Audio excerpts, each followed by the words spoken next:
because it's really that mutual. So.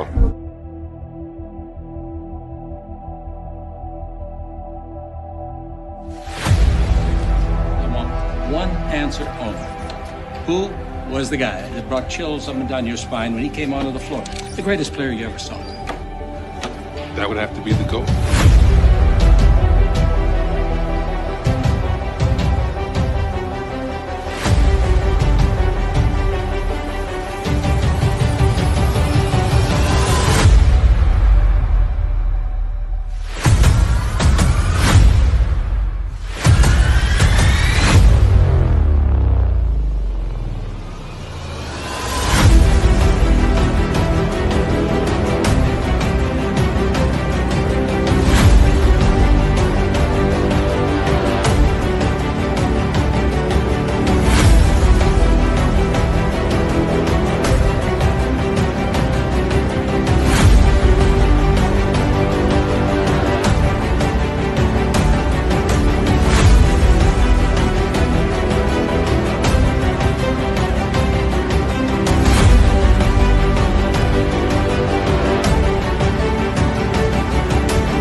DavidSoniaBeats.com. Purchase your tracks today.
DavidSoniaBeats.com.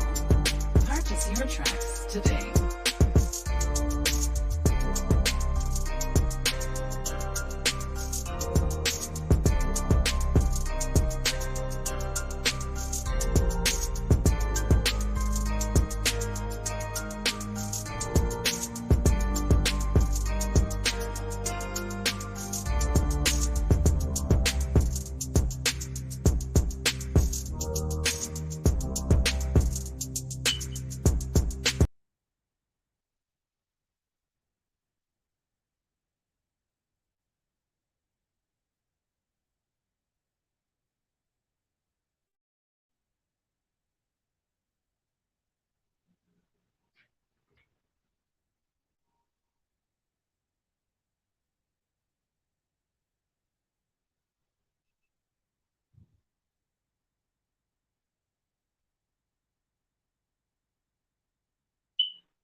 Yo, what's good, everybody? It's your boy Goat. Back in the building, back on the limit. Like, subscribe, turn your post notifications. Follow the boy Goat on all social media platforms.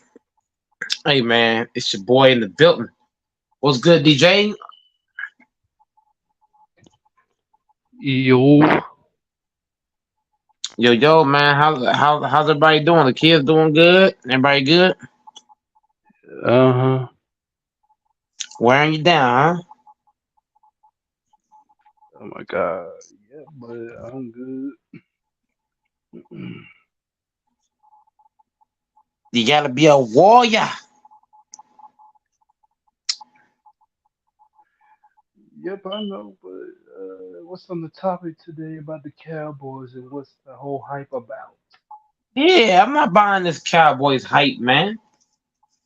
Everybody, man, the Cowboys are one of the most overhyped teams in NFL history. They ain't done, man. They've been overhyped so bad, it's not even funny. Mm-hmm. I mean, a team they ain't won since the '90s should not be getting this much hype.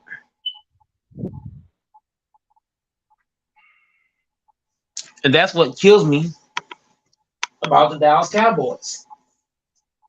Is that they're getting so much hype, and I just can't comprehend why.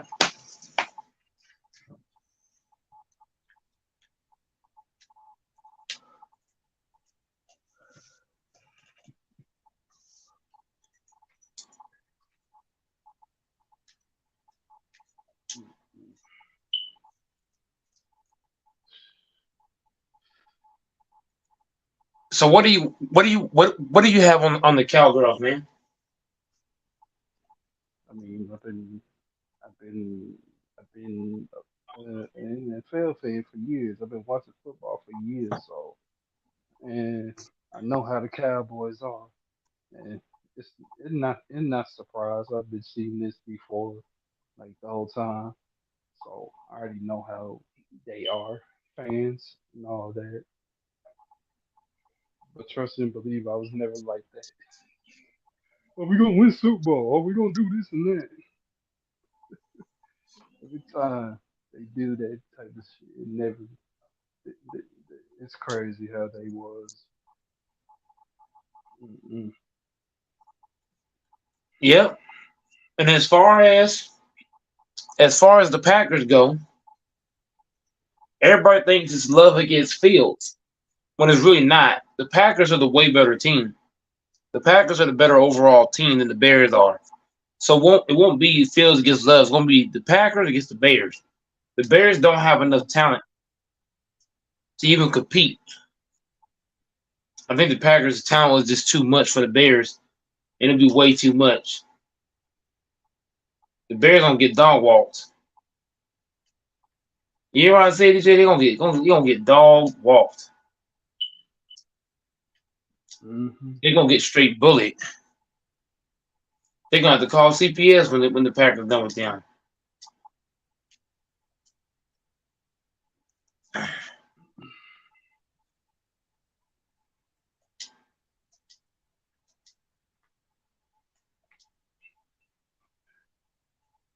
But to the Cowboy side, shout out to C Later in the chat.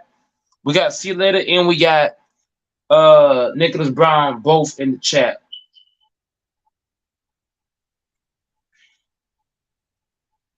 But the Cowboy DJ is done, man.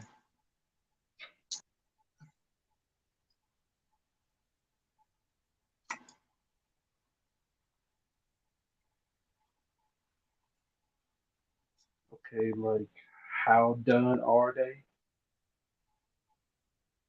You said how done are they? Hmm. Uh, they're super done.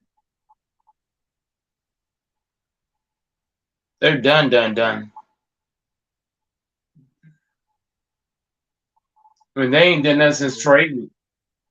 like the whole season. I mean, they'll win games here and there, but they won't be like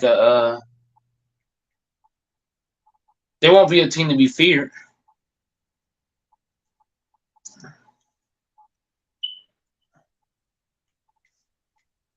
Yeah, I can see that. They just aren't that good like that. They got a lot of talent, but they're gonna lose. They're gonna lose again what they did last year. They're gonna look good in the regular season. Playoffs will come. They're gonna choke, or they might choke ahead of time because now there is no Cooper Rush now. Rush is gone. Lance is trash. Niner fans think he good. That dude is garbage. Trey Lance has no value. That's why he came to the Cowboys. He has no fucking value. If he had value, the Niners could have got assets for him, real assets. Mm-hmm. Dak Prescott is guaranteed a job. Lance, like Niner fans think he good, which I laugh at that.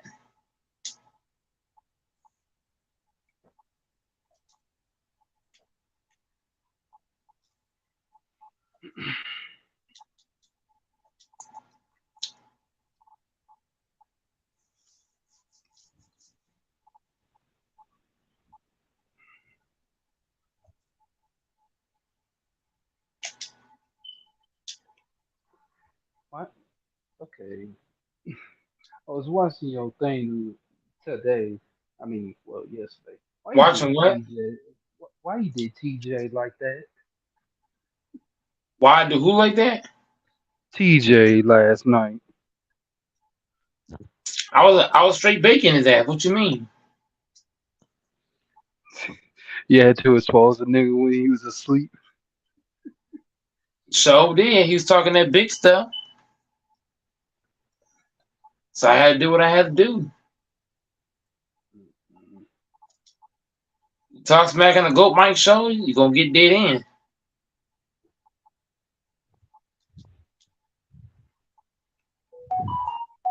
Shouldn't have fell asleep on the mic.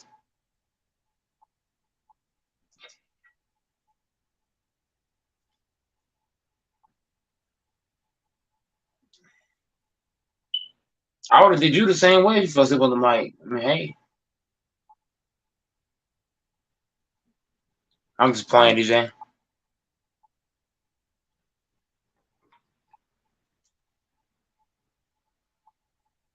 Mm-hmm. I wouldn't have did you like that, DJ. You know that.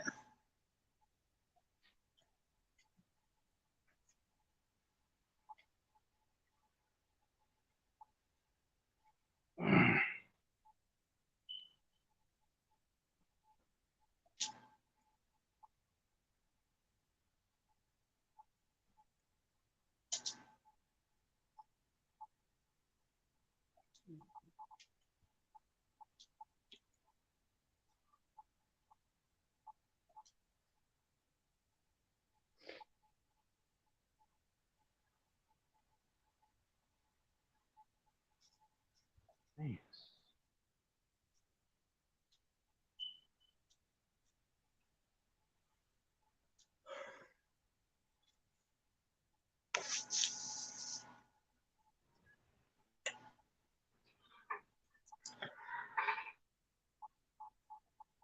Anything else you want to add, DJ?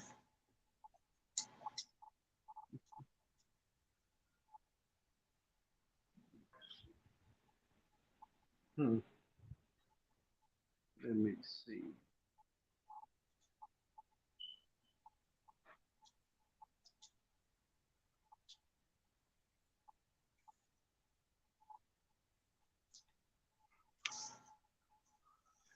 Did you watch the first take of Stephen A. and Shannon Sharp? Uh-uh. I was at work all day, so I really didn't get to look at it. I heard it was a good show, but I didn't really like to see it. It was. I mean, Shannon Sharp kept saying Skip, like kept calling Stephen A. Skip because like dang, you know how it's been like for he's been with Undisputed for 7 years. He just forgot about like dang, I called Stephen A. Skip. I mean, it was a whole accident, but yeah, it came out twice, but yeah, that's what happened. That how do you? Whoa, Skip is white, so how's that accident? You gotta understand, man. If anybody I understand don't give a the whole damn. What back do and you forth do? going on and all that, yeah. One man's black, one man's white. How do you combine? How do you mix that with that? Shit, I don't know to tell you. That's what happened. Man, Shannon Sharp's on some kind of stuff, man. That's crazy. He's definitely on something. If you think Stephen A. would skip, he on something. I don't know what.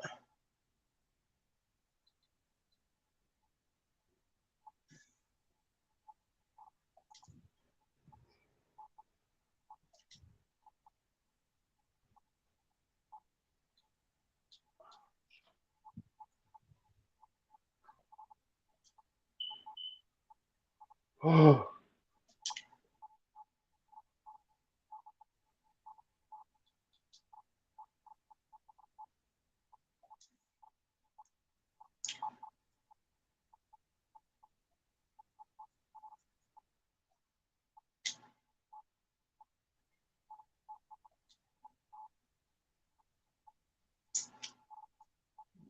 Hop on, church.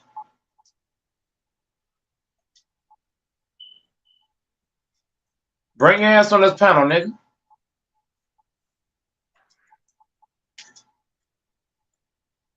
Hey, wait, what? You still there?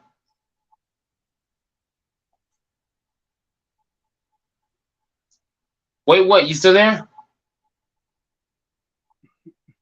Wait, what? You there? See, that's what Stephen A. should have did to his ass. Stephen A. should have put him off the show for that shit. Send his ass home for the day.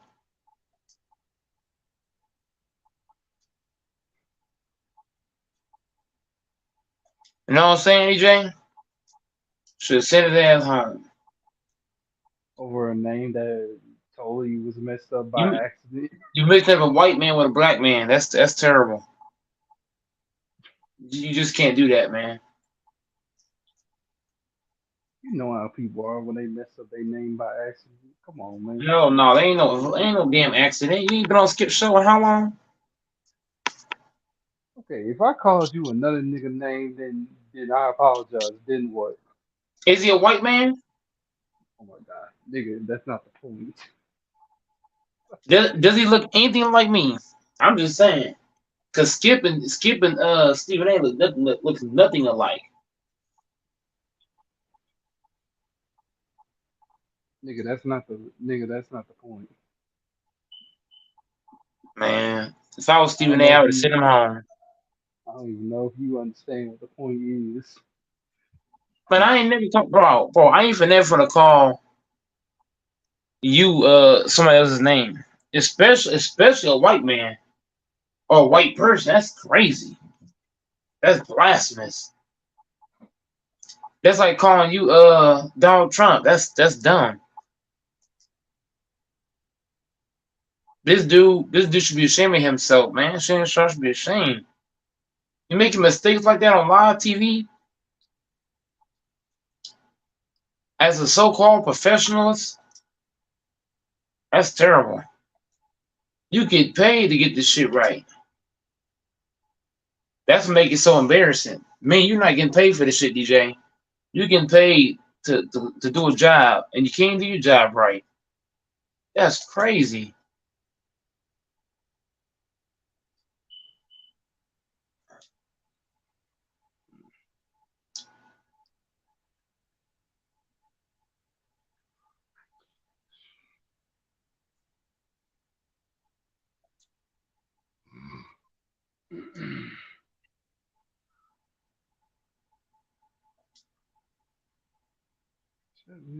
Wow, that's a ton.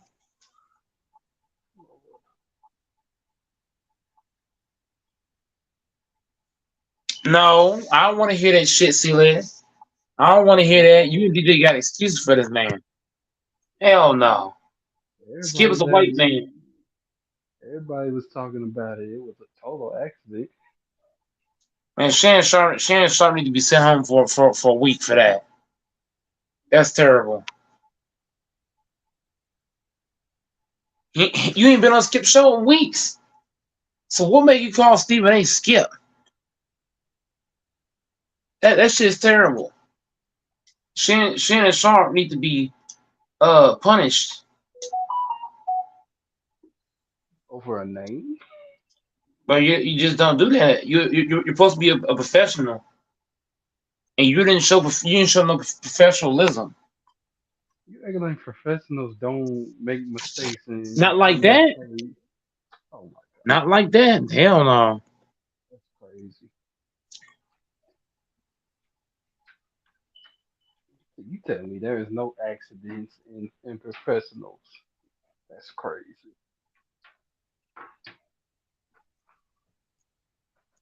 If it ain't no accidents, then shit, I don't know what to tell you. Then.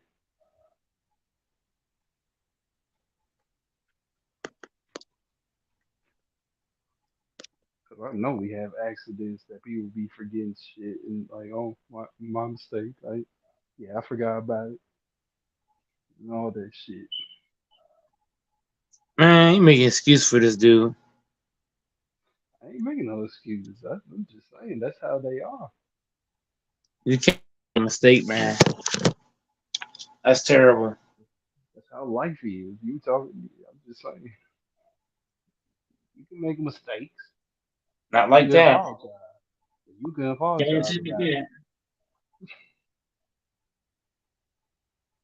that. Man, Skip Bayless should file a lawsuit, man.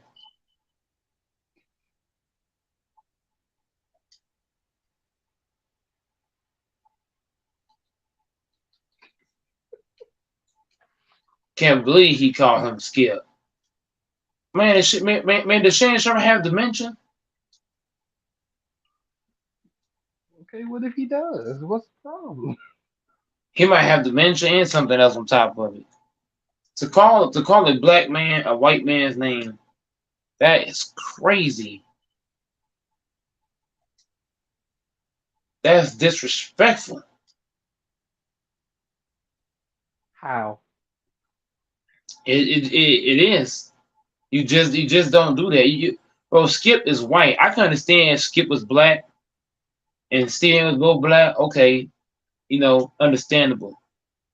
But how does a white man look like a black man? That's where I draw the line. You call this black man a white man's name. There's only one Skip Bayless to ever work on TV. There's only one Skip Bayless to ever be an analyst on live air, ever. So I don't see why you would call this man Skip.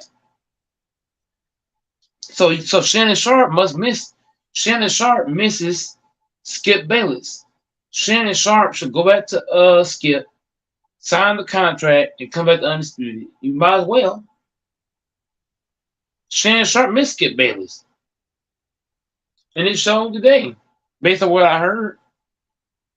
Based on what I just heard, he missed Skip Bayless. He should go back to Undisputed.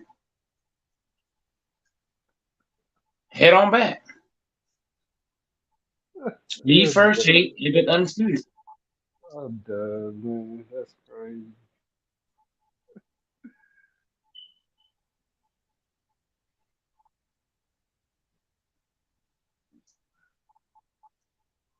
Why would I go back to somebody that was really doing a whole lot of shit like bad?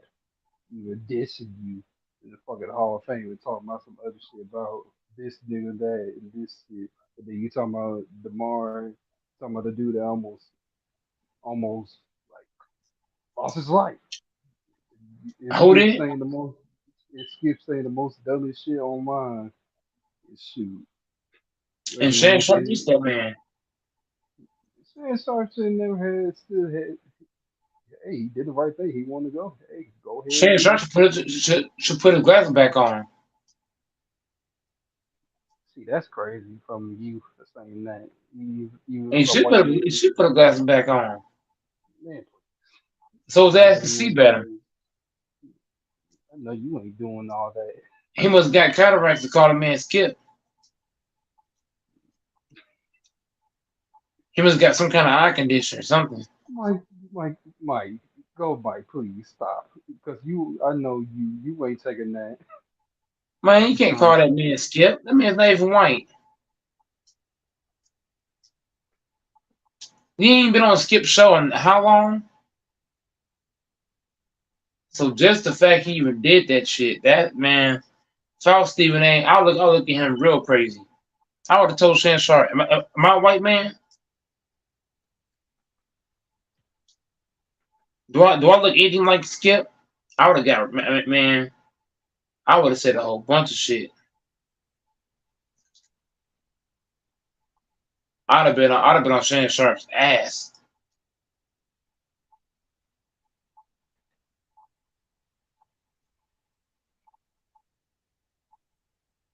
I'm just saying. I would never accept that, DJ. No, no, no. You man, ever watch Matumbo? No, no, no. just reminded me. I forgot to be talking about. To call another man that is crazy. Man, Shannon Sharp need his butt whipped.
Get iPhone 14 Pro on us when you switch. It's your Verizon. Most among defensive tackles. Yes. Shannon, is KC on upset alert if they don't get Jones back? Yes, because if you think about it, the Lions were picked to win that division. Skip this. Excuse me. You know what? I'm sorry. Okay. It's all right. It's all right. Stephen A. Yeah. They were picked to win the division since the first time since it realigned in 2002. Cool. So we're talking over 2 decades. They're picked to win that division. We know what they represent offensively. Mhm. With Jared Goff and the cast of receivers that he has, they took a running back in the first round. They traded for another, signed another one in free agency. Cool. So they're going to be offensively, they're explosive. Chris Jones is one of the 5 best defensive players in all of football. Mhm. He was the number 1 graded defensive interior lineman all of last year. Finished 3rd in the defensive player of the year rating. He's the one guy that you don't have to do anything special for, and he can go get your quarterback. Now, the big defensive acquisition that they made, he suspended the first 6 games. Mhm. So now your 2 best defensive players, the 2 guys you're counting on to go get the quarterback on the ground, won't be there. And we know that's what got them in trouble over the previous years when they didn't get to the Super Bowl, was the ability to get to the opposing team's quarterback. Mhm. So now without Chris Jones, you got to pay him. If you want any hope, any chance of repeating, Mhm. Chris Jones has to be on this roster at some point in time. And you can't let it get 8 games into the season because he's going to show up because he wants to get credited for a season. Right. So he has to play at least 8 Right. games. So he's going to come eventually, but you don't want to give these games away. The AFC is a lot better. Mhm. Cincinnati is going to be better because they got an offensive line now that I believe can protect Joe Burrow. Hey, Buffalo says, you know what? Last year was a little slip up for a hiccup for us. Right. We'll be better. Right. I like what the Chargers have done in LA with Herbert and those receivers. Mhm. So they can ill afford to let this thing drag out. Right. You're going to have to pay him. Right. Patrick Mahomes took that bargain contract Mhm. just so you can have guys like Travis Kelce, Chris Jones, and you can pay those guys. Mhm. Pay Chris Jones his money. He said that I don't know what he's asking. Because you've been doing the pot club Shay say, y'all check that out. Club Shay say, I've been on there. Oh, you do it. It was You do it. posted- You it do was it great. posted Thursday. You can go to Club Shay say now. Check it out because I'm on all week long. All right, and you coming on my show, on my I'm coming. podcast Yes. next week. Okay. Yes. Here's the deal, y'all. Here's the deal, Shannon. Here's what you're missing because you're a little rusty. Okay. The question was upset alert, as in this week. We ain't talking about the season. Yeah. We talk about this week. Yes. Upset alert. You're wrong, my brother, and here's why. First of all, we're talking about the dude, and Patrick Mahomes is 5-0 in season openers with 18 touchdowns and 0 interceptions. Yes. That's number one. Ain't no upset Mhm. with the Detroit Lions Yes. because of Chris Jones' absence. I know he had 15 and a half sacks last year. I know he didn't miss a game. I know all of this. I know what a study is, being ranked the top 10 NFL player in the modern right now. Yes. This season, I get all of that, right? Yep. But here's what I'm looking at right now. First of all, the Chiefs have won 8 straight consecutive season openers, the longest active streak in the NFL. Let's get that out of the way. There's still Andy Reid there, even though there's no Eric Mhm. Bieniemy. So I got that part, okay? Obviously, their success is predicated on their offense. They've got to lose a couple of tackles. They got to be careful about that because you want to protect Patrick Mahomes. We saw when he didn't have an offensive line in the Super Bowl against Tampa Bay. What happened to him? That's something they rectified to some degree last year. They lost a couple of guys this offseason. We'll see what happens. But without Chris Jones, the Kansas City Chiefs in his career have been 10-5. Chris Jones had, and don't get me wrong, I'm not taking anything away from his greatness. I know the brother is great.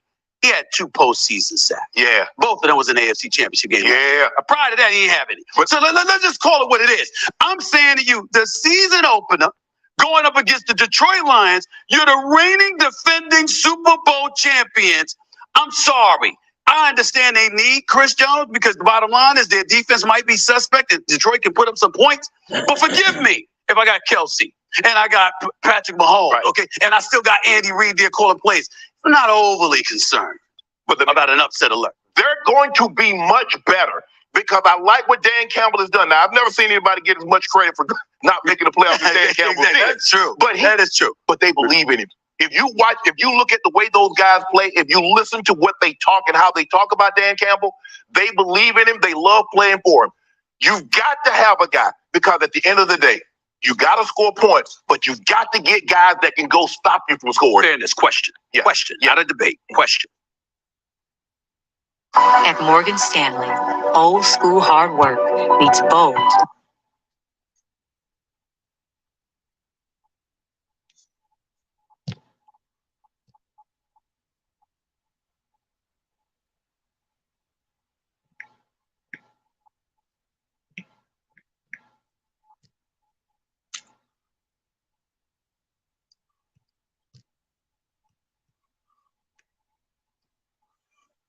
crucified. Every all-time great player gets crucified. What the fuck? That's not saying shit. What is he saying? He not saying nothing, bro.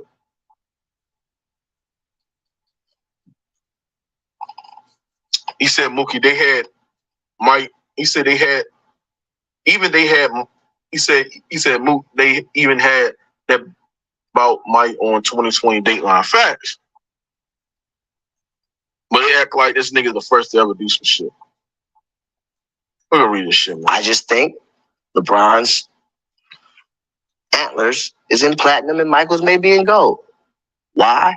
Because when you think about, he had to be compared to Mike. Who did Mike have to be compared to? Talk about it. Another dumbass point.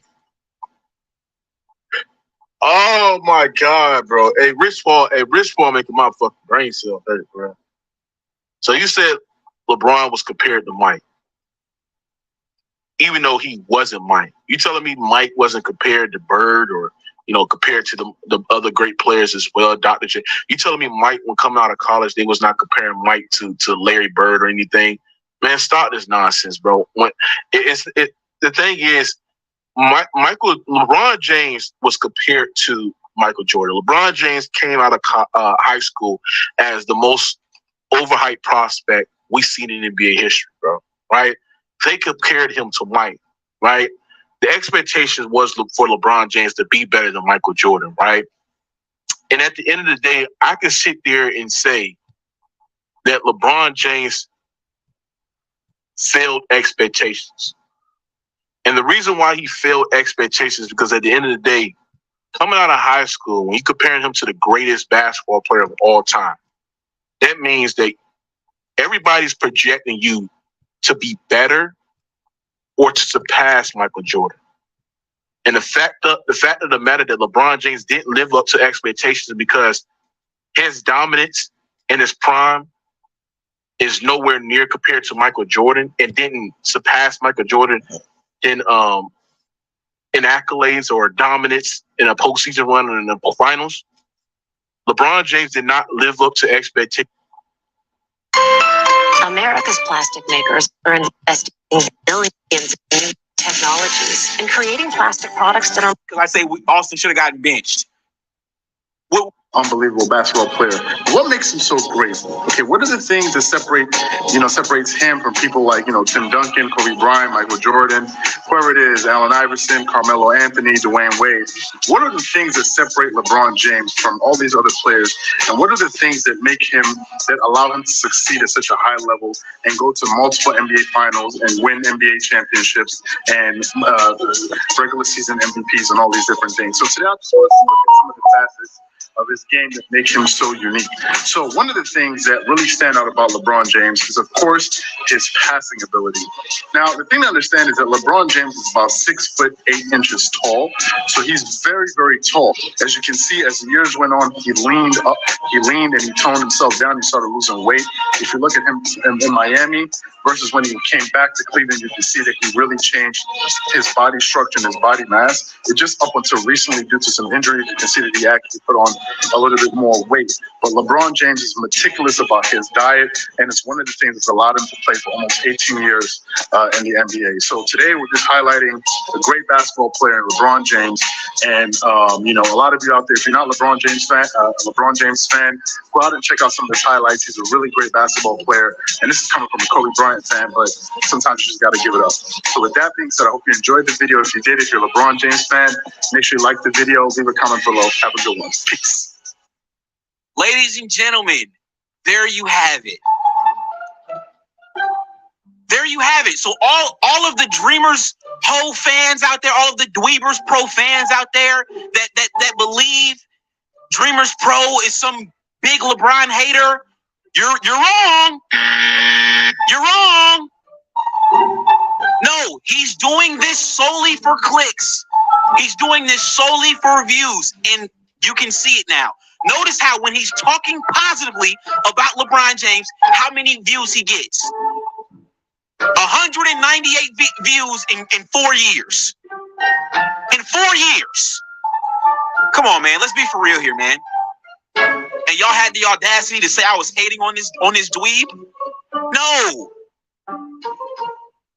You're a clown. Now, like I said, ladies and gentlemen, I could do the same thing. I could get up here like Dookie, like Dweebers Hole, like the rest of these idiots on YouTube and just start hating on LeBron James. But that ain't what real niggas do. Real niggas don't do this cornball bullshit. And like I said, look at where he was recording these videos at before the views started coming in, ladies and gentlemen. Look. Listen, he didn't even have a desk. He had to stand up. He didn't even have a desk. Didn't even have a wall. A wall, chat. 30 years old. He's sharing a room. He's got to put a sheet up because somebody's over there sleeping.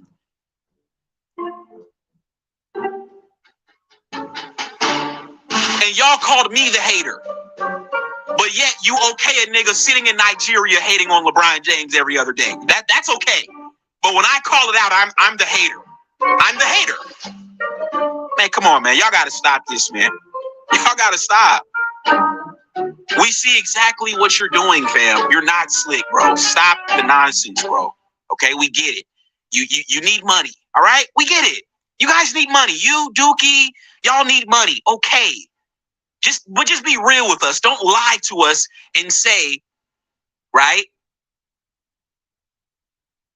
that you're not doing what you're doing. Don't piss on us or don't spit on us and tell us it's raining, fam. Just be honest. Just say, you know what, guys? You guys caught me. I'm hating on LeBron for clicks. You guys caught me. Just say that, and then I'll move on. But you want to sit up here and act like, oh, well, I can only talk about LeBron if I'm speaking positively about him. You know, we got people all day that come up in here twerking it up, telling me, oh, why do you got LeBron? Why you got LeBron hater? Debate me. How many people you see anywhere, any serious shows, got people calling up, random people calling up, Shut your bitch ass random. up. What serious shows do you see doing that? Would you call up First Takes, ESPN First Take, call up one of these shows and debate with them. But when you see an independent creator, yeah, anything goes. Anything goes. Like, just call them up. Let's just start debating. Like, what is this? You think we're just here just doing stuff randomly? No. Like, we're not serious about our business. Just let anybody up and just start debating. For what? Why would I do that? But, by the way, speaking of LeBron James, you know, let me be petty real quick. You know, we got accused of needing LeBron videos to keep the lights on. We got accused of, oh, you got to produce LeBron. You need LeBron to feed you. So this is what I noticed on my hiatus. I noticed a lot of LeBron fans producing a lot of LeBron videos, but weren't getting any view. What was those checks looking like? No. Help me understand, because I'm a LeBron hater, and we need LeBron to get views. So I sat back and watched you guys try to get views with LeBron, and you couldn't get views. Do you know why you couldn't get views? It's because you're trash. That's the simple answer, my boy. You're trash. You could be talking about Donald Trump, Barack Obama. You could be talking about aliens. You could be talking about Noah Lyles. You could be talking about lions farting. You could talk about whatever the hell you want to talk about. You still ain't gonna get no views because you're trash. That's the sum of it all, folks. Telling me we need LeBron. Well, I sat back and let you talk about LeBron. What happened? You didn't twerk enough? You didn't twerk loud enough for him? He didn't see you? He didn't press the button to let you get views? What happened? I just had to be petty. They know who they are.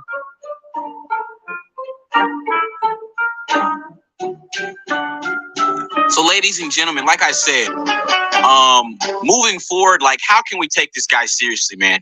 Not only have we exposed him to be a fraud, but he's clearly a liar. I mean, you sitting up here talking about you're trash. I mean, come on, man. Like, you don't even believe that. Like, this is what I'm saying, Dreamer, Dweebers Pro. When are you gonna start being real with yourself, man? Like seriously, start being real, man. Like, enough is enough with the fake shit. We're heading into 2024 in a few more months, man. How long you gonna keep this fake shit going? Be real. Be for real, man. Jesus Christ. So like I said, chat, that's all I got. Now, I did see a few glizzy gobblers in the chat. Give me 1 second. Okay, here we go. Here we go. I got a present for you. A nice present for you. One. Two. I'm gonna get you.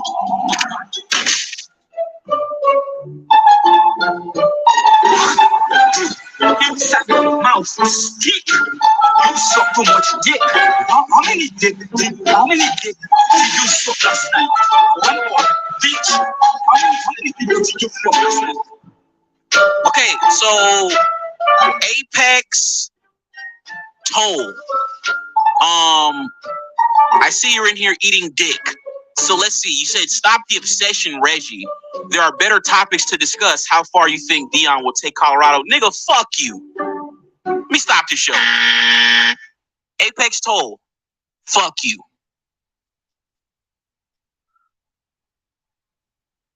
Now, like I said, oh, I forgot. I didn't even drop the link, Apex Toll. Now, like I said, you got a lot to say in that chat, buddy. Do me a favor. Give your thumb some rest, okay? Give your thumb some rest and tap this link. How about that? Since you got all this, since you got so much to say, tap that link, sir. Now let me see who else we got in here eating glizzies. Give me 1 second, chat. I seen another eater in here.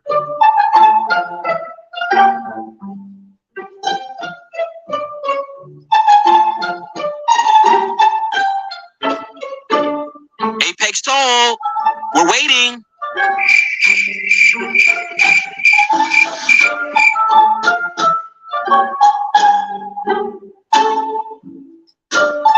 Oh, tomato, tomato, tomato.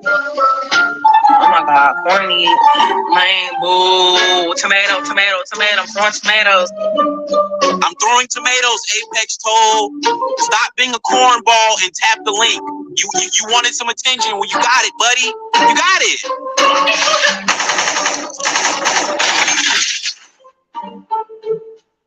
Exactly.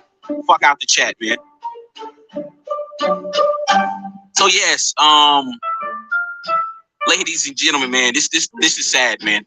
Now, like I told you guys before, right? Skip Bayless, ladies and gentlemen, was willing to disrespect Shannon Sharpe in defense of Tom Brady, right? He was willing to disrespect his co-host of 7 years for a guy he doesn't know. But yet, ladies and gentlemen, okay, Shaggy, stop trolling the chat. Ladies and gentlemen, Dweebers Pro sits in Nigeria, right? Hating on somebody that looks like him. This is our culture. This is the black culture.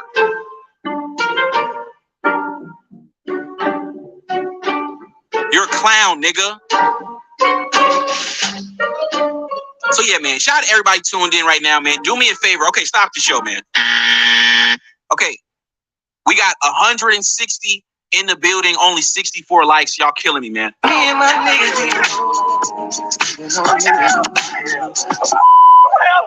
Robert. Me and my niggas be You're telling me, man. Ladies and gentlemen, I need you guys to like this video because the show is about to get spicy now. The show is about to get real spicy.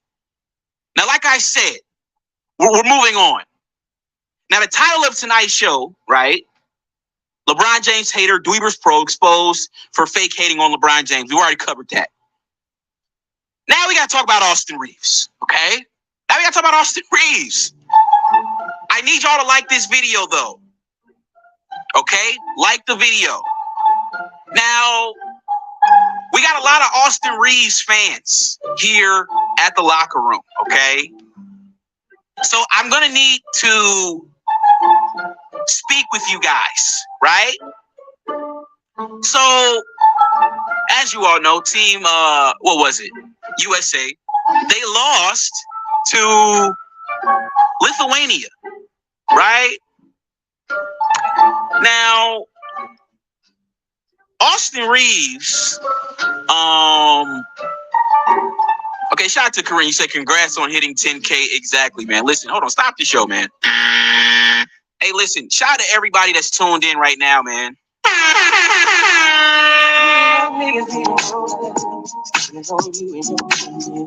Because we did hit 10K, so I do appreciate that, right? I do appreciate you guys.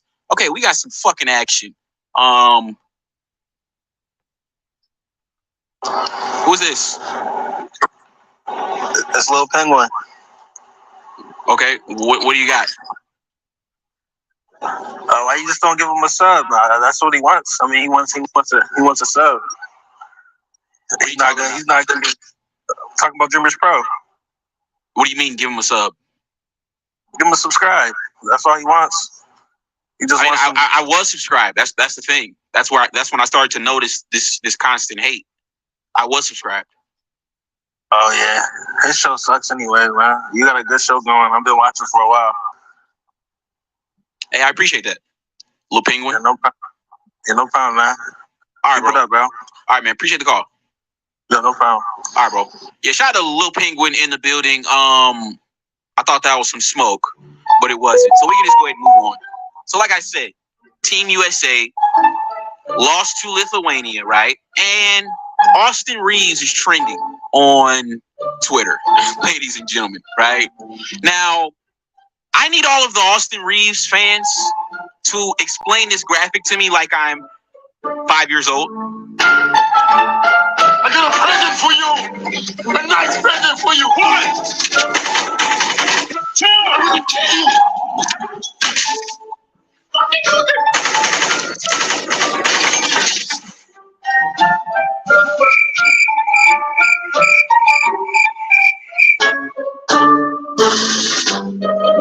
No. Okay, let me hold on. Is my mic on? Ladies and gentlemen, can you guys hear me? Is the music too loud? Can y'all hear me? No. I need the Austin Reeves. Let me put the link in the chat. I need the Austin Reeves fanboys to explain. Hey, Infamous, pull up, Infamous. In this graphic to me like I am 5 years old. How long am I gonna have to wait? How long? Because y'all come in here every show popping pussy, right? But I need you to explain this to me. Where are you guys at? So like I said, I'm gonna wait again.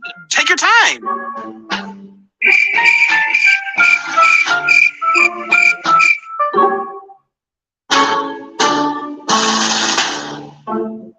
The 96 Sonics. The fuck off the show, man. Oh my God, corny, man, boo, tomato, throwing tomatoes.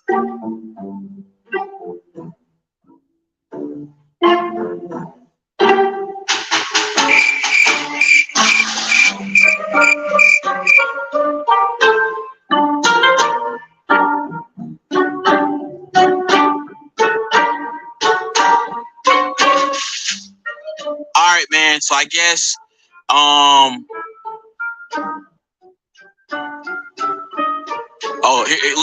listen, chat. Now Apex told us decides to come back into the chat. Man, get the fuck out of here, man. Okay, so we got Shaggy. Okay, You said so. Basically, Austin is pulling a James Harden over the past 2 games. No, sorry. Try again, bro. That wasn't good enough. Try again. I said, explain it to me like I'm 5 years old. So try again. Explain. I'm still waiting. Y'all are holding up the show. I am still waiting for somebody to explain this graphic to me like I am 5 years old.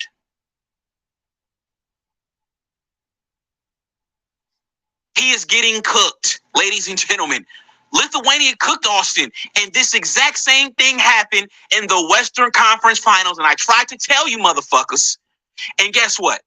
Y'all said I was hating. But the same thing that happened to Austin against Lithuania, it happened in the Western Conference Finals. It was a big reason why we got swept, but y'all tried to sweep it under the rug. Defensive liability. Hello?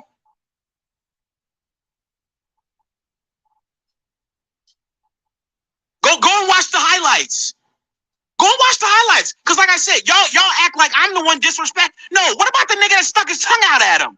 What y'all got to say about him? Because y'all sure be hating on me when I say something. What about what y'all got to say about the nigga that stuck his tongue out at Austin Reeves? Hello?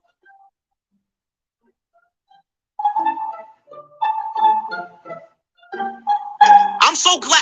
Can somebody tell me what this dude's name is that stuck his tongue out at Austin Reeves? Thank you, my guy. Because they called me a racist hater. So finally, we got some white on white crime in this bitch. Thank you. Can somebody tell me his name?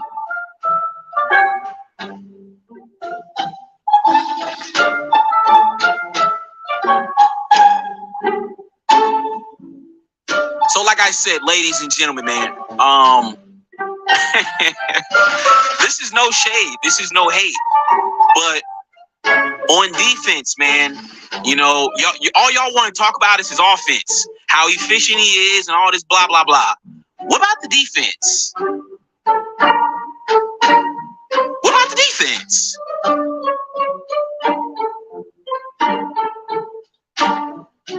And then when I say that Lonnie is better, niggas act like I'm speaking a foreign language.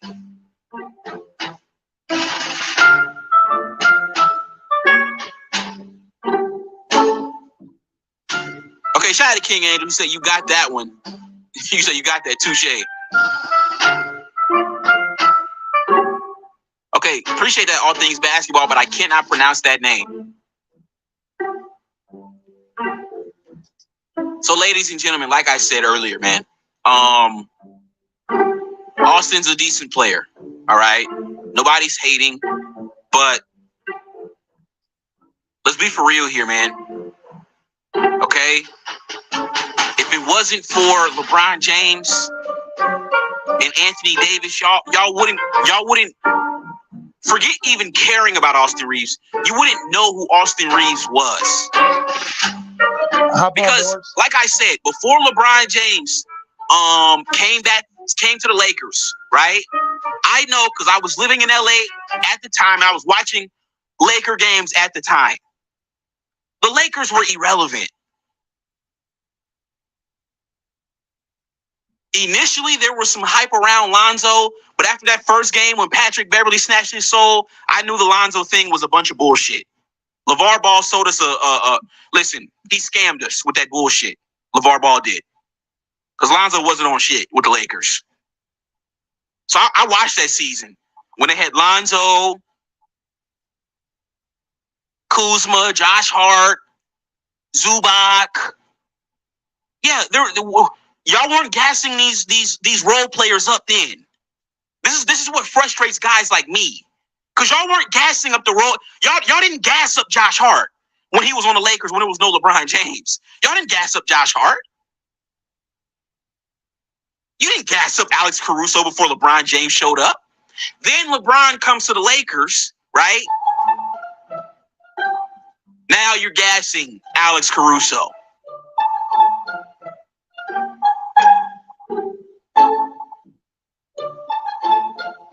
Now you're gassing Austin Reeves. Come on, man, be for real. If Austin Reeves was playing for the Pistons, nobody would care.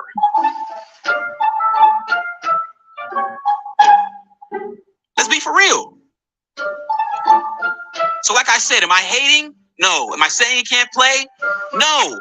But the hype has gone too far, man. It really has. We got to reel it back some, man. We got to become more realistic.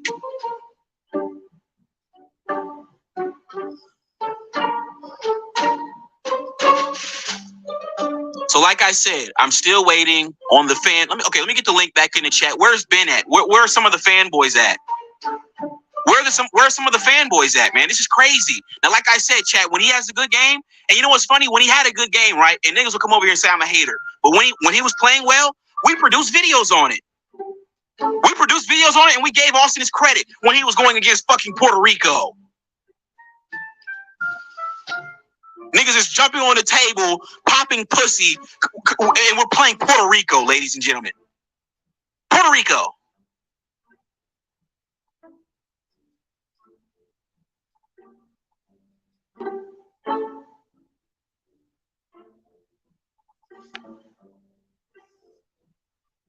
Okay, shout out to Isaac. He said 100% agree with you, bro. Austin's a solid player, but he's overrated as fuck. That's and like I said, you know what? I'm actually kind of glad, ladies and gentlemen, that this is happening, because this is the other side of LeBron James. Now, like I said, Isaac, notice how, right, when LeBron trades guys, i.e. a Russell Westbrook, everybody was talking shit just a few months ago. Oh, they scapegoated Russ, blah, blah, blah. He's a sellout. He traded Russ. He tried to make it all Russ's fault. Remember that, chat? Remember that when Russ got traded? One's in the chat if you remember that. They really tried to say we scapegoated Russ. Okay, cool. This is the other side to that they're not talking about. So you see the negatives of playing with LeBron. Well, this is the positives of playing with LeBron. You get guys like Austin Reeves. You get guys like Tristan Thompson and J.R. Smith and Anderson Varejao and Daniel Boobie Gibson and Mo Williams and J.J. Hickson, you name it. All these guys get new contracts. They get paid because they play on a team with LeBron James, and they find success. But y'all don't talk about that side of it, though. That's what's crazy. Exactly, CM. Matthew Dellavedova. Exactly. Timothy Mozgov. Exactly. He took these guys to the finals. Hello?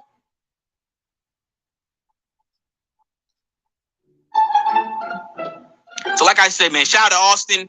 He's making the most of his opportunities. But I'm sorry, man. You're not going to convince me that he's better than Lonnie Walker. You're just not going to convince me of that.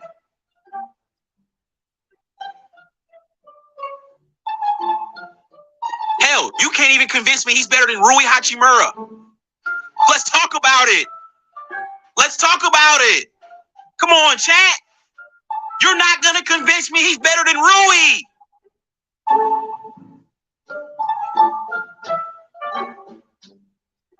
Now, if Rui Hachimura was getting this same hype that that Austin Reeves is getting, I wouldn't have anything to say, because I believe Rui Hachimura has all-star potential.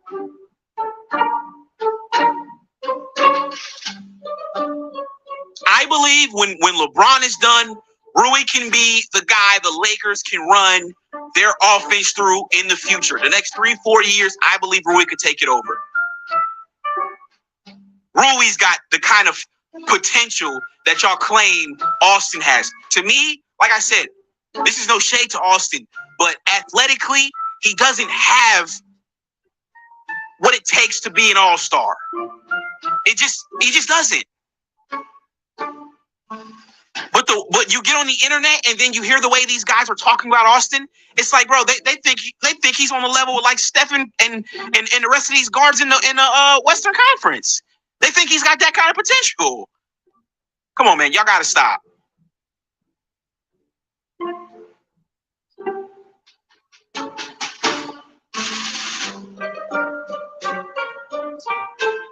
But like I said, man, no shade to Austin.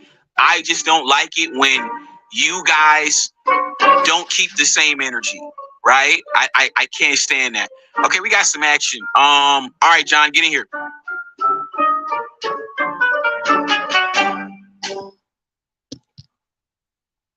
What's going on, John? Hey, what's going on, Red?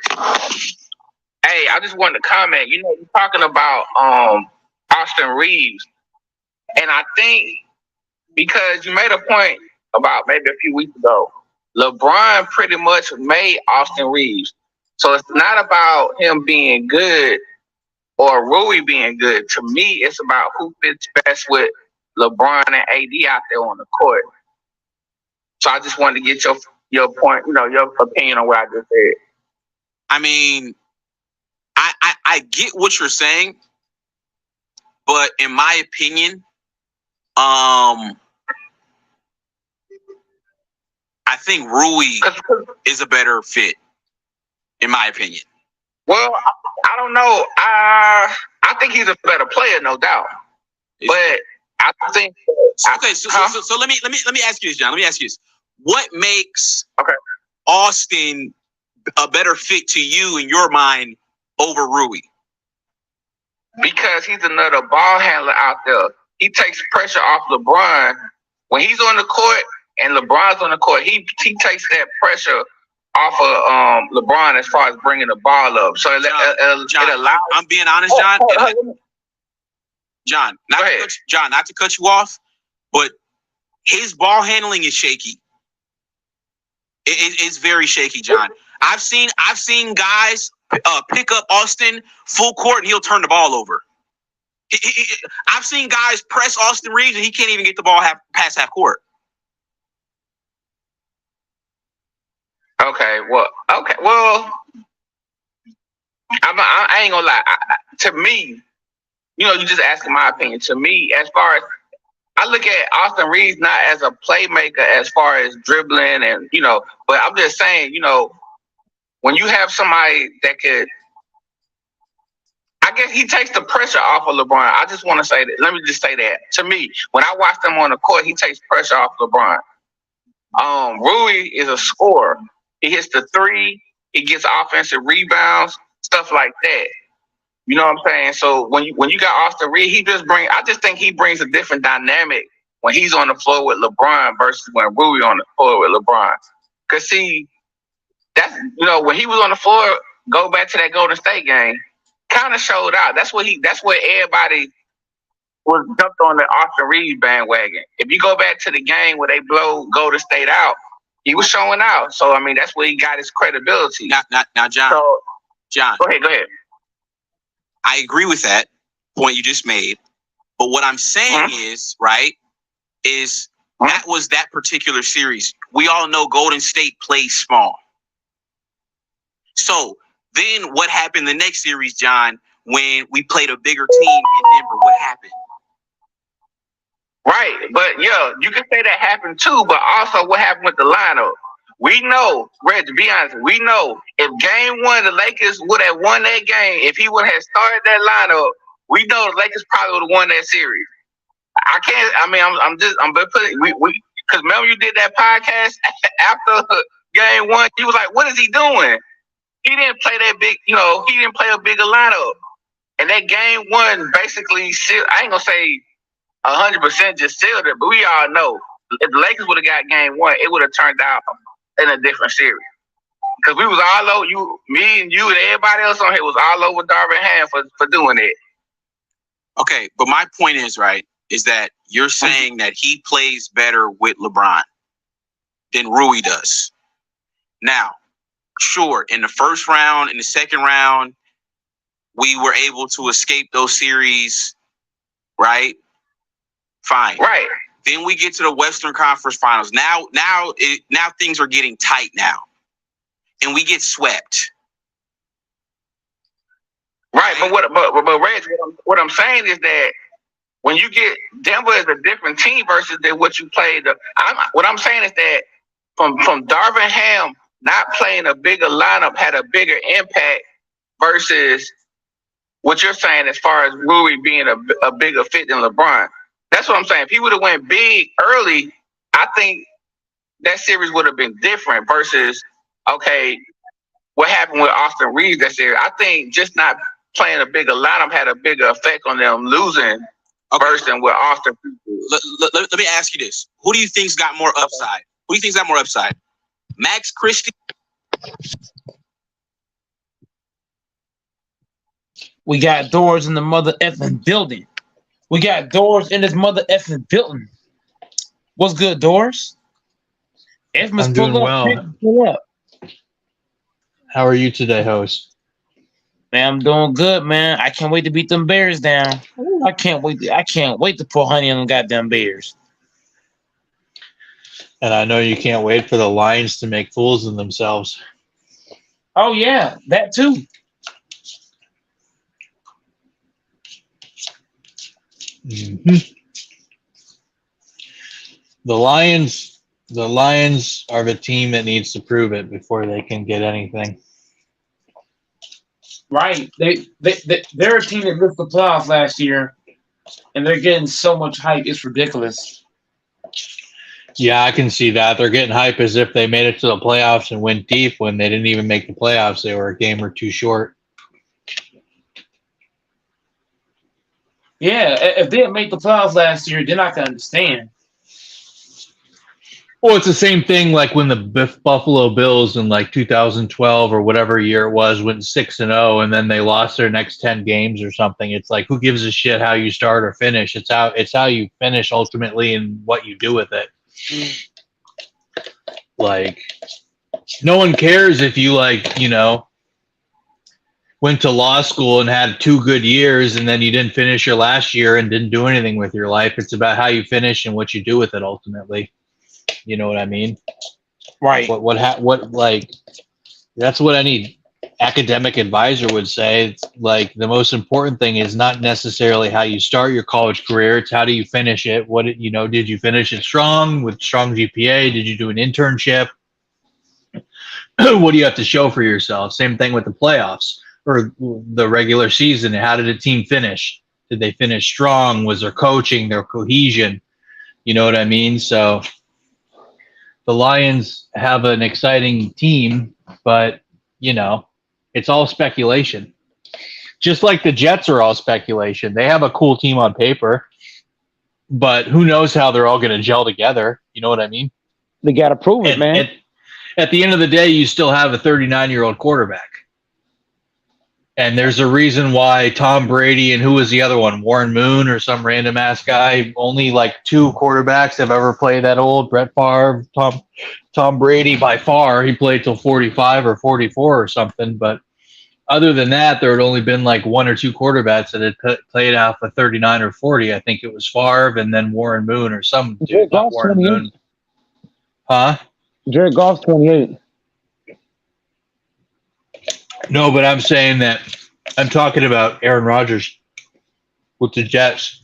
Oh, right. You right? That I think the Packers got rid of a nightmare because what did the Jets sign him to like a 5-year, $200 million contract or something insane? Something crazy. Yeah, crazy. Signing I don't know what the contract terms are. If they, I don't know what the guaranteed money is. I'm assuming the guaranteed money is probably something stupid high, and we all know the guy's never going to last that contract length. It's not going to happen. He's washed.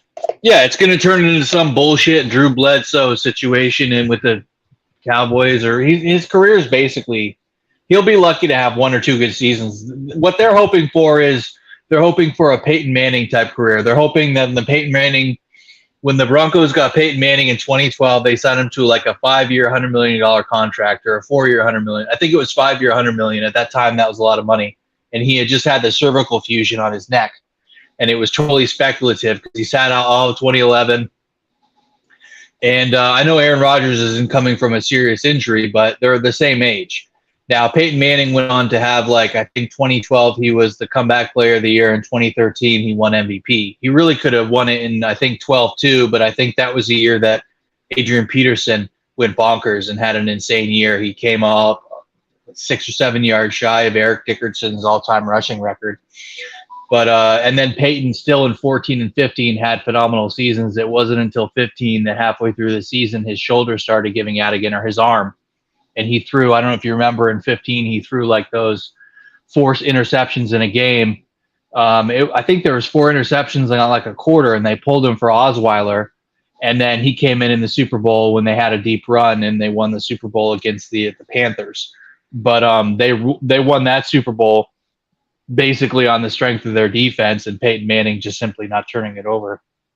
I think he was like 0-1 in that Super Bowl, but they had like Von Miller, and they had whoever their running back was. They had they had a ton of weapons around him. But long story short, that's what they're hoping with Aaron Rodgers. They're hoping that he's going to have like a Peyton Manning type thing, that he's basically the final cog, the final piece that's going to get them a chip. They're going all in on someone in the twilight of their career.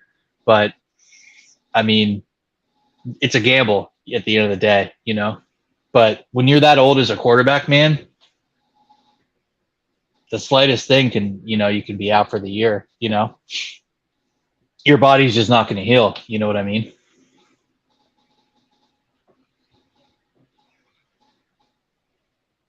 At his age, I wouldn't be surprised if he has a torn ACL in a game, in a practice or in a game.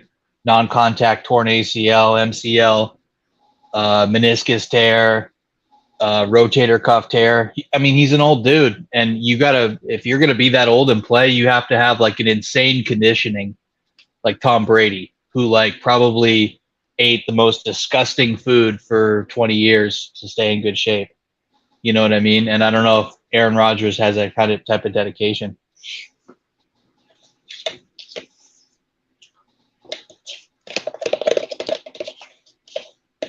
I'd be willing to bet that Aaron Rodgers gets hurt within the first 5 or 6 weeks of the season.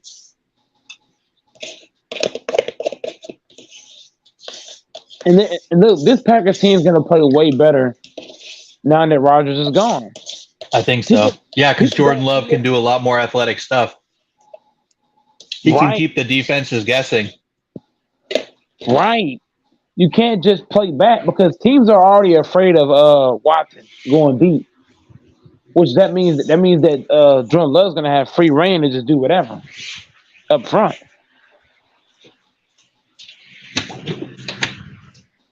You know what I'm saying? If teams are going to play back on, because you watched the Lions game, you saw how they played back on Watson. Now I don't think I saw that. I'll have to check. If you go and you look at it in the second half, the Lions played back. They played deep on Watson because Watson's great going deep. So the Lions defense said, we're going to play back. But Jordan Love is so great with his feet, and he's athletic and he's young. He's going to teams that play back on him, he's going to take off. Yep. Makes total sense to me. Yeah. He's a dual threat quarterback that can scramble and get yards with his feet. He's also bigger than Rodgers too. Is he? Yeah. Love? Yeah, if you go on Google and you look at it, he's bigger than Rodgers. He weighs more, he's taller. He's got all the physical attributes that Rodgers don't got. And he's younger. Yeah, he's only 24. And he's 6'4". Rodgers 6'2". So he's got 2 more inches.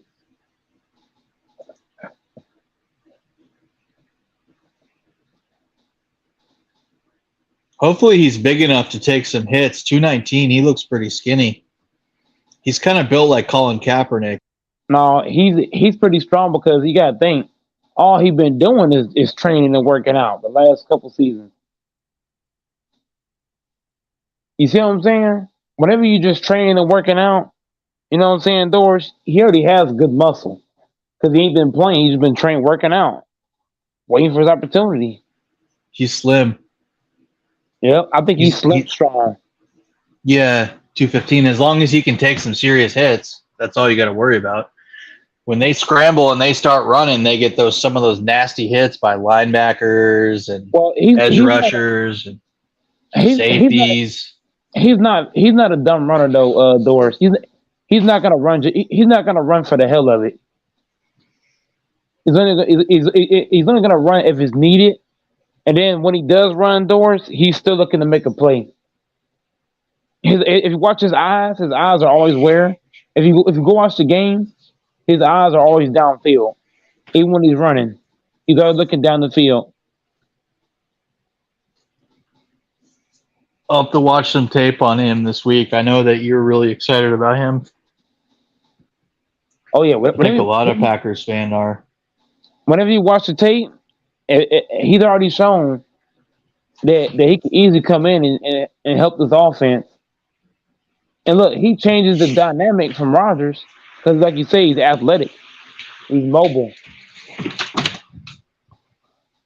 Yeah, Rodgers was never athletic. I mean, he was more athletic than Tom Brady. He could scramble outside the pocket as it collapsed and buy a couple extra seconds or 2, 3, 4 seconds so he could throw a nice deep pass or even complete anything really, a slant flash, whatever. But and you got to count. Drew Brees was like that too. He could buy a couple extra seconds. You got to count this too, Doris. We also added more players too. We added more guys that can help this offense and defense. Who's that guy that you always talk about that was injured? Something Gary or Derry? Yeah. yeah, Rashawn Gary is going to be on the snap pitch count. Start the first 5 games. The first 5 he's on a pitch count. That sucks. Because I know Rashawn Gary, he's one of them guys. He loves football. So with him not being able to play as many snaps, I think he's going to give his best each snap. Considering he's not going to be playing many snaps. It's kind of like Doors. Like you have a torn ACL and you just got back, and you really love the game, but the coach like you just got back. We got to put you on a limitation. You're gonna get your best in them a few plays you get. So I can see Rashawn Gary going all out crazy in the snaps he do play.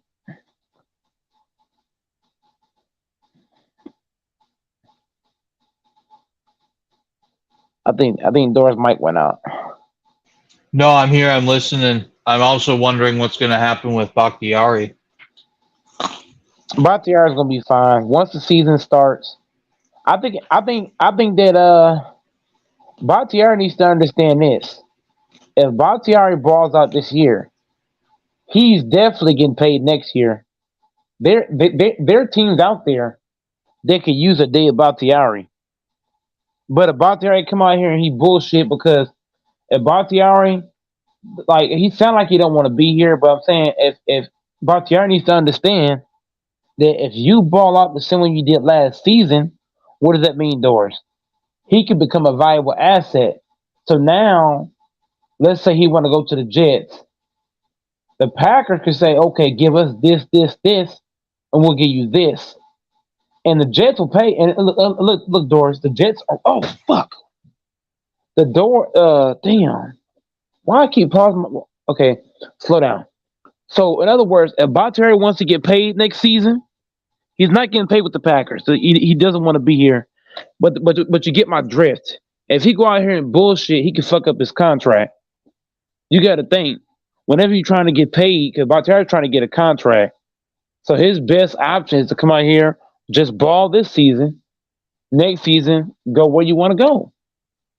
But if you come out here and he bullshit, who's going to pay him some big ass contract? Nobody.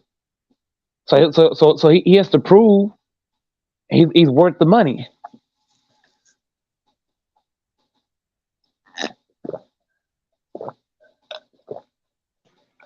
I think that makes sense. You know what I'm saying? It's kind of like Doors. Let's say I don't want to play for real debates anymore, right? And I wanted to join a whole other team and get this big ass bag. But the only way Doors you would want to sign me is if I'm worth the money. You got to prove your worth. You know what I'm saying? Bakhtiari had a good season last year. So if he wants to get paid for next season, he needs to come out and really come out and play. You know what I'm saying? So I expect Rashawn Gary to come out of ball too. You know why I say that, Doors? Rashawn Gary's also due for a contract. Gary and Bakhtiari is due for contracts. So if these guys want to get paid, they got to come out and bring it. Period. Yep. Ain't nobody finna pay if you bullshitting. Yep. It's the truth. So they about to hear but to clean his act up and come out here and play. Because there's so many teams that would love to have a day about the yard. What? One of the best old linemen in the league. The Chiefs will take him right now. Think I'm lying? The Chiefs will take his ass right now. Shit. Can you imagine Pat Mahomes getting Bakhtiari, another great O-line? Shit.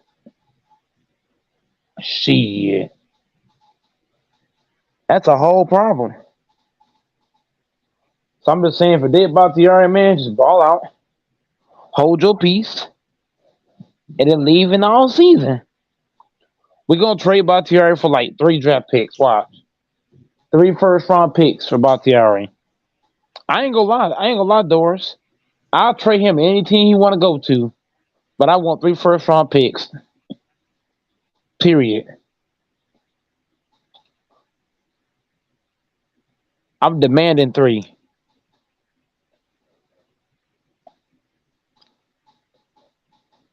I'll trade that to fucking Browns.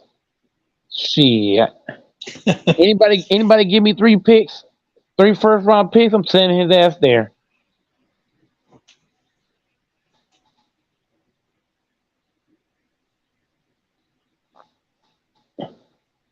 Even if the Pack got to play half his salary, you do it. But the Packers vibe, Doris, you can tell the Packers vibe. Doris, when we get a chance, go watch the Packers Seattle game and look at the Packers vibe. The vibe is just different.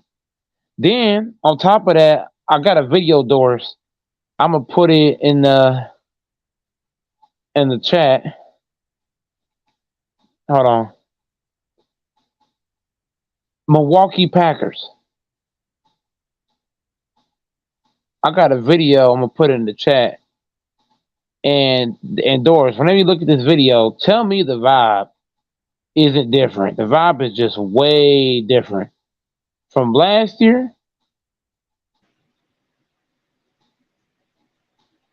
I mean, the vibe is just different. I mean, you could just see how guys are acting, how guys are moving, guys are having fun.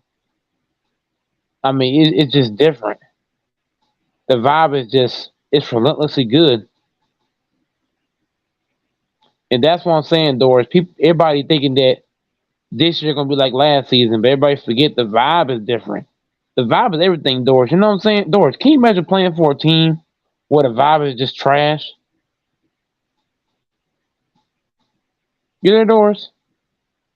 Yeah, I'm listening. Nobody wants to play for that, but at the same time, people want a paycheck, so they'll show up, but they won't play with their heart. Right. And the thing I'm saying is, what does it do to the team? It's energy draining. If everybody's arguing and bickering and going back and forth, what are you doing, Doris? You're putting more energy in the negative stuff instead. You put more energy to off the field stuff instead of on the field.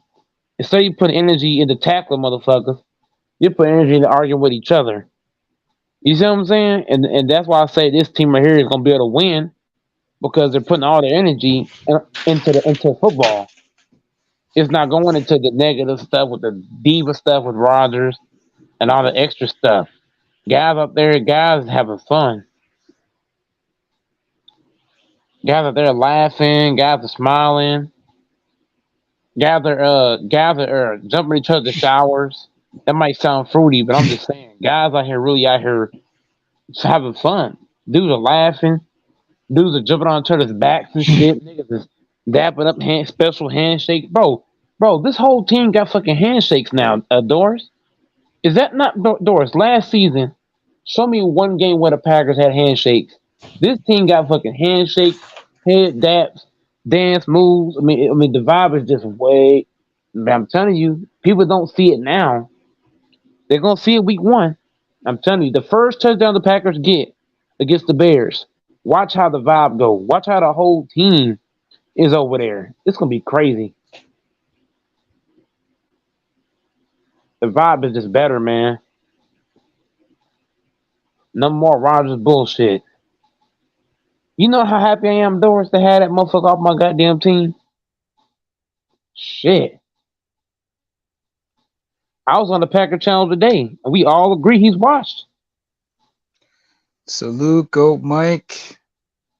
Salute. What's Salute, up? What's up? What's popping? Salute, Mr. 80 strokes. I know. Make the 80S.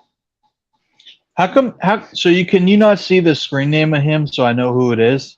There's no way to like hover on it in Streamlabs or anything or see so you know how to address him? See who is. I know how to address Infamous, but I gave him a nickname. It's called 80S. Hey, bro, how does this guy not know who I am, man? I'm Infamous, man. The infamous one. Everybody knows Infamous. I'm clueless. I don't know what's up. He's from the same place as what's her name? TJ. How's it going, Infamous? Hey, what's up, Playboy? Listen, man, I'm just gonna drop a few nuggets and then I'm out. I Drop some was nuggets. watching Drop some fries too to go to nuggets. Yeah, I'm gonna drop some nuggets, some fries, put some gravy on it. I want to say first off, shout out to Deion Sanders. I will admit, and I'm perfectly okay in admitting this, I was wrong. When he left the HCBC, the HSBCU, when he left the school, I thought that, I thought he was a sellout. I thought he was, he was leaving a great program, all that. But I gotta give him respect. He's taken it to another level. He's a proud black man. He's saying he's changed the locker room. He's changed the attitudes of these players, these young men. He's giving them credit, giving them, confidence. I got it. My mind has changed towards him. Like I'm not calling him I kind of called him a little bit of a sellout, but I've changed my mind about him. I was wrong. I was actually wrong. When I heard his press conference and what he was saying, it completely changed my mind, man. So I just want to give a shout out to him, man. Like, enough respect for that win. That was a great win by Deion Sanders in Colorado. And what's the next thing on the docket? Oh yeah, I want to say thank goodness Team USA lost. I don't give a shit. It's good. They needed to be humbled. You can't just throw talent out there and expect it to win on the world stage like that, man. So you got to take that L sometimes. So the Team USA loss, I think, is a good thing because it's gonna allow them to become more focused and realize that, hey, this is not just gonna be a simple walkthrough with the rest of these cats on the world stage. These cats ain't afraid of US cats ain't afraid of US like they used to be, man. Now, to be fair, I'm going to be fair. This USA team is not the real team. This is more like, the substitute teacher. It's not a real teacher. So to be fair, we got to also look at it that way. But, it is what it is. Now, the third thing on the docket, I'm going to run through this quick. I want to say I saw Shannon and Skip. Shannon and Stephen A. Smith today. I will say this: the chemistry is good. You can tell Shannon was a bit nervous. His first time, his first day. He's gonna get more comfortable. Now, the one problem I can see I've already see it already happening, and it's Molly Karam.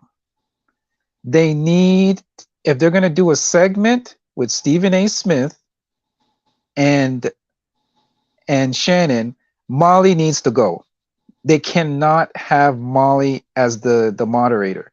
The problem with Molly is she's always trying to interrupt. She's trying to always squeeze into the argument, and she thinks she's a part of the panel.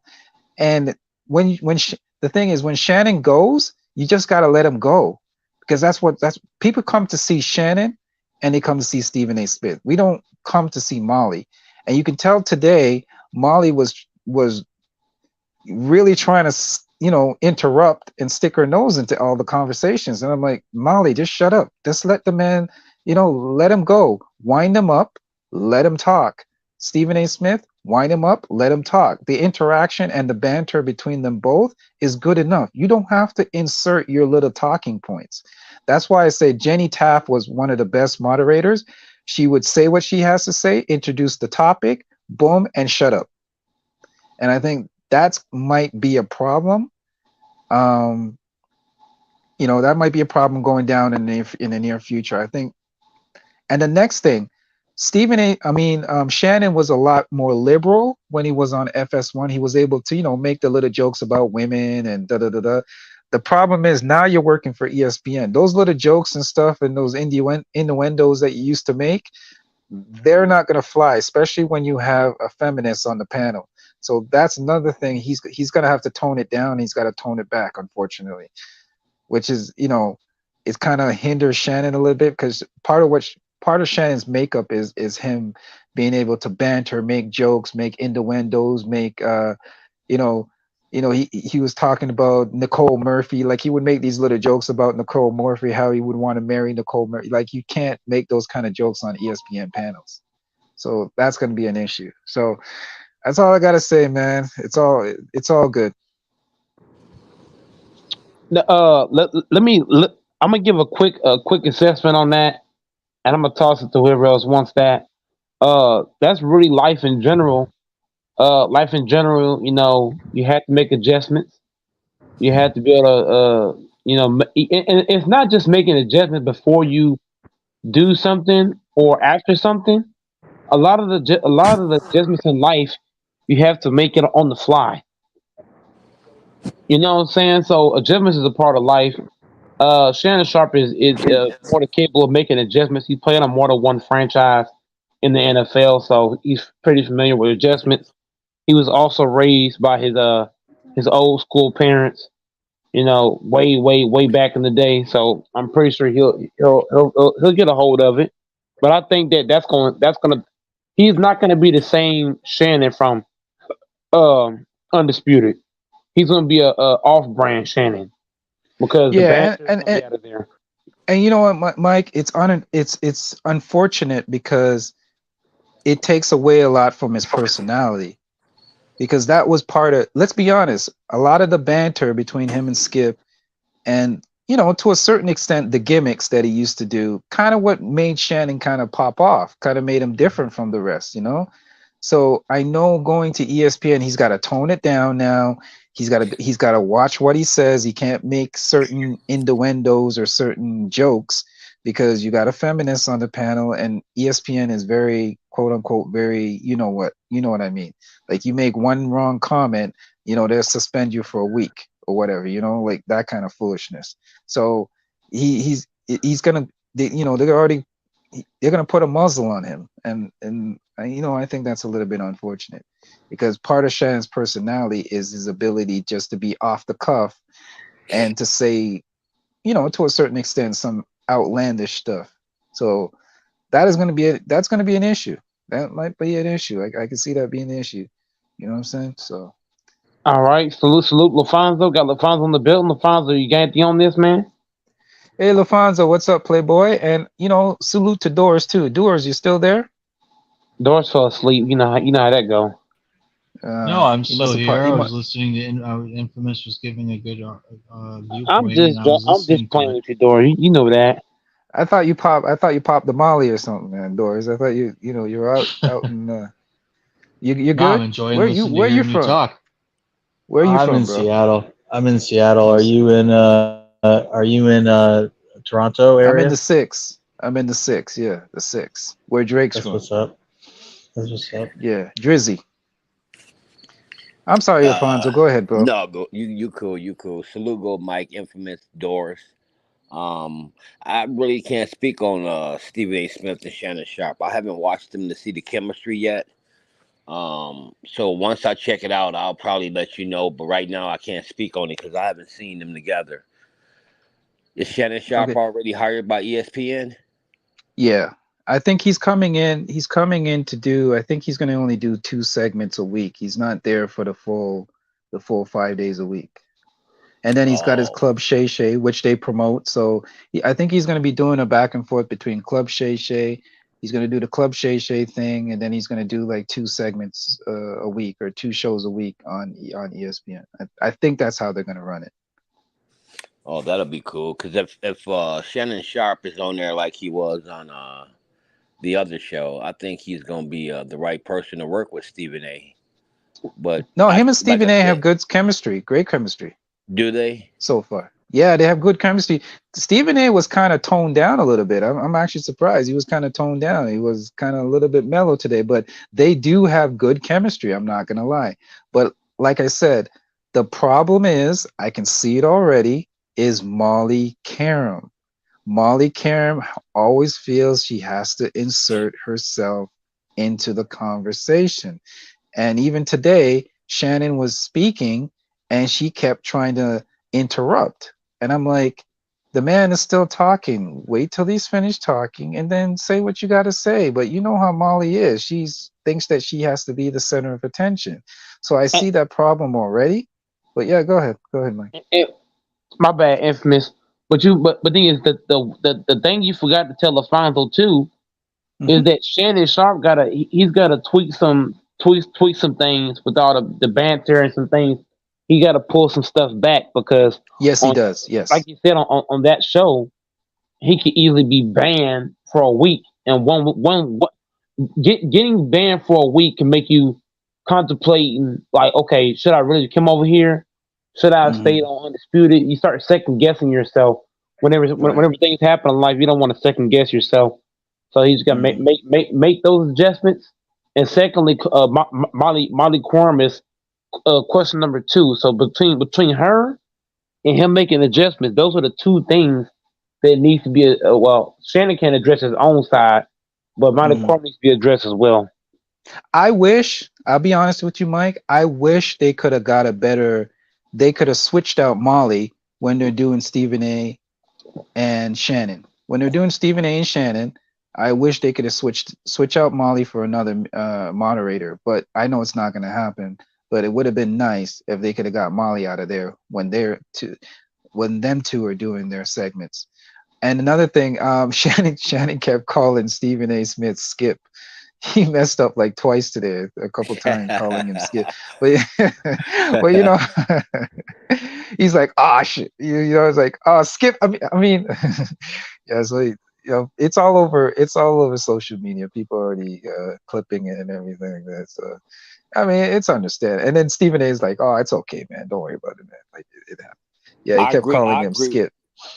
I agree with you about Molly. Molly she's the type, she'll kill their chemistry because she wants to make it about her. Right. Because they were having a good banter. They were talking about Deion Sanders. I'll give you an example. They were talking about Deion Sanders, right? And Stephen A. was talking about, yeah, you know, the next game I might have some connections. I can talk to Deion and maybe we can get both of us. We can go to the game and, you know, maybe get sideline. We could be on the sideline, blah, blah, blah, blah, blah. And, you know, get some food and blah, blah, blah. And then Molly kept interrupting and like, you know, like she wants to come too. And like, oh, well, what's wrong with chicken? What's wrong with this? And why can't you pack your own? Like, she's like inserting herself into the conversation. And it's not even funny and it doesn't add to the segment. Like it just leaves awkward. You know, when you're having a conversation with somebody and then somebody tries to butt in and then just say something stupid and awkward. Yeah. That's what I got. So I don't know. That's just my impression. But it is. Oh yeah. And by the way, I ain't gonna change the conversation, but I do have one confession is I want to correct myself about that CU game. I said they had 55 yards rushing. They actually had more than that. So I was wrong on that part. My bad. Okay. Alfonso, I apologize to Deion Sanders, bro, because when he left the historically black college, I was one of the ones that was very critical about him and saying that, you know, blah blah blah. I don't think it was a good idea, blah blah blah. But now I've changed my mind, and I have to apologize because when he got up there and he spoke with elegance, he spoke with confidence as a black man. He said a lot of things that kind of let me say, okay, you know, I see what he's trying to do. So I have to give him the ultimate respect. He's not a sellout. I take that back. I thought he was a sellout, but he was selling out, but he's not selling out. He's actually doing the right thing. He's doing the right thing. Yeah, and from what I know, when he was down there in Jackson, he was spending a lot of his own money. Right. And I think he didn't like that. But I was kind of like you. I mean, when he first talked about coming to Boulder, I was like, man, why you want to come to Boulder, you know? I didn't realize that once he decided to come here, a lot of players was going to want to come here with him, you know? Right. Not only that, did you hear what he said? He said the locker room and the staff is looking a lot different now. Right. You know what he means by that, right? Right. Exactly. I do. Yeah. Yep. And that's what made me change my mind. I'm like, okay, I see the game plan. I see what you're trying to do.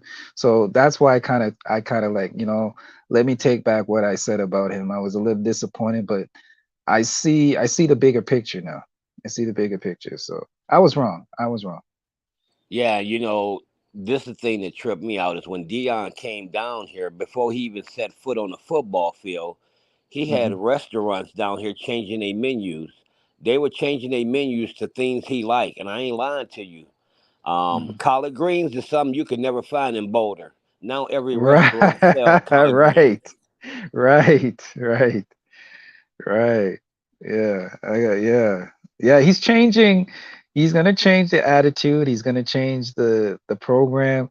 He's gonna and see this is what they're not gonna talk about. He's hiring, African American staff. You see what I'm saying?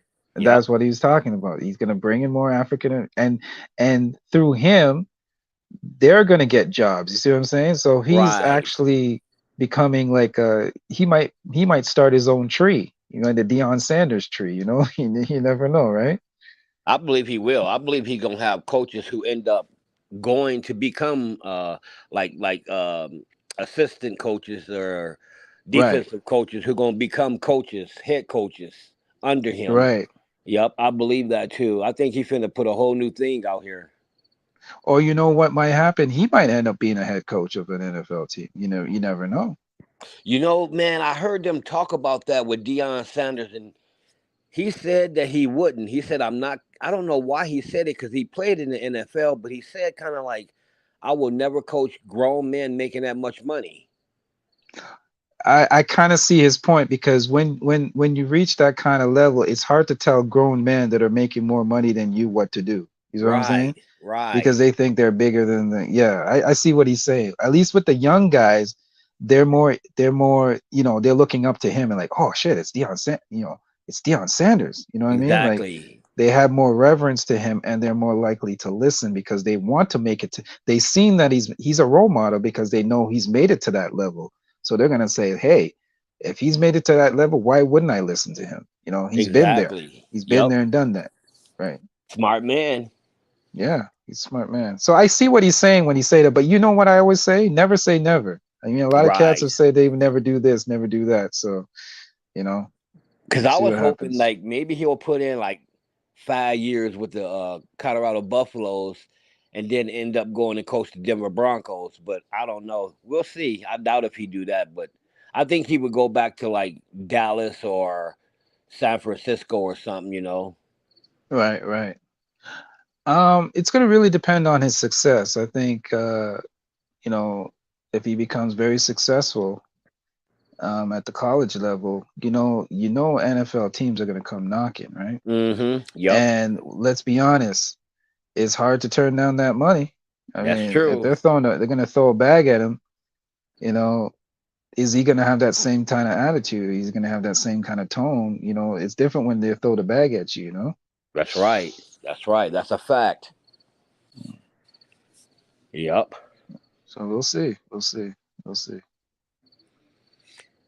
Yeah, I'm actually happy he came here, man. It's different here since he came here, but I mean the football, people are on cloud 10, and it's only been one game, but just that it's only one game.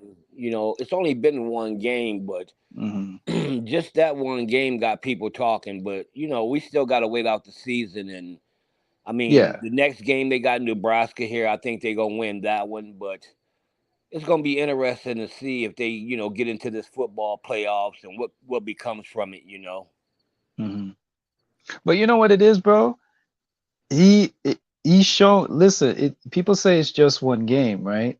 Right. But that one game builds, especially with young players, that builds confidence. You see what I'm saying?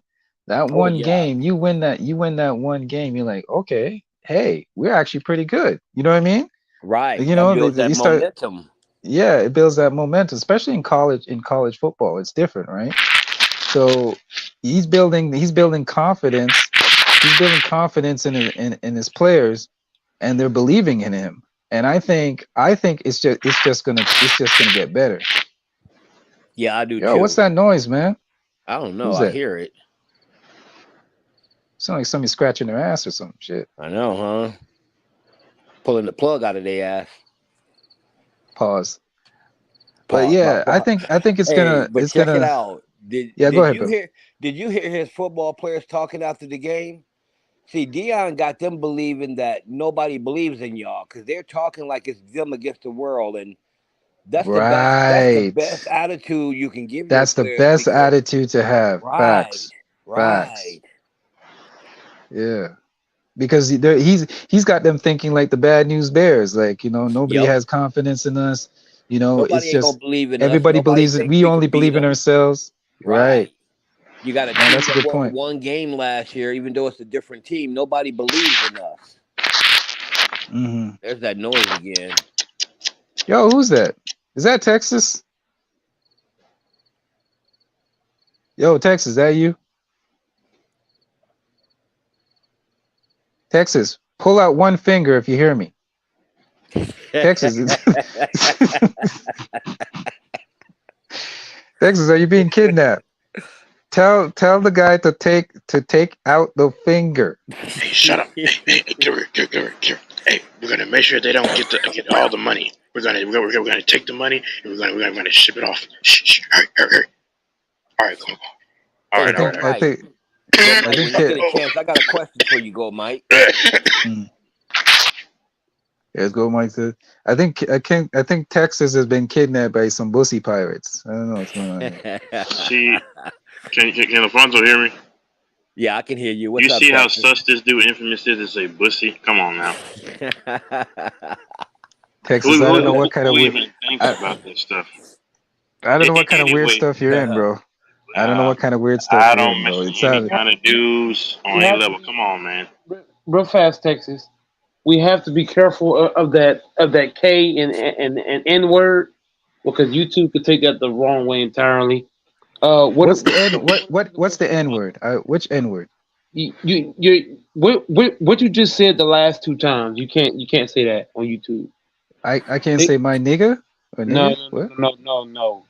The other word you said to Texas, you cannot say that word. You can't use the terms. The term you just used a couple of seconds ago on Texas. You cannot say it on Oh, YouTube. the BUSS. Oh my God! That one?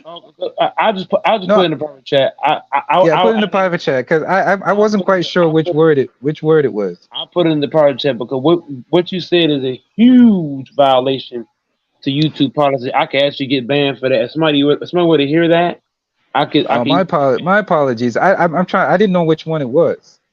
You said that's what I'm trying to. You said a word that starts with K, and then you said a word that ends in AP something. That word. That word could get you banned. Oh wow. Yeah. Yes, I didn't know that. But my apologies. I didn't know that.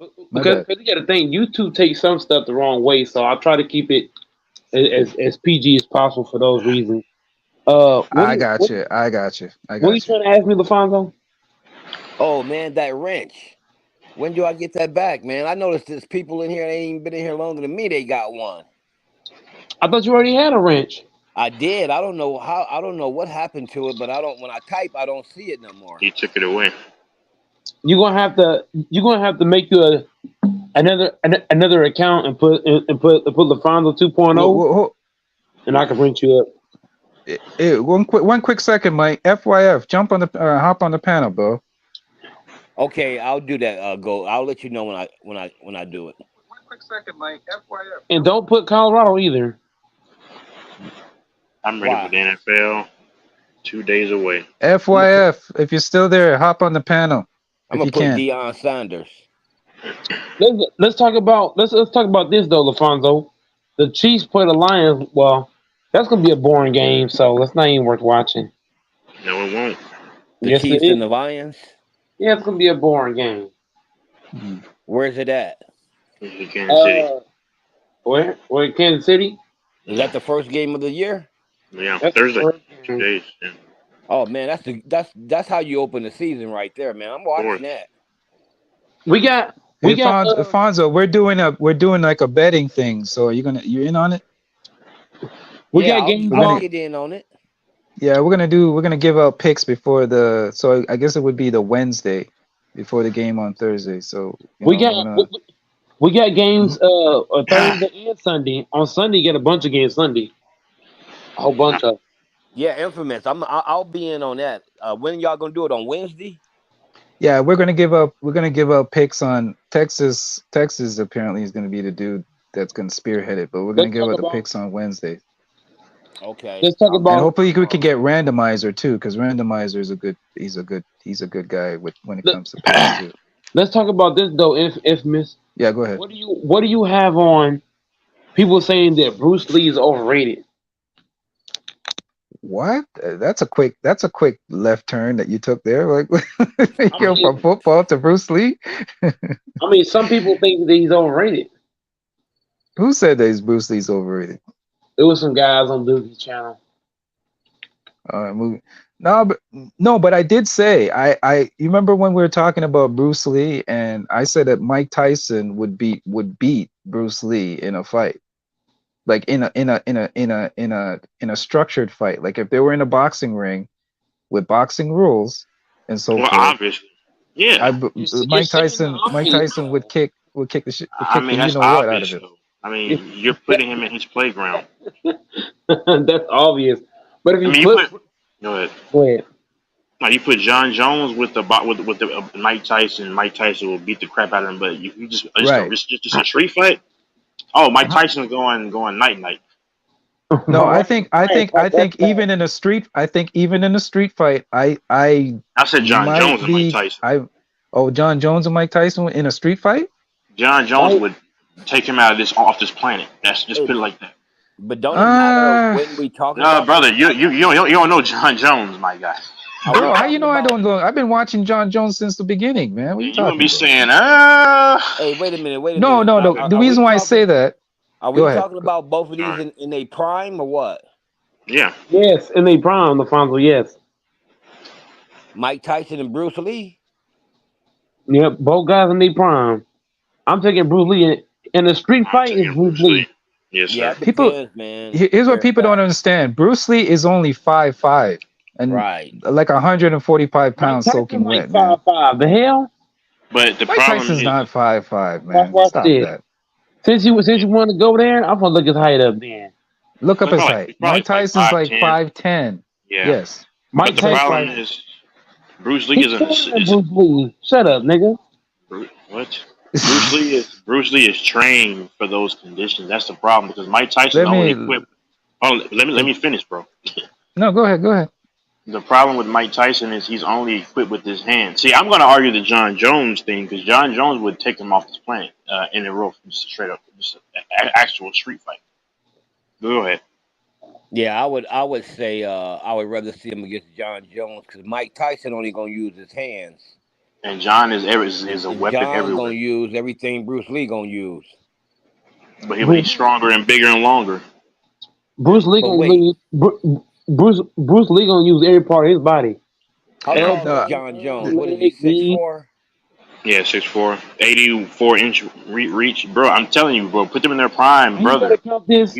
I gotta say one Texas real fast. Go ahead. Mike Tyson over his career, he struggled against guys that are masterminds at fighting. And what is Bruce Lee? He's a mastermind. You're not gonna just walk in the ring and punk. No, well, whenever I say ring, I come out in a street fight. Mike Tyson can intimidate Bruce Lee. Mike Tyson, reason why he won so many matches because he intimidated his opponent way before they even fought. The only guys he couldn't intimidate that I saw was a guy named Lennox. Yeah, I'm kind of butchering his name. You're talking about Lennox Lewis. Yeah, him. He couldn't intimidate him. He couldn't intimidate Holyfield. So that's why he lost those matches. Mike Tyson is a dude that if he can't intimidate you, he really can't beat you. And Bruce Lee, I don't believe Mike Tyson can intimidate him to be able to beat him. I believe Bruce Lee is so tough mentally, he would just psychologically beat Mike Tyson down. And with the John Jones fight, how is Mike Tyson going to defend the leg sweep? You know what I'm saying? How are you going to defend the leg takedown? Because all John Jones can do is sweep his leg under him. He loses balance. John Jones is quick as a snake, and then he's going to start striking. Like, if you think Mike Tyson's prime is going to beat John Jones in an actual just fight, street fight, Mike Tyson's going to go home with bloody face, everything. in their See, prime. I don't know, because I mean, I think if Mike Tyson get a good shot at John Jones or Bruce Lee, I was thinking. he That's what gonna I lay was them thinking. out. But How is he here's gonna get a shot though? That's but what's wait, crazy. here's the problem though. John Jones, first of all, you got to catch him, right? What are the probabilities of him getting a clean shot on John Jones if John Jones can go under and you utilize, the leg That is sweep, true. That all is that? true. That Y'all is not true. thinking about that. And John Bruce is not. Lee. Hold on, wait. John is not going to sit up here and spar with this guy. Well, and actually try to. He might faint. He might try to pretend like he might show a punch and then go up under and then try to scoop him, and then Mike Tyson's not equipped for the grappling game. Y'all are not taking that into account. That's why Mayweather fought McGregor in a real fight. McGregor's going to beat the pure D-ish out of him because once the fight goes to the ground, if you haven't trained for that kind of a nasty ground game, you're dead meat. This is how it goes. That's That's true. why That's true. Bruce Lee gonna win. That's what I'm telling LaFonso Taylor. Bruce Lee is too fast for Mike Tyson. I'm sorry. You know why, Mike? I got to be honest. You know why people think this kind of nonsense? Because they think of this nonsense because of video games. The MMA game, the MMA Bruce Lee is PS5 game. Bruce Lee. You can actually put Bruce Lee against Mike Tyson in that game. Hold on, Infamous. What skill set that Bruce Lee has that Mike doesn't have? Bruce Lee has the ability to climb a damn building with his bare hands. So if Mike Tyson hold on. So look, Bruce Lee has the ability of Spider-Man. He could jump around on stuff and climb walls and shit. Bro, I'm telling you right now, if Mike Tyson try to swing on Bruce Lee, all he gonna do is literally jump over his ass. Everybody forgets Bruce Lee is super athletic and he's quick. Man, this is a I'm not gonna lie to you, Mike. You know how I love Bruce Lee. Bruce Lee is my favorite martial artist. I have every Bruce Lee movie that you can think of, even the ones with his son and his daughter. So here's what I'm gonna say. We have examples. We literally have examples that you can go look at where they put in the ring a boxer versus a kickboxer. I know it's not a complete fair sample size. No, but I'm saying like they put two of them fighting together, and in almost every situation, the boxer kicked the Street Fighter, the kickboxer's ass. Is the Street Fighter on Bruce Lee level? No, of course, the Street Fighter is not Bruce Lee. I'm saying it's a small sample size. I'm using a small sample size. But you got to look at it this way. You got to remember, a kickboxer can use his legs and he can use his hands. A boxer only uses his hands, and almost in every situation, the boxer corners the kickboxer. Is the street fights you talking about? Infamous. Is the street fights you're talking about have referees? No, but when I said my example, I said it in a ring, in a structured environment. No. That's what I'm asking you. You said something about about guys getting their ass kicked. Was that in a ring with referees? Yes. Okay, so I'm talking. Okay, what me and Texas talking about. If you put Mike Tyson and Bruce Lee in a street fight, no refs involved, you and you, bro, Bruce Lee taking that shit, bro. I don't know about that. I don't know. I'm arguing John Jones because I mean Bruce Lee. No, you have a better argument with John Jones. Texas is right. You have a better argument with John Jones. Here's one thing I want to say though. Don't y'all find it very funny how boxers always want the UFC fighters to come to their world, but the boxers know better than step foot in the octagon? Don't y'all see? I'm telling y'all, because Mayweather in his prime. Hold on, time out.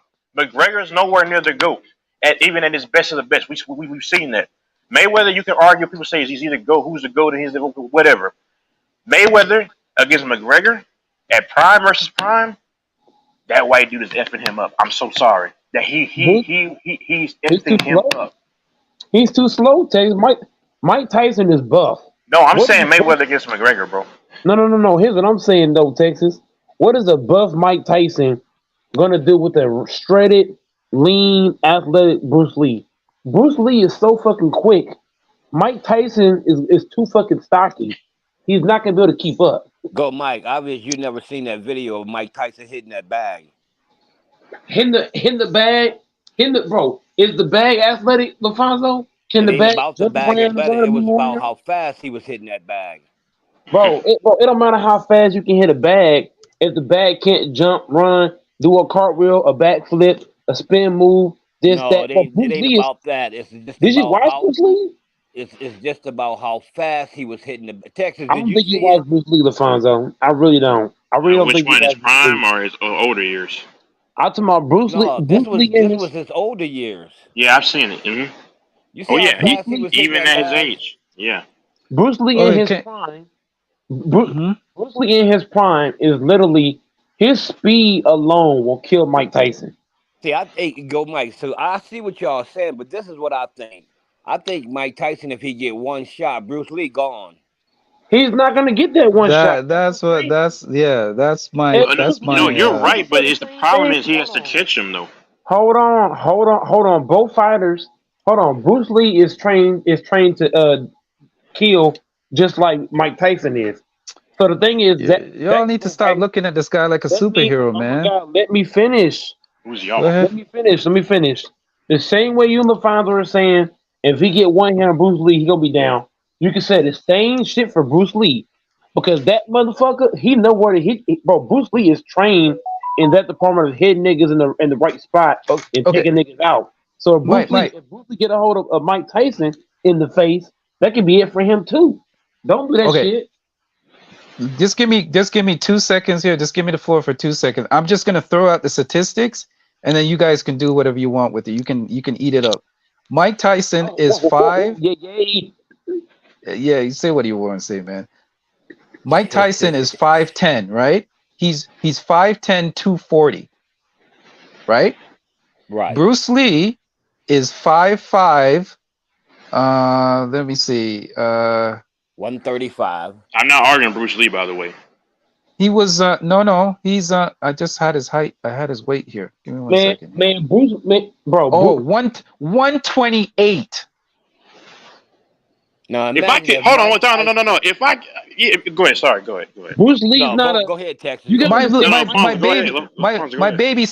baby sister weighs more than him. Y'all gotta understand. Y'all gotta understand. Hold on.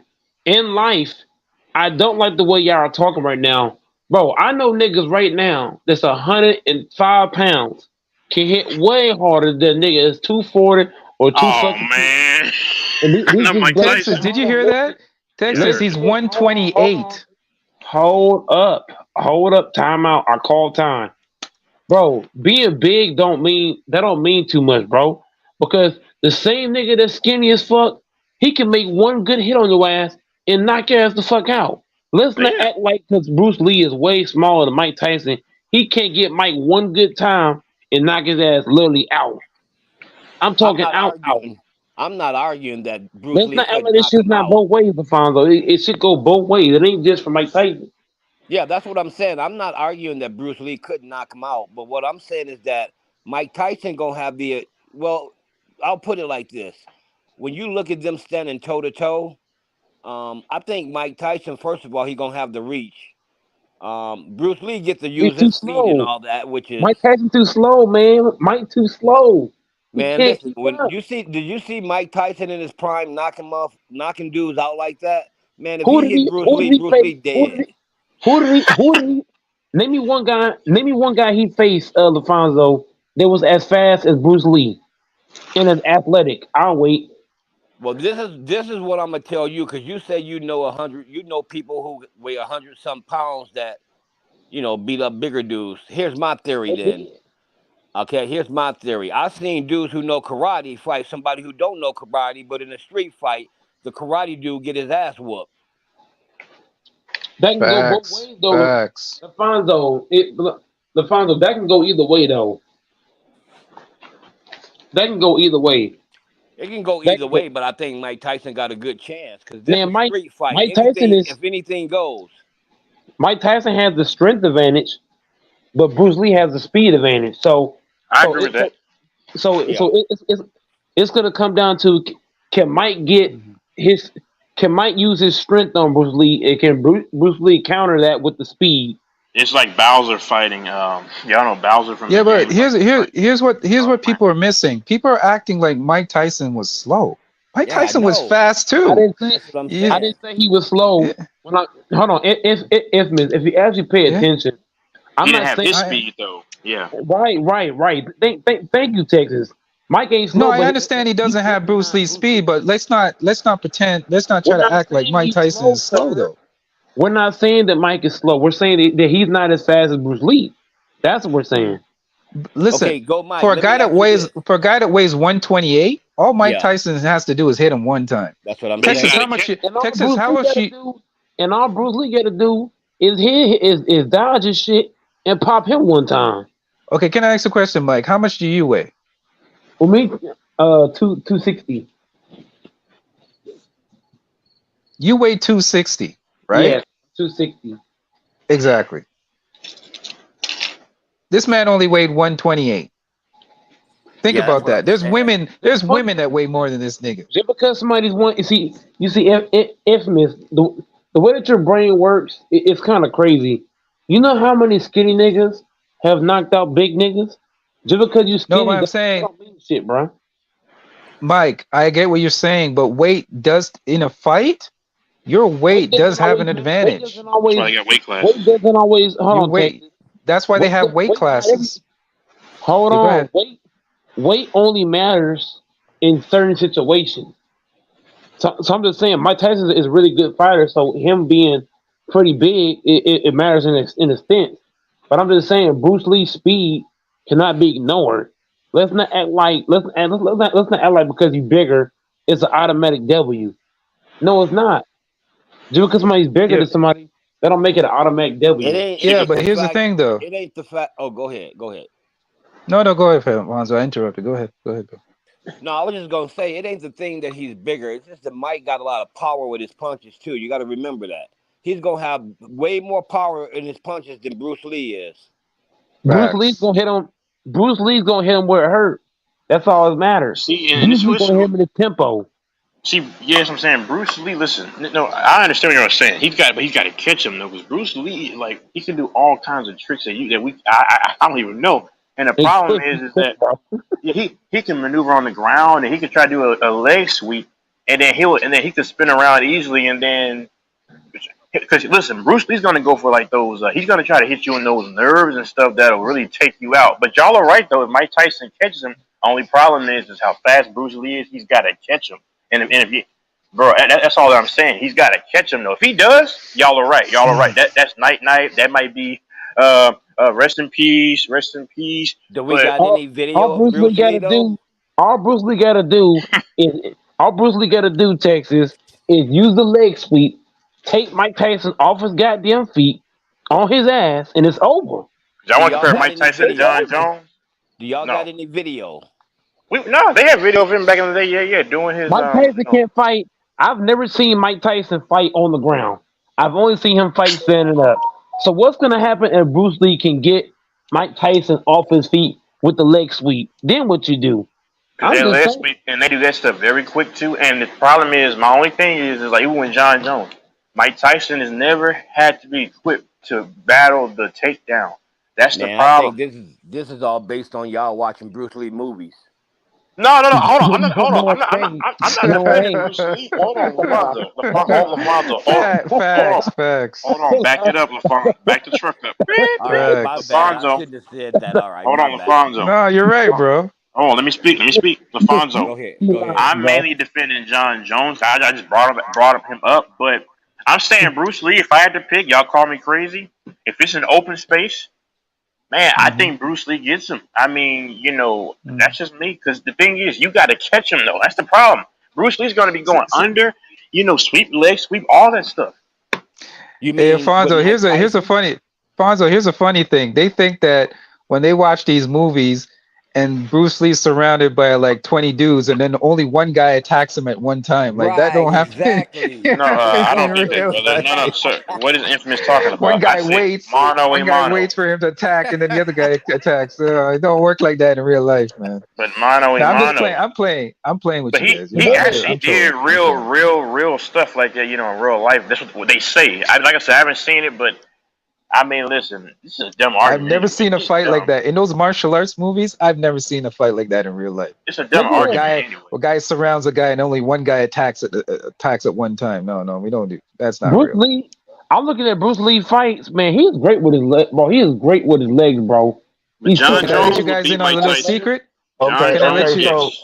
so it's been enough. Can I let you in on a little secret? Let me just get this off. Can I let you in on a little secret? Hey King, Go I'm ahead. defending John Jones, by the way. You heard Yeah. that. I mean Bruce Lee, I don't know. I'm defending Let Bruce me let you all in a little secret. That fight between Chuck Norris and Bruce Lee in the was it the Game of Death? That was a real fight, and they're saying that Chuck Norris almost beat him in that fight. By the way, Okay. that turned into like a real I ain't defending fight. Bruce Lee. Fight. John Okay, Jones. Go ahead. I'm defending Bruce if Lee. you don't mind. Mm-hmm. So the first thing that I want to say about this discussion is that number one, Mike Tyson grew up street fighting. He didn't grow up as a boxer. He grew up as a street dude. He was a street dude. He used to rob people. He used to get in fights. He went to jail at a very early age. Warrior day camp is what they call it. It's basically TYC is prison for kids. Facts. He grew up fighting. He grew up street fighting. That's number one. Yeah, I Number was going to two, mention that. this notion about this notion about him having to catch Bruce Lee. Now you do understand that Bruce Lee has to be close enough to him to land punches or to land kicks or whatever maneuver he want to try to do. He got to be close enough to land those things. Mike Tyson, now in his prime of boxing, was a trained fighter, right? His speed, his quickness, his footwork, his punch resistance, all of those things come into play. And so if Bruce Lee gets close enough to him, all he has to do is rush him, run at it, get at him as quick as possible and get his hands on him. He puts his hands on Bruce Lee itty bitty ass, it's over. And the thing about it is, exactly. Hold up. Let me say this. The thing that y'all say is, well, Bruce Lee know where to hit him. He know these points. Anywhere that Mike Tyson hits Bruce Lee, it's a wrap. He gonna break something. Facts. He's not going to. I agree. Bruce Lee's not a. Here's the thing. Bruce Lee's not Earl Spence Jr. Earl Spence Jr. He's the kind of nigga to just stand there and just take punches. Bruce Lee is not that. Bruce Lee is not gonna let Mike Tyson touch him. I'm telling you. Okay, so let me ask this question. Mike, can I ask you a question? How tall? Wait, infamous. Hold up. Let me ask this question. Let me ask this question. Do you run faster running forward or running backwards? Bruce Lee run fast forward or back. Oh, I'm saying, which is faster though? If Bruce Lee is running, is he gonna run faster running forward, or is he gonna run faster running backward? Bruce Lee is acrobatic. I understand that.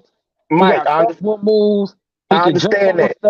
Okay, I understand that. Now you trying to put him like he's Jackie Chan, but see, you don't want to answer the question because you know what the answer is. He's super athletic.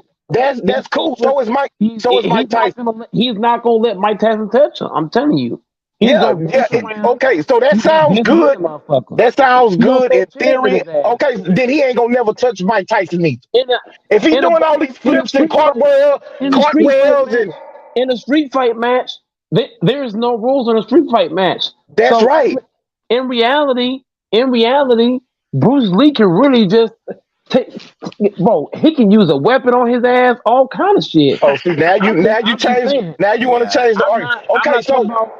I'm not talking about okay, so let's clarify. I know what you're talking about. I know what you're talking about, Mike. I know what you mean. You mean like a stick or a bat. You ain't talking about no guns and nothing like that. I get it. Right. So to the Jones cat. What's up? The reason why I made the point about him being a street fighter is this notion that John Jones is able to, put him in all these types of moves and all of that. Again, why do you think Mike Tyson beat Holyfield? Because he said Holyfield kept on headbutting. He wanted to take it to the streets, so he was going to take it to the streets. Okay. So he has the experience of being in a street fight. But again, the speed, the quickness, the power is going to neutralize any and everything that John Jones wants to do. This notion that if he just tries to scoop Mike Tyson up, that's going to be it, and he can put these moves on Tyson. Mike Tyson see the MMA fighting gives people the illusion that if those guys get in a street fight, they whooping everybody in the street fight. That's not facts. That's not true. Mike Tyson punches John Jones. And remember, he was knocking out motherfuckers cold with gloves on. Imagine him punching motherfuckers with no gloves on.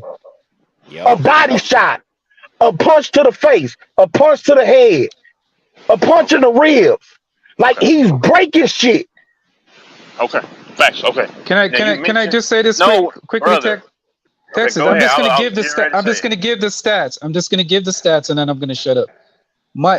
John Jones is 6'4".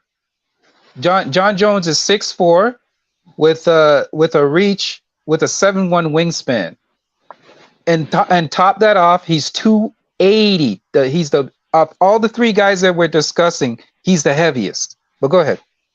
Okay. All right. Thank you for the information. I really know. Yeah, you're right. He's got long arms, but the problem is he mentioned street fighting, right? And just let me go. Okay. Mike Tyson has experience, but so does John Jones outside of the UFC. Time out. I forgot. Oh my God, I forgot the white dude's name. God, my credibility is kind of shot there. But you can go on YouTube.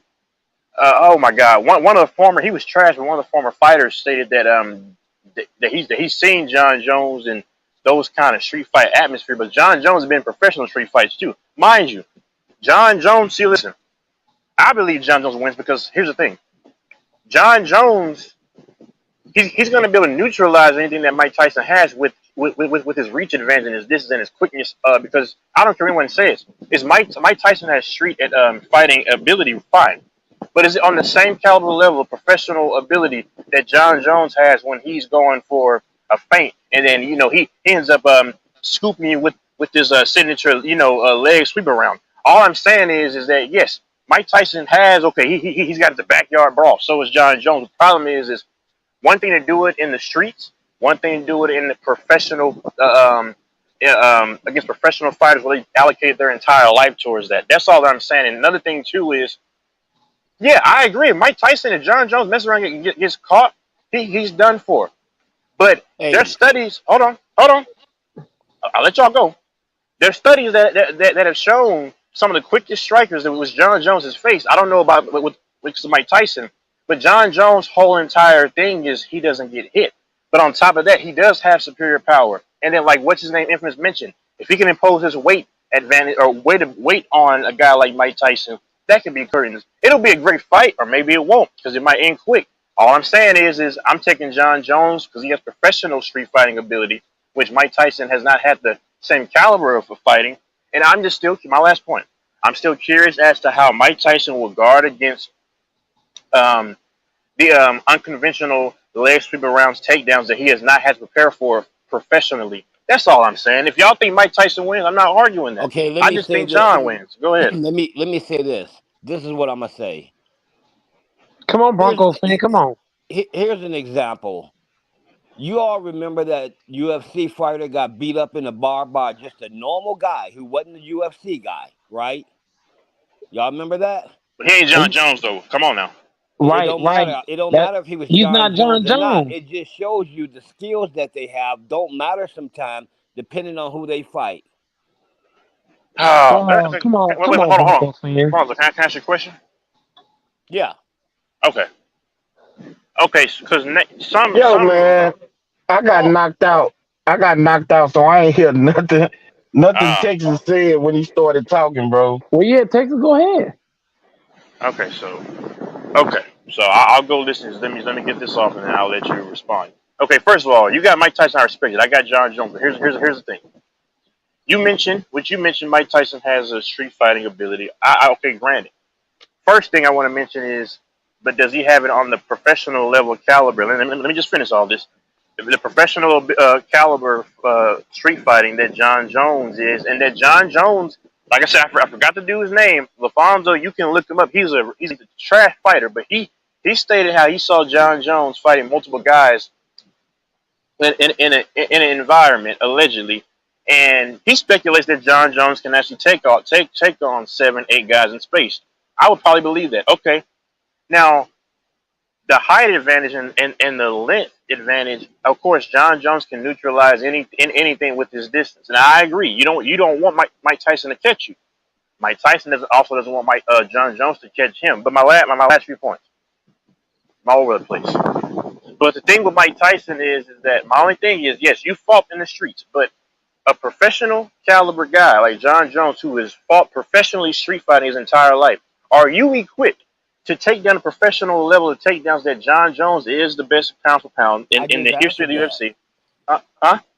I just answered that with that guy who wasn't a street. He wasn't. Wait, time out. But no. But the problem is you're comparing this guy to John Jones, who's all world. So No, you I'm understand? not comparing him to John Jones. I'm comparing the UFC. It was a UFC fighter versus nobody. So sometimes the UFC. Well, he was trash. Sometimes, well, actually, I'm sorry. I'll let you finish, and then I'll go ahead. Okay, Go ahead. My fault. it's my only thing because just to address that. Then he must have been trash. I mean, but here's the problem though. All I'm saying is y'all got Mike Tyson. I'm not gonna argue that because I mean I don't want John to get hit, but Mike Tyson doesn't want to get hit. But my only concern is yes, you have street fighting background, but do you have on a professional level to be equipped to take down professional level under striking and takedowns that John Jones can present? That's my only thing. My last thing, and I'll let whoever go. Like I said with the Conor McGregor and Floyd thing. Now I know that's probably a bad matchup because Floyd is not known for his power. Okay, there you go. Well, hold on. You mentioned some bozo at a bar. Come on now, that's not John Jones. Go ahead, man. I respect you got Mike Tyson.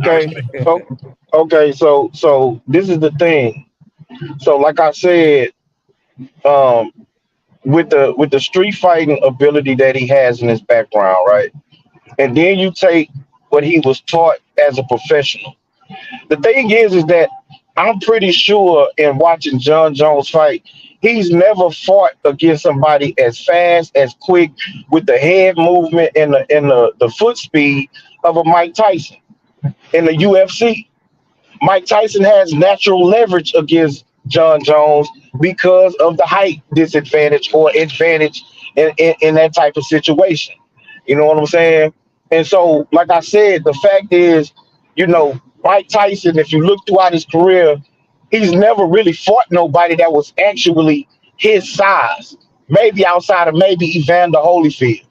Evander was even, taller than him or had longer reach than him, but he's about the only one. Everybody else was much bigger than him. So he has a history of fighting much bigger dudes with much longer wingspans, and again, he knows with his head movement and footwork how to be able to get, in range of those guys. And then it's just about landing the punch. And he throws punches from a bunch of different formats and pockets. So it's no telling where the punch is going to be coming from. But then again, like I said, if he hits you in the body with one of those shots with no gloves on, he break your shit. Like, you gon' feel those punches. He can hit you in your shoulder. If he punch you in your shoulder, he's gonna make that shoulder go numb. And so that's my only thing. And so, one more thing: the McGregor Floyd Mayweather. Now, see, people think about money. What's his name? Floyd Money Mayweather. And think that a dude like Conor McGregor will be able to beat him in the UFC. I go back to Pretty Boy Floyd. And so, if Pretty Boy Floyd was to fight Conor McGregor in a street fight, he's knocking Conor McGregor the fuck out. Okay, sure. That's a fact. Like, anybody, if you go back and watch Floyd Mayweather when he was called Pretty Boy Floyd back in his young days, he had power. Yeah, he hit with power. He had the fastest hands in boxing. Still had great footwork. So in a street fight, again, he don't have to grapple with him. He gonna use his footwork, but when he put paws on McGregor, he putting that ass to sleep. Oh my God, what the crap is that? Get off me. Okay, I got one last response. I'm sorry. Okay, no, you mentioned head movement. That's fine. But if they're fighting in space, all I'm saying is yeah, because John Jones is up there amongst in the top tier amongst combatants, whatever. In terms of head movement, I don't know how he compares against Mike Tyson. Fine, but my only thing about Mike Tyson is accustomed to, of course, defending punches from all different angles, which John can do that. But are you equipped for having to block different type of kicks, question mark kicks out of nowhere? Like y'all, John Jones is historically top tier in terms of fastest, being able to get his kicks along with his hands. So what I'm saying is like when you're right, but the problem is I just don't know how Mike Tyson is equipped professionally. He can surprise me to be able to defend question mark head kicks, roundhouse head kicks, followed by a shot to deliver or something like that. That's all I'm saying. John Jones, in my opinion, in space will have more of an advantage because he can utilize all of his body parts, which Mike Tyson has not professionally, at least that we don't know of, prepared for. So a quick shot to the head and then feint and then turn it into a knockout blow or vice versa. Like, all I'm saying is I just don't know how Mike Tyson will be equipped to handle that. But that's all I got to say about that. Oh, and then the leg sweeps and all the crazy stuff. I just don't know if Mike Tyson can deal with the spontaneity of John Jones. That's all I'm saying. That's all.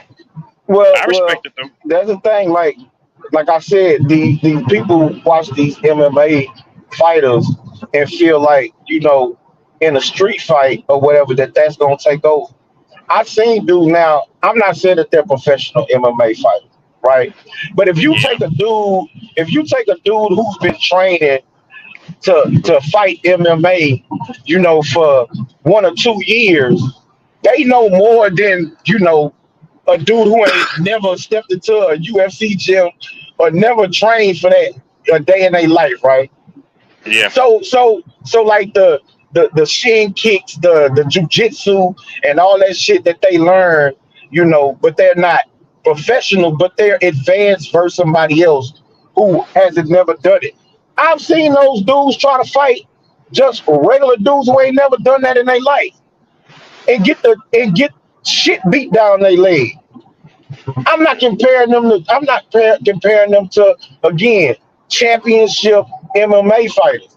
But the fact of the matter is that when you're in a street fight, you know, all of a sudden there's no referee to come and pull them off when you didn't got punched unconscious because you try to one of them kicks and a motherfucker catch you in the middle of that kick and take you off your feet and drop you on your fucking head.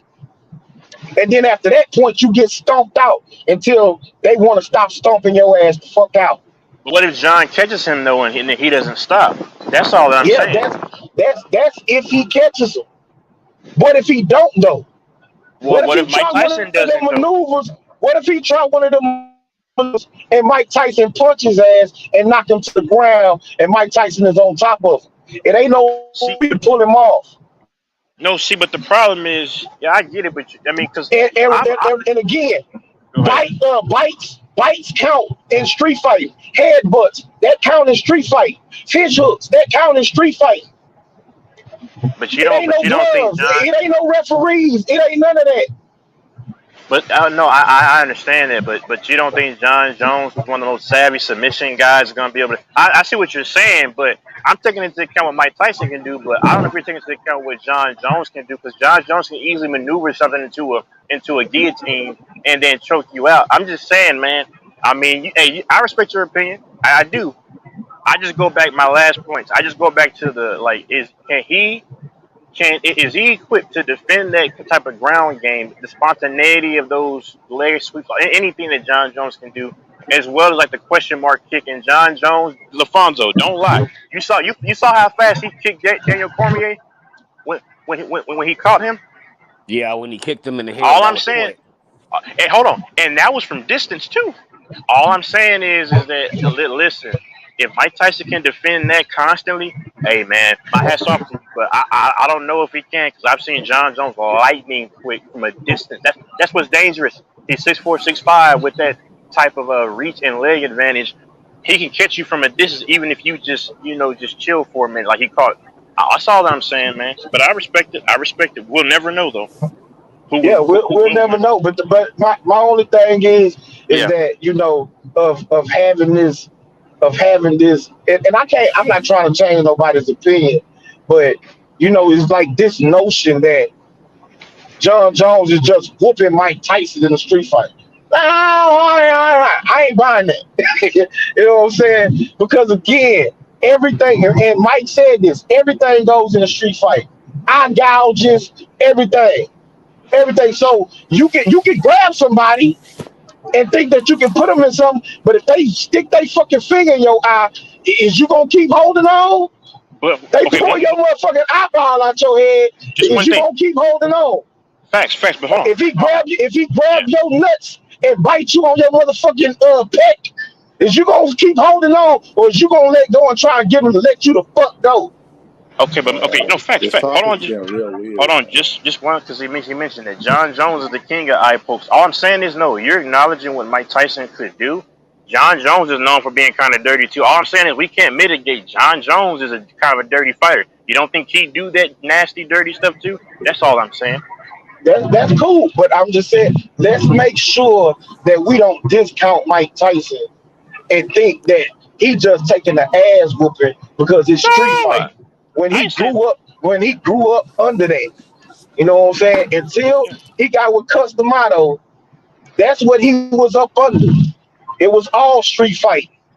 So, I'm sure that he didn't face all levels of dudes, in a street fight of kicks, bites, weapons, all that, knives, you know what I'm saying? And had to deal with all of it. No. John Jones had a rough upbringing too, where he had to fight. But all I'm saying is, he's done it. But I just don't know. But when you haven't allocated your entire life, because a large sector of his life, he was on with the hands in boxing. I'm just like, are you a little rusty with defending a professional type of barrage of attacks or ambush? That's all that I'm saying. Because John Jones, look him up. Yeah, but John no, Jones, we were talking about both of them in their primes, right? We ain't facts. talking about so Mike Tyson. Remember, Mike Tyson won his first belt, I think, at 25. And John won his first at He was the 23. youngest. He was the youngest heavyweight champion in the history of the world. And John won his first at 23. John got his first 23. It could have been 21. I got It could have been 21. It wasn't even 21. It was 20. He was the 20. baddest Okay. on Okay. the planet. Okay. He was still a boy and he was beating up grown ass men. Think about that. Knocking them the fuck out. Knocking My them the only fuck thing, out. my only thing with this is no, you're right, Mike Tyson, but let's not discount on the flip side. John Jones grew up fighting in street fights as well, and but see, the only problem is I'm gonna shut up here. I promise. I'll let y'all go. John Jones didn't grow up street fighting though, like Yes, he did. Mike Tyson did. Oh, Though. but okay, okay, whatever. But no, fine. But the problem is, but he street fight though. But the problem is that you're taking this man into John Jones's entire life professional sanctuary where he had to perfect. That And don't Mike matter Tyson, though with street fighting. no, brother, That's a brother, fact. That's brother. a fact. That That doesn't matter professional with shit street don't fighting. mean nothing. It don't mean No, nothing on the concrete but jungle, my nigga. but see, what y'all are discounting is that John Jones, when he grew up, see, because LaFonso, how do you know the level to where John Jones fought? See, if you see, I'm not discounting what Mike Tyson did, but go do your research about John Jones and look where he came from, Rochester, New York, where Cause the street fights that he had. That's all that I'm saying. I'll say this. I know people right now back where I'm from in Saginaw that will give John Jones a run for his money because it don't matter about the kung fu stuff. And they'll When get it Mike comes to Tyson, street fighting, all that don't matter though. brother. But there's All that reports. pretty shit. But there's guys around John. Hold on. See, that's like. Well, I understand y'all aren't privy to MMA. But the problem is John Jones is former UFC fighters that will tell you that he's been involved in this stuff that they seen behind the scenes in real time, like 1-on-4 type of sparring and stuff and actual fighting. I mean, y'all can attribute it to pretty stuff to defend your guy, but I want to keep it down the middle because all I'm saying is I don't discount anything Mike Tyson did. My only like y'all discount Jones. My only thing is, bro. I'm not discounting Before I jumped on the panel, you were saying that John Jones would fuck Mike Tyson up in a and I street believe fight. that. I believe that. Okay, Yes. so you're not keeping it down the middle. Hold up. You're not keeping it down the middle. You ain't give Tyson no chance against Jones in a street fight. Yeah, can I say my piece real quick? Go ahead, man. Yeah. So, go ahead, bro. I'm a super big Mike Tyson fan, so I'll just say this. I think y'all are underestimating how vicious and ruthless Mike Tyson is or was. You know what he said? He said, when I was in my prime, I used to regret not killing them back then. Like That's John it. Jones is not vicious. Y'all do y'all's homework. Go ahead. Not on the same planet, bro. Yo, Mike Tyson Oh used to my knock God. dudes out and be upset he didn't kill them. Come on, man. John Jones was on that time. Stop it. Mike Tyson Okay. said he wanted to eat their kids. Oh my God. Bro, I'm telling you, like, you don't understand. Like, Mike Tyson was a god of war. Like, See, but dudes the aren't fighting problem like is, him, man. see, what the problem is that I'm not calling y'all this or whoever, but people who are myopic, when they speak only about what they know about one guy, haven't done any research about what this other guy has done and said, then see, because I understand we have favorites. I haven't discounted anything about Mike Tyson about his skill set, but see, y'all only heard what Mike Tyson said, those crass comments. But John Jones is known to be psycho too. Now, okay, the level, fine. I mean, that's fine. But I'm not going to speak definitively about this one guy without knowing that this guy is psycho too. That's all that I'm Okay, saying. can I tell you something, Mike Texas? Tyson bit off a dude's Can ear in the I ring. tell you something? What? Hold on, TJ. Let me tell you something, bro. When it comes to fighting, karate, kung fu, all that, street fighting, it just don't matter. It doesn't. If you know anything about street fighting and you've been out there, you've been fighting, none of that matters when you're on that concrete. Oh yeah. That's a fact, bro. That's a fact. The problem is casuals mitigate John Jones because y'all don't know much about him. See, when y'all when y'all talking about Mike Tyson, I didn't shoot it back. The problem is that I hear a lot of people yell about Mike Tyson, but because they're uneducated about elements about John Jones. That's all I'm saying, and it's impossible to have. But that goes both ways. That goes No, both no. ways. Like I said, you was doing the same thing. You was doing the same thing earlier. Basically saying Mike Tyson did not have a chance where you really don't know his background when it came to street fighting. And so you just made the assumption that John Jones in a street fight would wash Mike Tyson. But you know what I did though that y'all didn't do though? Hold on. That y'all couldn't do? When y'all told me about when y'all informed me about Mike Tyson's background and when I told y'all about John Jones' background, what did you or LaFonso at least do? You instantly mitigated it. See, when somebody gives me information, That's not true. That's Brother, not hold on. true, bro. I I'll tell you what just LaFonso told you. said. I just told you. Hold up. I just told you that I said when you were I said talking about LaFonso. John Jones, you said me and LaFonso. No, Now I said what you I said you you and I said said me and no LaFonso. me and LaFonso mitigated what John Jones did after you told us. That's not true.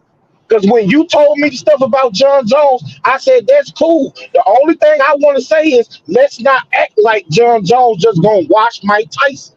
I didn't try to mitigate it. I ain't trying to say I ain't believe it or none of that other shit. Okay, cool. He was a street fighter too. He did this, that, and this. Okay, that's fine. But let's stop the narrative that in a street fight he just don't dog walk Mike Tyson. That's what I said. So don't act like I just dismissed everything you said about John Jones.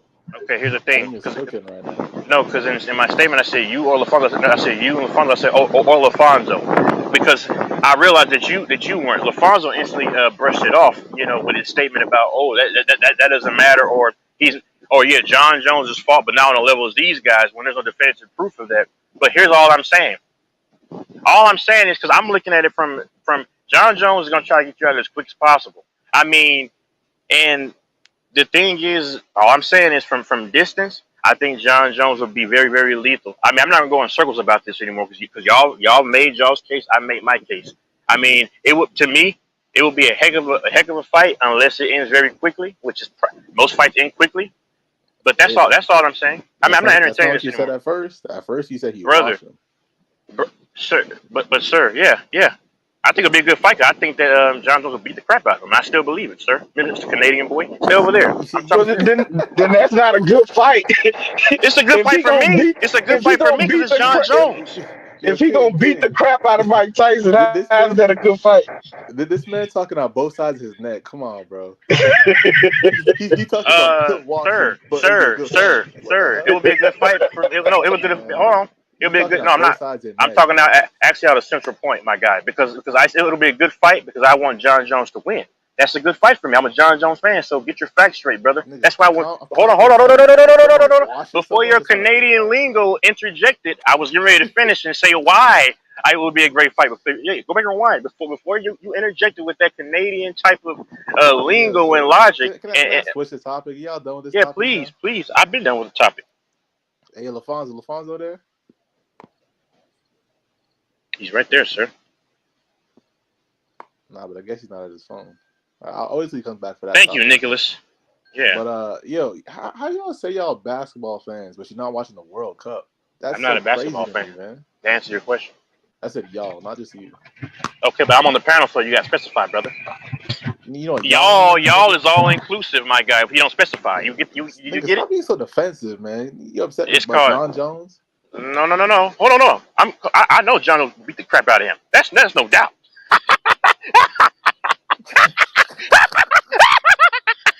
There's no doubt about that, bro. Yo, King, what'd you do to Texas, man? I think you cooked them too much, man. You losing them. I ain't did shit, bro. I just tried to bring some levity to the conversation. They talking about Mike. They talking about Bruce. They talking about Bruce Lee and John Jones is whooping the shit out of Mike Tyson. Hold on, time out.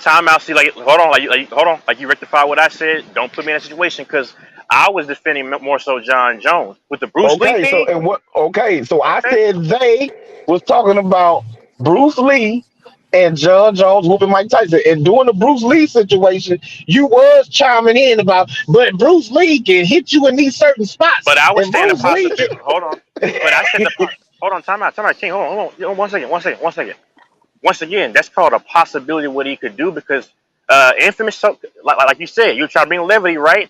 I saw that Mike was the only person talking about Bruce Lee. And if you rewind it back, it was Alfonso and Infamous lobbying for Mike Tyson. Like you say, you bring in levity. That's what I was doing. And hold on, I didn't say definitively. What was I doing? I was giving out a different angle to look at. Rewind it back, and you'll see I wasn't saying Bruce is gonna kick his butt. John Jones, I said, heck yeah. But I was just saying, okay, y'all 2-on-1. Y'all are just saying it's lopsided. And what did I say?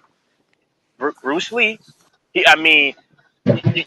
got to hit him, and you got to be prepared for all these mystery magic, Scooby-Doo mystery machine type of moves. That's what I was saying. I didn't say definitively. No, don't do that. I said I was giving out possibilities. So you was just trying to even the odds.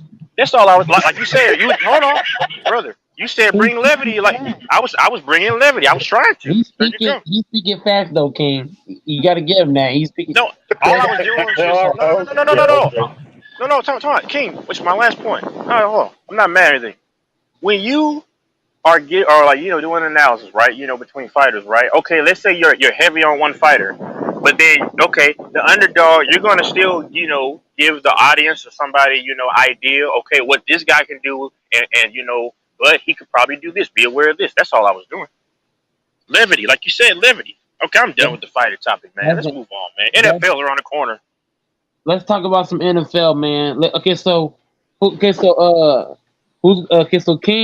King LaFonso, what do y'all have on the Chiefs against the Lions coming on Thursday? I do not care about that game on Thursday. Football starts Sunday for me. And my Niners is gonna lose against Pittsburgh. Why is that? Season opener for the Steelers. Yeah. Rusty. No Nick Bosa. Yep. New defensive scheme. Plus, we start off slow every year anyway. That's true. Y'all cheap ass niggas won't pay Nick Bosa. When y'all are done, I'm gonna wait. When y'all are done, I'll give my Chiefs. Well, let me ask you, TJ. Is the Esquination Eskimos gonna win the Great Cup this year? Like what they do? Man, the Eskimos. I'm gonna say this. The Ontario Towers. I'm gonna say this real fast though. I'm gonna say this though. Hey man, I'm gonna say this. Man. Hold up. I'm gonna say this real fast though. Okay, so to King, I'm gonna counter King's point. Well, we're not arguing, but to add on to what King just said, I'm gonna say this real quickly. The Packers have lost the last 3 season openers. I say we break the curse this season and we destroy the Bears in week 1. Go ahead. Who's next? Yeah. Destroy the Bears? Destroy. You got to think about it. The Bears O-line cannot, bro. They don't have anybody that can stop Rashawn Gary or Kenny Clark, Preston Smith. Those guys are going to destroy that O-line of the Chicago Bears. They're going to have Justin Fields running for his life the whole game. Ain't no stand in the pocket throwing to no DJ Moore. None of that shit. He's gonna have to beat Green Bay by running all game long. Ain't gonna be no stay in the pocket, nothing. He's not gonna have time for that. That's a good point. What Doris saying. John Jones is strong mentally. Go ahead. When y'all are done, I want to give y'all the World Cup update. Because the World Cup is real good, man. Y'all are Can I ask you a question, TJ? What's up? How are those Torontarian Canadian CN Towers doing, man? Hey, how's TCU doing, man? How about that? Oh, that's must be Toronto Canada University too, because they get smoked. Yeah, I don't know about that shit. After they got their I don't. Wait, who? After they got their Wait, shit, what? exactly. Wait, That nigga say the Torontian Towers. Hey, I don't know go, TCU. Go Mike. Go ahead, sir. Go Mike. Do you see that name, Fonzo, in the chat? Oh, that's you? Yeah. Why you didn't say nothing? Oh, I just got back on. I was doing something. I just typed it a while ago, and I started doing something. But anyway, yeah, that's me. My bad. Okay, whenever you get a chance, type again in the chat so I can get it, Wrench. Okay, I'll send it again.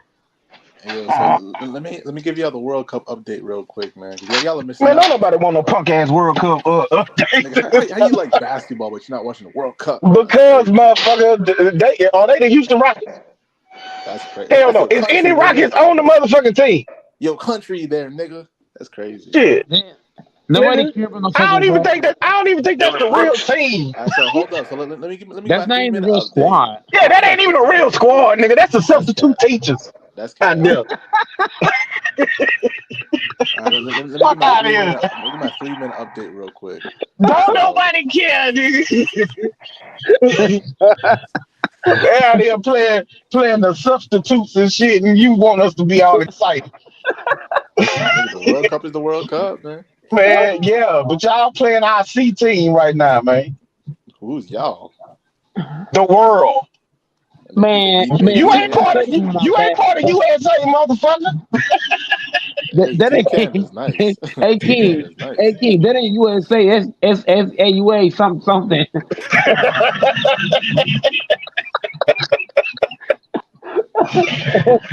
USA. Niggas want to talk about Bruce Lee, but not It's the basketball. off-brand USA. It's the off-brand.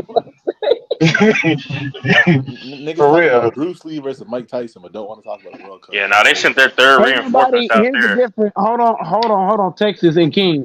Let's get this straight, right? Bruce Lee, Mike Tyson, and the guy that Texas said, those three guys are all legendary dudes in their sport, right? On Team USA, who's legendary on the Team USA? That's a fact. They got Austin Reeves. Oh my god. Man, stop it. Austin Reeves is not a legend. Stop it. That nigga, he ain't a legend in his hometown, motherfucker. Much less the USA, nigga. Y'all got it, man. Y'all can keep talking about Bruce Lee, then, man. Y'all got it. There ain't.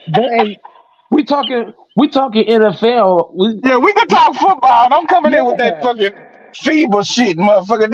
I can see if it was the actual Olympics. Then I take some some more care into it. But Man, FIBA, motherfucker. Y'all not watching the Olympics either, nigga. Stop capping. They got. Oh no, I watched the Olympics. I watched the motherfucking Olympics. I'm gonna read y'all the fucking roster. This is how bad this shit is. Bro, it ain't. I don't think it's not one single superstar on that team, bro. It like, ain't. let's keep it stacked, bro. Look at the roster. What's the roster? Here's the roster: Anthony Edwards, Austin Reeves, Polo, Jalen Brunson, Mikael Bridges, Jared Jackson. Oh my god. Walker Kessler, Brandon Ingram.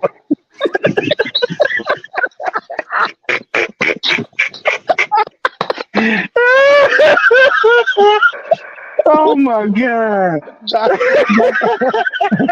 Hart, Tyrese Halliburton, Bobby Portis. Oh my god. Hey, that's y'all. Damn, my nigga. I mean, come on, TJ. This what you want us to get excited about? Hey, that's y'all squad. That's not my Fucking squad. Josh Hart, My squad got a superstar. We Nigga, good. Austin Reeves, and shit. Come on, man. Johnson, Bobby Portis. Cam Johnson. Yeah, come the fuck on, bro. Hey man, listen. I was talking about. Boy, they be going home in the 2008 Olympics first round, man. That's crazy. Hell yeah. Hey, If stop they letting send that Bruce team Lee. to the Olympics, nigga, that'll be the most embarrassing loss for the U.S. in the fucking history of the Olympics, nigga. Niggas talking about Bruce Lee and street fights, but don't want to talk basketball. That's crazy. Yeah, well, whatever, Let's motherfucker. talk about legends, not no fucking role Last play. time I checked, TJ, football right on the corner. What you say, Mike? We ain't talking about no role players. That's what I'm saying. That's a team for the role players, nigga. They honestly could lose to the top team in the NCAA this I'm upcoming gonna say year. this. I'm gonna say this, y'all. If you put Texas age with my age, with King's age all together, this is the worst USA team ever. That ain't the USA team, bro. That's the FIBA team. That ain't the USA team, nigga. No, it's a team. Shit, fuck out of here. Go, Mike. I just put it back up there in the chat. Okay, I'm gonna add you on here shortly. Oh, that nigga got tears in my eyes, bro. I ain't gonna lie. I'd rather watch Earl Spencer get knocked out 40 times straight than watch this shit. Yeah, but TJ, I don't think many people are going to be watching this crap that you're talking about. I'm just messing with you, TJ. I'm gonna name the guys again, y'all, for y'all. Look, Polo, Mikal Bridges, Anthony Edwards, Walker. Wait, Polo brands at the Olympics are the thing. Wow. Yep. Then you got Walker Kessler. Who the fuck is that? Bobby Portis, Tyrese Halliburton, Josh Hart, Brunson. Like, come on, bro. Jared Jackson. Who the fuck watching this shit? The whole world. TJ. Man, TJ. That nigga excited about Canada right now, goddamn. It's because y'all are American. Why y'all don't take it seriously? The rest Niggas of been the You right. You right, man. You right. This shit, this exhibition shit, Americans don't take this shit serious. We not wasting our fucking time. That's why you get your shit kicked in. That's why Lithuania just kicked y'all shit in. That's why. That's cool. We don't care. Well, as long as they qualify for the Olympics, nigga, we don't give a fuck about this bullshit ass game, bro. You gotta understand. This is TJ's rendition of the real thing because they could never win it in Canada. The USA was normally getting that. Did we just win 2019? What? Who's finna watch? Sir, that's not real. Whenever you're paying tickets, right? If I'm paying tickets, I'm not paying to see Austin Reeves. No. I'm not paying to see Anthony Edwards. I'm sorry, bro. When I go see the Lakers, Mike, in December, I'm going to see LeBron, Anthony Davis, Kyrie. No. Say it right, Tex. When you pay for an LA game, let's go team to team. You're not paying to see the fucking Vanderbilt. You're not paying to see D'Angelo Russell. Let's go to the Mavericks. You're not paying to see fucking what's his name? Christian Wood. When you Golden State, am I paying to see the fucking scrubs off the bench? No, I'm paying to see Stephen fucking Curry. The hell? Chris Paul. I'm just playing. Chris Paul. Look. If I'm paying to see a Houston game, I'm not paying to see the worst player on the goddamn team. I'm paying to see fucking Jalen Green, Sengun, and the other motherfucker. You can go on and on and on, bro. If I'm paying for a bus game, I'm not paying to see fucking Brooke Lopez.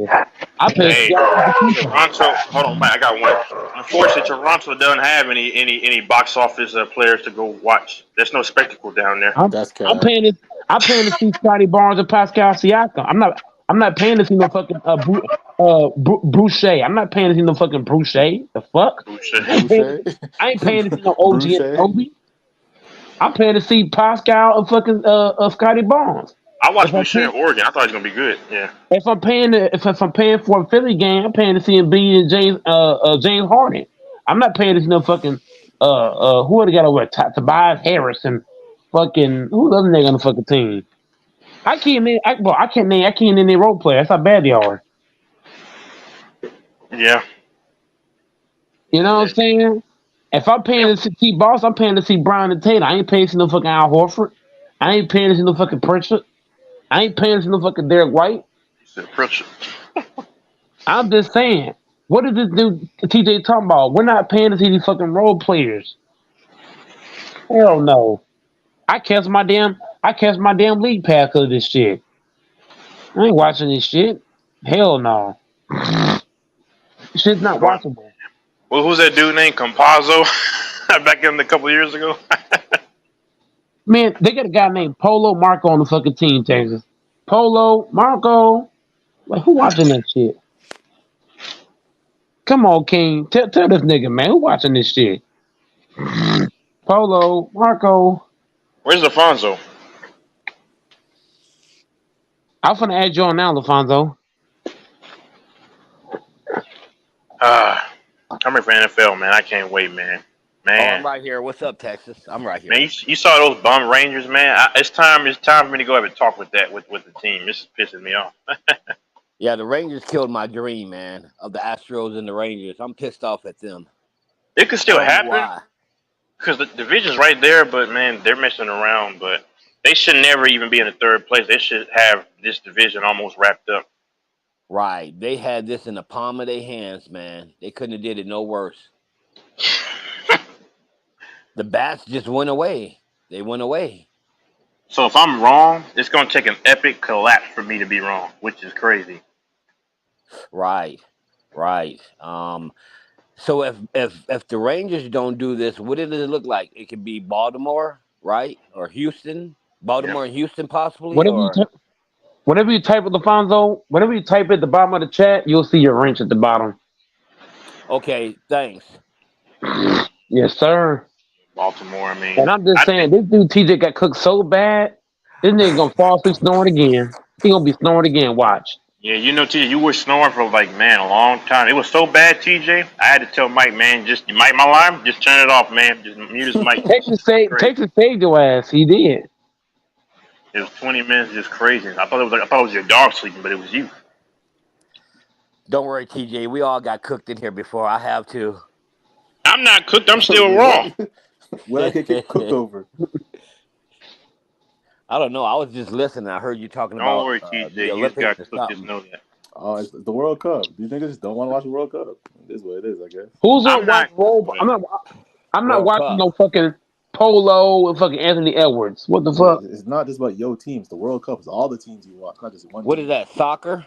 No, Yeah, is it soccer? basketball World Cup. That nigga say, what is that, soccer? Oh shit.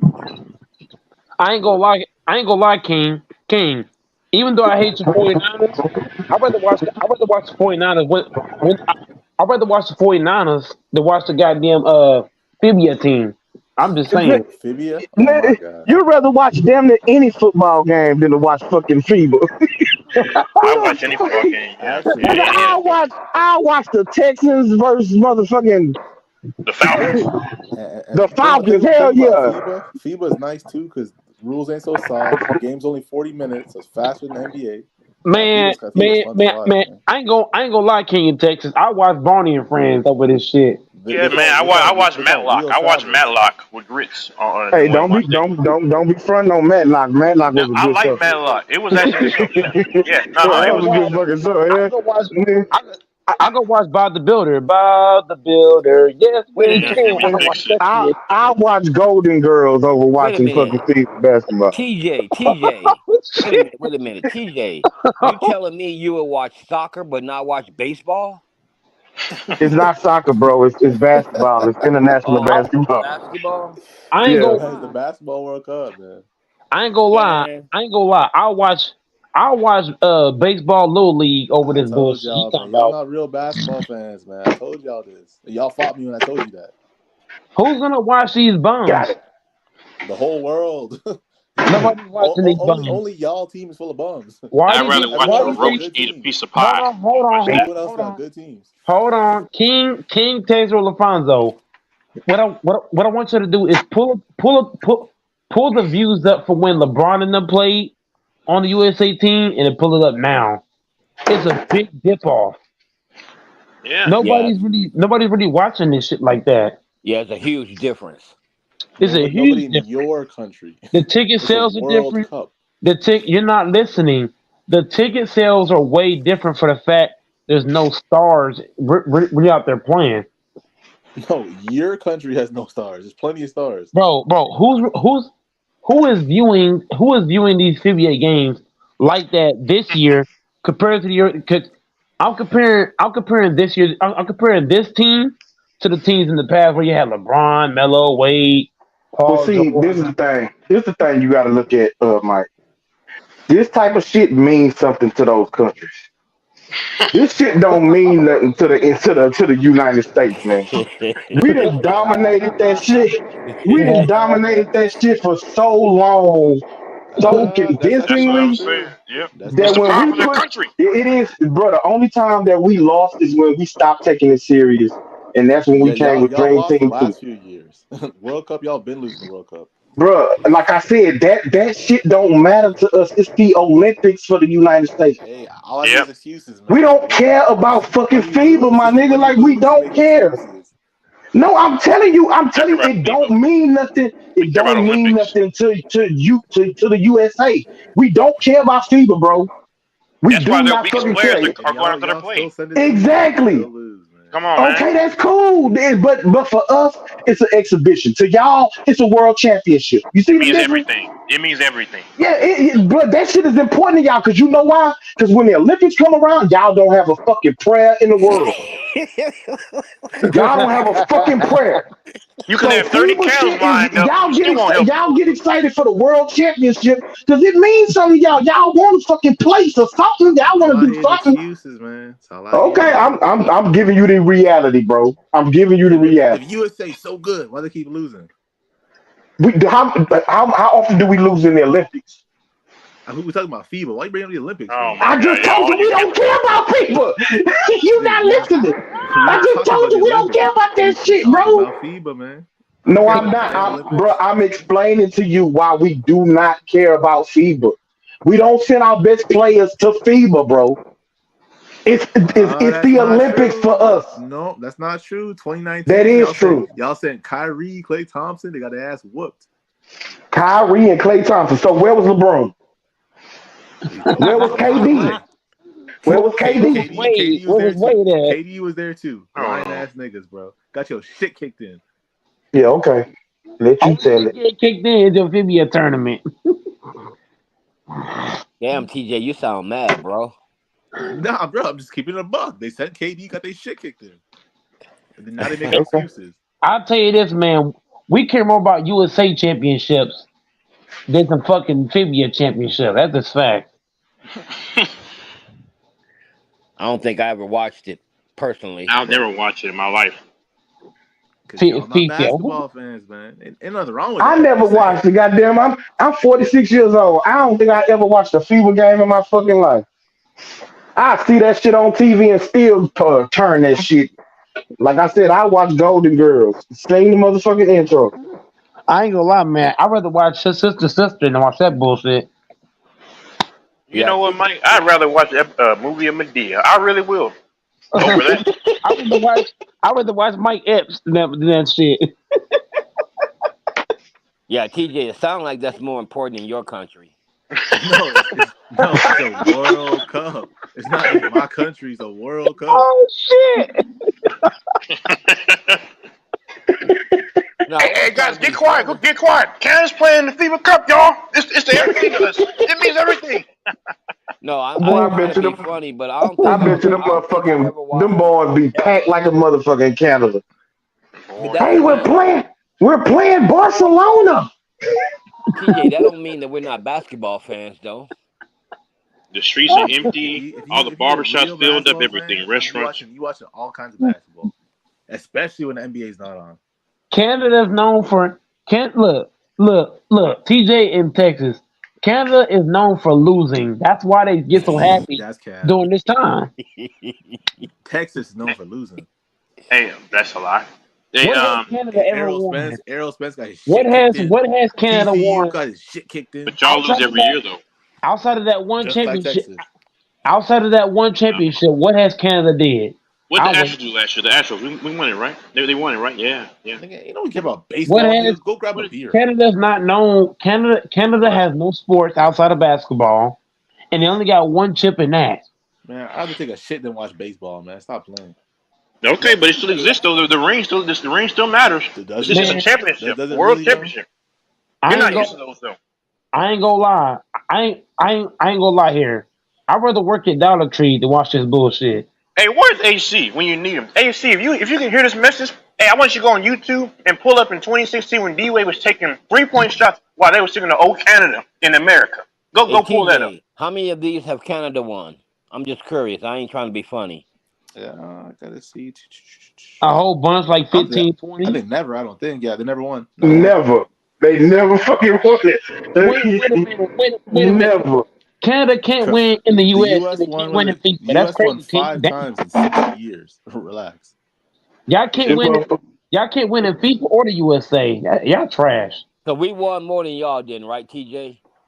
Of course. That's embarrassing USA right there. had a good roster historically, for sure. I don't want to hear the fucking excuses, nigga. Y'all trash. Bruh. We outdo Canada with our fucking C team. Like, I'm just saying, you gotta put it in context. Bro, FIBA does not mean a fucking thing to the United States. C team too, and we still kick your shit in. You a damn lie, bro. Y'all take the best players that Canada got to offer, nigga, and put them on y'all fucking team. So name our roster then. I know Dylan Brooks is over there. Shea Gildress. Shea is our best. So the guard from OKC. Yes, we know SGA. Who else? Yeah, SGA. Is he not the best player on your team? Yeah, but you said we said. Okay, is he playing? Is he playing? Tell me our best. Tell me the best. I just told you who your best is. That's your best player. SGA. One dude. You just named one dude. You got RJ Barrett, but he's not good. Bruh. First of all, let's not act like y'all got a gang load of motherfuckers that's that great in the NBA. We do actually. Where's Jamal Murray? No, you actually don't. You got Where's Jamal Murray? He ain't on the team. Where's Andrew Wiggins? He ain't on the team. Oh my God, Wiggins. We got a few dogs. We got a few dogs that not playing. Bruh. And so you saying that they better than SGA? Jamal Murray, arguably, I would take. But he's not on there though, right? No, that's my point. So you destroyed your own point. They got Shea. They got Shea. Hold on. They got Shea. Still got a good team. They got Shea, Dylan Brooks, RJ Barrett, Dwight Powell, Kelly Olynyk. They got Nikhil Alexander Walker. They got Zach Eddy, Malvin. You reading off the roster?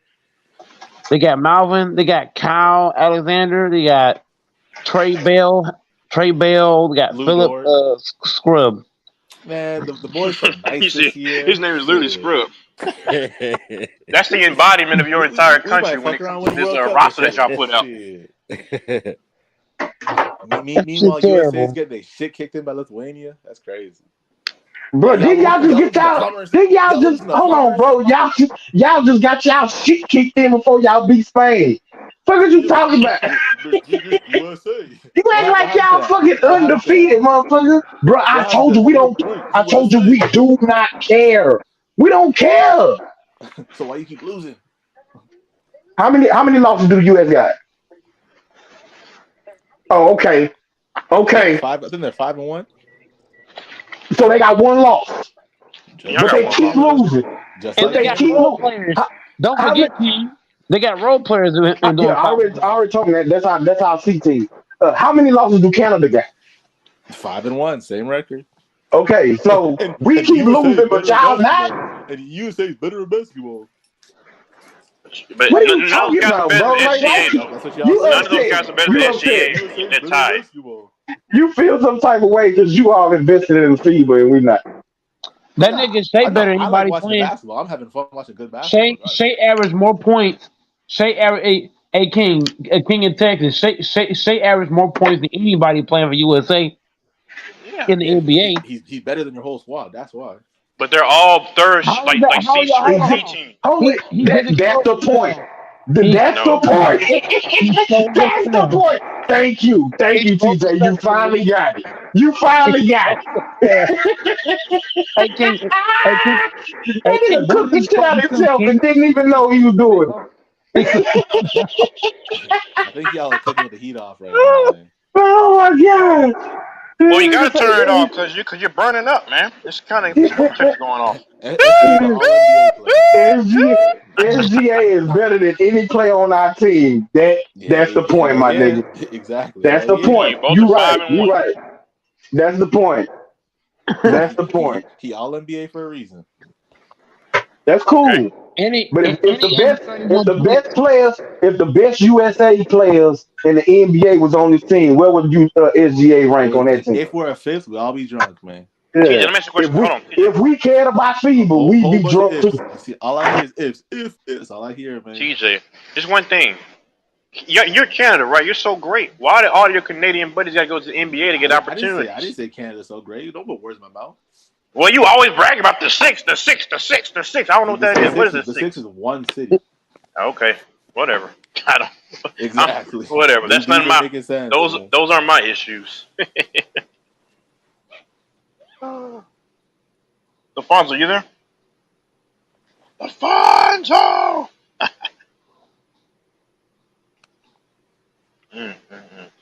It is gonna be fun though, because if USA doesn't lose and Canada doesn't lose, they'll face each other in the finals. So that's gonna be real fun. Just don't lose to the bunch of third string. You may still lose to that too. Y'all lost to some plumbers. Y'all lost to some plumbers 3 days ago. We got the ice cream truck drivers playing against their best team. That's crazy. I tell you what, y'all better not fucking lose to That's that what I'm USA saying. team. Don't lose. Y'all better not fucking lose to that team, bro. If y'all lose to us, I'm gonna go crazy on y'all. It won't make any sense. We don't care. We don't give a fuck. Shit. But y'all I know, and that's why y'all better not lose. Cause you care.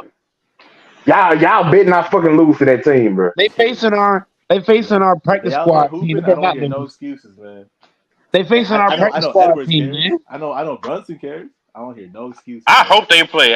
Honestly, that might be the only time I watch that miss. And if USA wins, I'll be surprised you guys even make the finals, man. That bum ass. But the gist is nobody cares. It doesn't matter. You just said you watch the finals. Now you saying you don't care? Come on, brother. No, he said if they face Canada, he would watch. If they face Canada, listen, bro.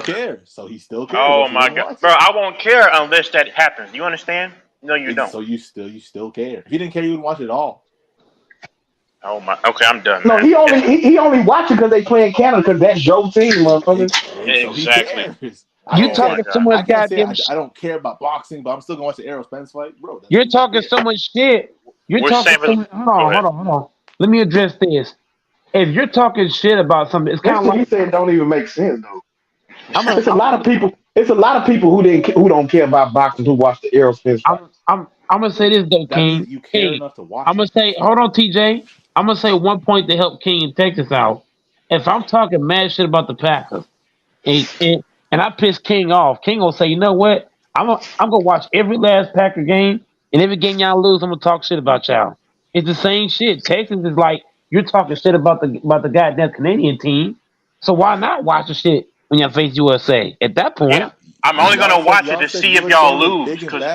So if you get your who shit said kicked that? in, I'm bringing it, bro. What? That's what See, y'all now you said. got to make lives to try to win. Come on now, that's Canadian said, like, man. Said, this is the B team because we got so much dudes. C team, say it right. C team. See, you see what you're doing? Exactly. You're trying to make them seem better than what they are you're trying to smooth the goalpost. We said C team. Nobody said B team. He's not trying to move the goalpost, Texas and King. He's sliding that motherfucker. Nah, he's got a U-Haul. He's dragging that thing from coast to coast, from the east to the west, to the north to the south. Oh man, he fucking blowing that goalpost. To keep that goalpost mess over up there in the north pole, whatever, north side of the whatever. Hey man, hey, TJ. At least now we talking about basketball, man, instead of Bruce. TJ, if Canada win, I'm gonna buy a whole case of maple syrup. Oh man, that's kind of insulting. It's not very expensive, but I don't mind. Well, that's actually the joke. It doesn't mean much. Come on, TJ. If Canada wins, I might have to take a trip to Canada and just call everybody bitch ass niggas and fly back home. If Canada wins, bro, I might actually play Old Canada on my Spotify and listen to it one time. The same Old Canada that D Wade was taking jump shots when y'all were here in America. I just want y'all to know, USA. But we don't care. We don't care. I'm spinning brother, the block. we don't That's all care. I'm saying, I don't care. I don't give a rat's. You know what? Let me kiss them niggas Let loose. me ask you this. Hold on. Let me ask you this though, Texas and King. If LeBron don't care, if Harden don't care, if Embiid don't care, if Luka don't care, if Tatum don't care, Luka's playing, nigga. Hold on, he's not playing for Team USA. He's not American, nigga. Hold on, let me finish. If star players don't care about Team USA losing, why should we care? Nigga, Luka cares. That's why he's playing. If Steph Curry don't care, why should I? If LeBron don't care, why should I? If Dame don't care, why should I? If Butler don't care, why should I? I'm just saying. Half those niggas are old. That's why they ain't playing. Man, they don't care about no fucking USA. Well, I guarantee you, when the Olympics come around in a couple of years, that a guy like Steph gonna be on that team. Even if it's his last Olympics, he gonna be on that team. You know what I'm saying? You're gonna have superstar players on that roster representing the USA. It ain't gonna be this roster that y'all going against and feed. I can guarantee you that. Hey, don't blame me for the trash y'all put out, man. Just don't lose to that trash though. If you lose, I'm coming back. Bro, I'm just saying we not worried about the Team USA. Okay, good. We finna throw all that trash in your front yard, nigga. Hey, just know when y'all get your shit kicked in by plumbers, I'm spinning the block. Brother, ain't nobody gonna be out there, nigga. We gonna be inside watching real football. Right, yeah, exactly. Come on. I don't care where y'all at, nigga. They got Team USA on their chest. I'm spinning the block. This dude's talking about FIBA, and I'll be here watching Sunday football. Come on, man. No, who cares? I don't care. The same American football that you brag about with Lamar Jackson, you can't go without speaking about him. Yeah, that same thing. Yeah, come on, man. Yeah, nigga, World Cup comes before that, nigga. How do you eat the You mean the FIFA? He eat it himself again. Text the King. He eat it himself again. Yeah, man. This shit bad. I ain't gonna lie, TJ. You get bait worse than us talking about Bruce Lee and fucking Mike Tyson and fucking. Hey, Mike, I'd rather listen to him snore like he did for 25 minutes than this guard. I ain't gonna lie. I ain't gonna lie. I'd rather listen to Mike ramble on for an hour and a half. Yeah, I'd rather that. Put some motherfuckers out about the Packers than watch fucking team. That's crazy. I like that one. I like that right there. I like that. but hey, even though King said it as a joke, it's still funny as fuck. I ain't joking. I really would listen to you ramble on. Yeah, same here. Everybody out and shit saying the same shit over and over, then to watch a fucking FIBA game, bro. I just would. All right, so back to World Cup real quick. Let me give my update after niggas are done hating. Man, don't nobody care about that shit. Nigga, shut up, nigga. Don't hear about the weak ass American team. Nigga, I'd rather watch Oprah Winfrey and Dr. Phil with that shit. I'd rather watch Dr. Phil too. The world right now is looking like Germany. Well, yeah, Dr. Phil be having some good shit going on. That boy Dennis Schroeder's looking. Yeah, keep cutting that motherfucker off every time he talking about FIBA. Cut his ass off. Hell yeah. I need to buy some more steak, man. I'd rather watch Arthur. I'd rather watch Arthur. Oh, I love Arthur. I'd rather have steak and milk and fucking cookies than watch this bullshit. I'd rather drink prune juice. Honestly, I promise to God, than watch that stuff, man. I'd rather eat green beans and Brussels sprouts than watch this shit. Because guess what? If you drink prune juice, you're gonna be crapping. But watching that is visual crap. I'm not doing. It's both the same. So here's what it is. What was the name of that show that had the dude on who had that fucking animal on the couch say, "Oh, you killed me." Alf. Alf. I'd rather watch Alf. Oh, I'm old. Damn. Don't nobody know what the fuck Alf is. My bad. watched 2.5 Men over this shit. Hey, what was that sinking ship movie, the Titanic? I mean, well, rest in peace. That was a real thing. I'm just saying, the movie. And this is why y'all get cooked on basketball talk. The Titanic was good, man. Fuck all that. Yeah. I'd rather watch Clifford than watch this bullshit. I watch the Clifford, Arthur, PBS Kids, Bernstein Bells. I'd rather watch Diagnosis Murderer. I'd rather watch Care Bear. Care Bears. I'd rather watch the Care Bears. The Care Bears. Give me PBS Kids. Oh, I love PBS Kids. Give me the Smurfs. Give me Scooby-Doo. Give me Flintstones. Give me Malcolm and X. Malcolm X, my bad. I watched the '70s show, and that's awesome to me. I watch fucking Reba over this shit. Show smash. I watch Laverne and Shirley. Laverne and Shirley. Oh, man. I'd rather watch the 1989 Larry King, 1989. I'd rather watch What's Happening. Hey, niggas don't love basketball, man. I'd rather watch Cat and Dog over this shit. Niggas I watch fucking Rugrats over this shit. Where they don't call nothing, travels are accepted. That's all they watch, man. Hey, bro, this is the football country anyway, man. Football They like watching football rules. Football is king in this country. That's fact. All they watch the NBA. That's it, man. They ain't real basketball fans. That's right. You right. You right. I know I'm right. You don't gotta tell me. I understand. Okay, good. So now we can move on from this FIFA bullshit. Hey, basketball. We're not talking about Bruce Lee. We're talking about whatever we want, man. Basketball is for non-educated people. You got a basketball channel. This is not a basketball channel. You see the goddamn title? You see the goddamn name? You see anything basketball related? Mike may talk more NFL a little bit more than the NBA. That's the main thing I do talk is NFL. You see the titles he's done now. Jordan Love's better than Aaron Rodgers. What y'all talking about, bro? I rather hear about Jordan Love than hear about the goddamn FIFA. I rather hear about Jordan Love. As a matter of fact, I rather hear about fucking Dak Prescott. This is goddamn FIFA. He said, "Bum ass Jordan Love's better than Aaron Rodgers." A-Rod. Man, I'd rather order the Arizona Cardinals ticket than watch them the entire year than watch that miss. I do one better, Texas. God damn. God damn. I'm gonna do one better. That shit is torture. King in Texas. He said one game, right? I will order the season pass for the whole season. I'm saying the entire season for the. Yeah, that's what I'm saying. Every game, all 17 games from the Cardinals. That's what I'm saying. Damn.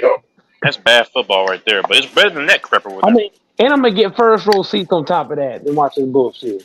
Yeah, you would, because they're gonna be bad, man. I hope Team USA don't take it seriously like y'all. Because if we win, we spin in the blog, man. We don't take it serious. That's the thing.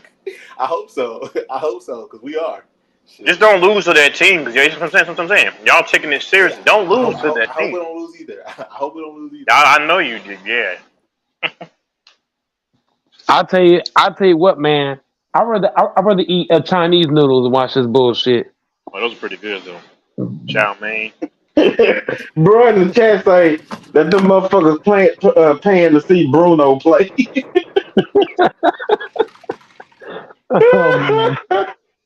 Oh, that's wild. That's wild as shit. I ain't gonna lie. I'd rather drink laxative than watch this bullshit. I'd rather drink milk that's been sitting on the counter for 7 hours than to watch fucking TV. I'd rather eat dirt than watch this bullshit. Nah, I ain't eating no dirt. You going too far, Some man. people actually eat dirt. That's what's crazy. I totally understand where y'all are coming from, man. I totally get it, man. I used to not love basketball either, so you know. So I grew up, man. Come on, man. You grew up loving basketball. That's one of the only sports y'all got in the damn country. I ain't gonna lie. Internet. What are you talking about, bro? I ain't gonna lie. I'd rather smash a really old lady than watch this bullshit. Well, never mind. I ain't gonna do that. I rest my case, man. The Americans, right there. Americans. I'd rather smash a grandma that's like 105 years old. Oh man. Talk your shit, Mike. Talk your shit. Nah, you don't want to do that, Mike. She might put her away, man. I'm being honest. These are how Americans get down, man.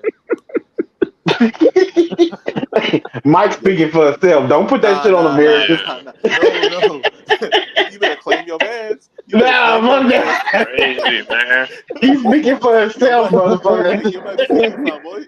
Don't try to put that shit on all Americans, motherfucker. Country, man. Rep your country real quick.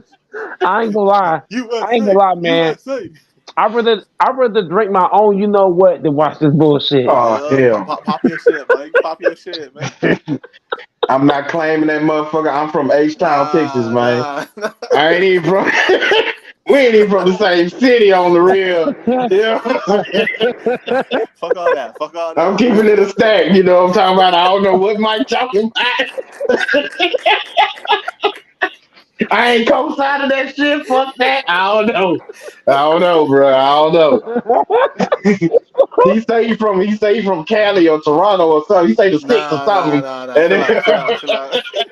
That's some sick stuff. Mike, Mike, didn't you say you from the six? Didn't you say you from the six? Say yes, Mike. I said that. Hell yeah. I'm born raised in the six, man. Already. Hell yeah. Hey, TJ, claim your mans, bro. Whose mans is this? Y'all be alive. I'm from Get the your six, mans.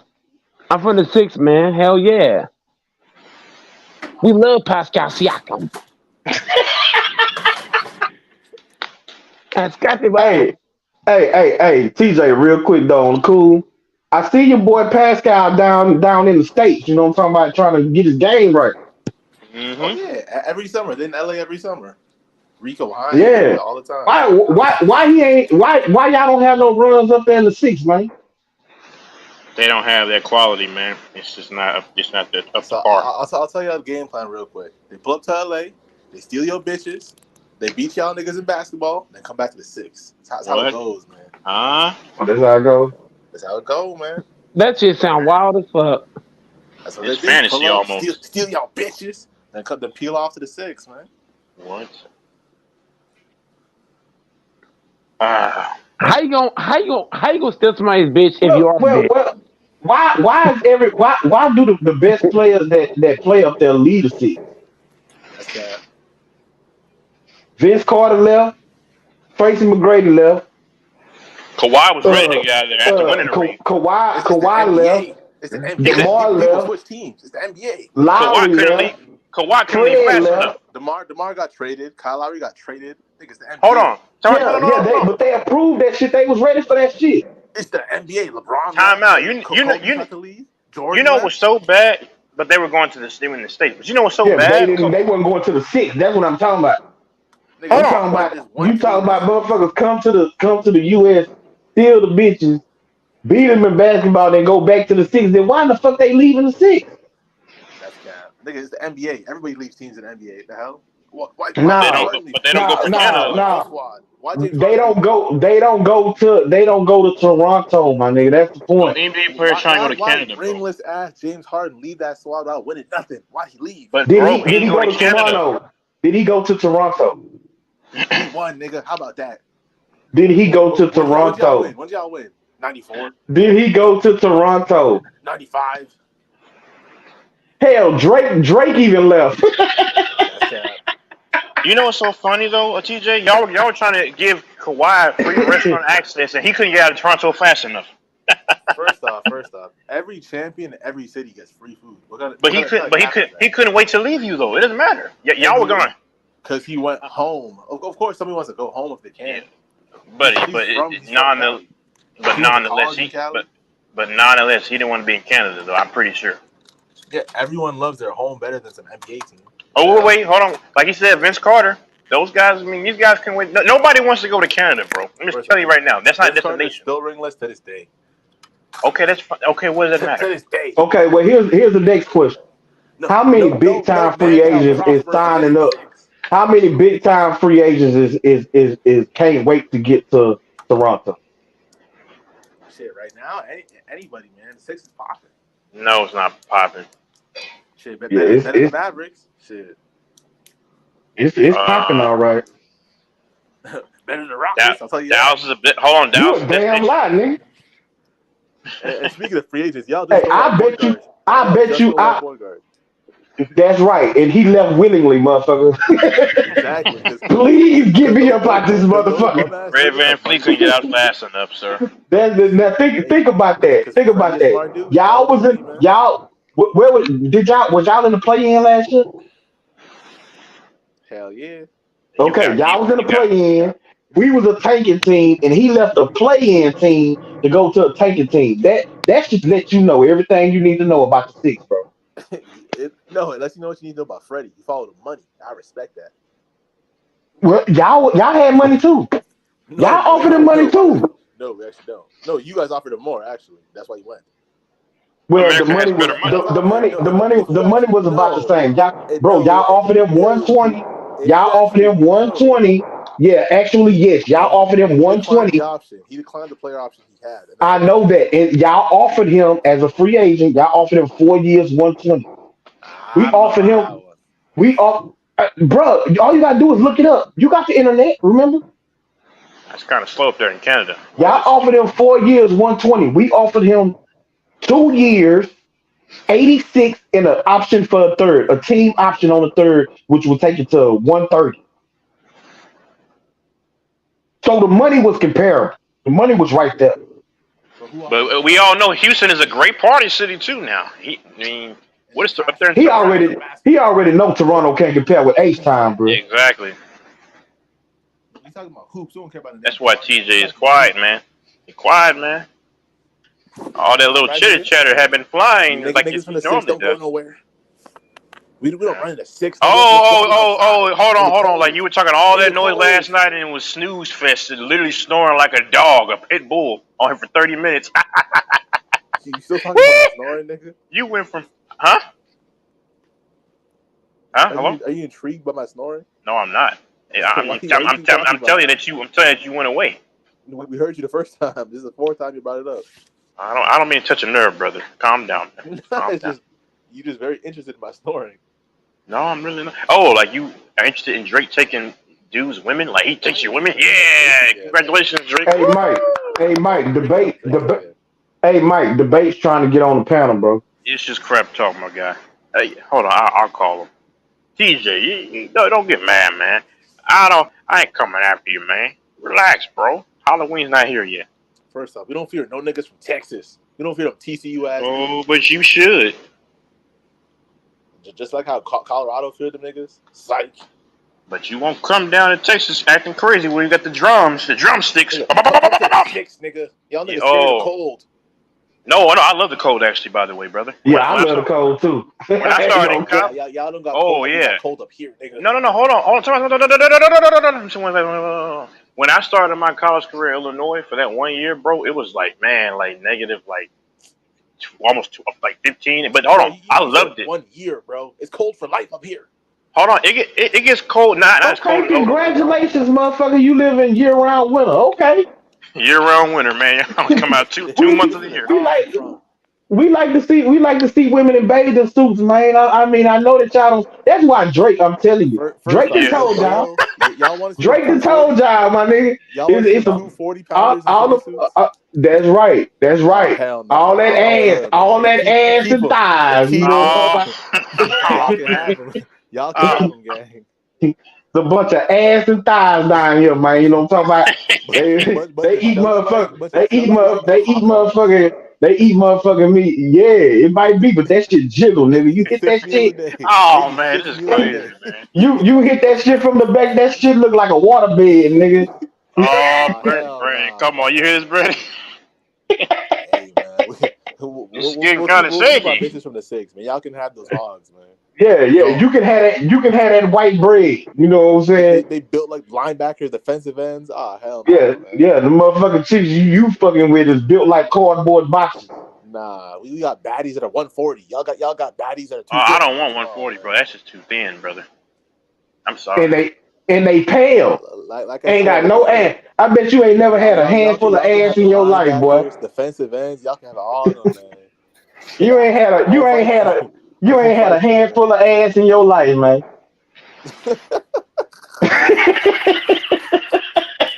And And the thing about it, TJ, all colors now, all colors are thick now. Nigga King's a All joker. colors are thick in America now. But hey, man, You say you never had a handful of ass. You're like, For real, you put your hand back there, nigga, your hand touching their thighs and shit. You know,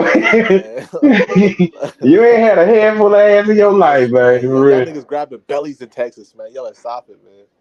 That shit be Yeah, jiggling. man. Nah, hell nah, man. Hey, man. Let me catch a bitch with a beer belly. Hell nah, man. Yeah, well, you talking about a beer belly? I bet them women with them beer bellies, they got some good pussy under that belly. Let me stop. Nah, you gotta move the fat away. Hell nah, man. God damn, bro, ain't nobody. You doing too much. You doing too much. You doing too much. You try to act like the women in Texas on my 600-pound life, motherfucker. They ain't that big down here. Nah, they ain't big. big dog. They ain't big like that big down dog. here, man. You can have it, big dog. Nah, that's in like Iowa and Colorado and shit. That shit ain't in Texas, man. Shorty built like a D1 defensive end. Y'all can have it. It's too motherfucking hot for them to get that big. That's cap, nigga. No, it ain't. Big That old girls in motherfucker. Texas. That motherfucker son to melt that shit away, nigga. You know that damn grill food and shit. Eating that barbecue. Nah, y'all capping, man. Yeah, see, you ain't had no barbecue. Yeah, y'all can't barbecue up there in Canada. That Texas barbecue is good though. That shit look nice, man. I'm not gonna lie. You better show Mexican respect. Food, that shit look good, man. Texas, Yeah, white, yeah. You, don't claim that. hey, Wish I could say real the same talk. thing about Canada, man. TJ, if you came to motherfucking Texas for 1 month, I swear to God, they'd have to take you back kicking and screaming. I ain't going back. I lost my passport. I can't stand Canada. Niggas from the 6 stay in the 6 till they die. Yeah. You call. Hey, fellas, get your passports. Come on out here, man. What that motherfucker say on Harlem Nights? Hey, put your mother on the phone. Hey, look it, I ain't never coming back home. Have a good life. Ain't y'all having like floods and shit in Houston? Yeah, it floods. It floods sometimes. See, we don't get that in the 6. No I floods. know. Y'all get motherfucking blizzards, nigga. With fucking 19 inches of snow. Don't even get those. The 6 is perfect weather, nigga. Get the fuck out of here. Perfect weather. Perfect weather, nigga. And where's Brandon? You got it. You know it's actually colder in Chicago than it is in Toronto. Yeah, I know. I do know that. Yes. Yeah, that's true. Toronto's like New York weather, right? That's what I've heard. Kind of. Yeah, it is just like New York. So it gets cold, but it's actually colder in like Chicago, Milwaukee. Oh, Chicago is a monster. Places.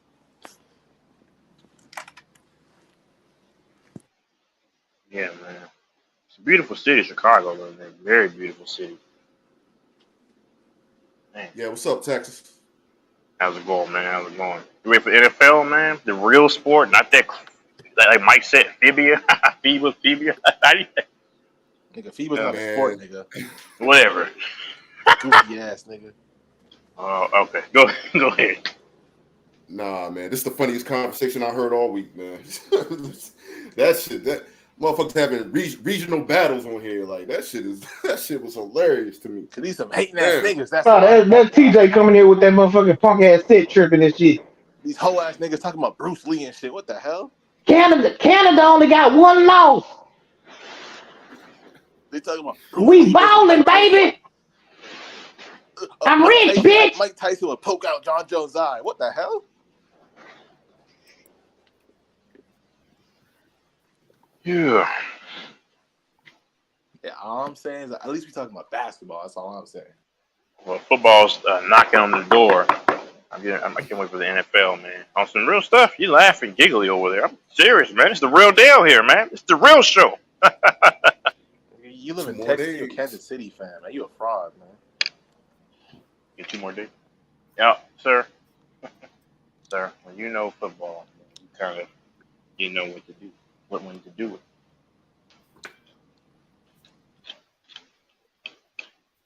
Yeah, man. I'm gonna go look. I'm gonna look at the games for Sunday. I gotta get. Damn, I done found fucking colors on TV.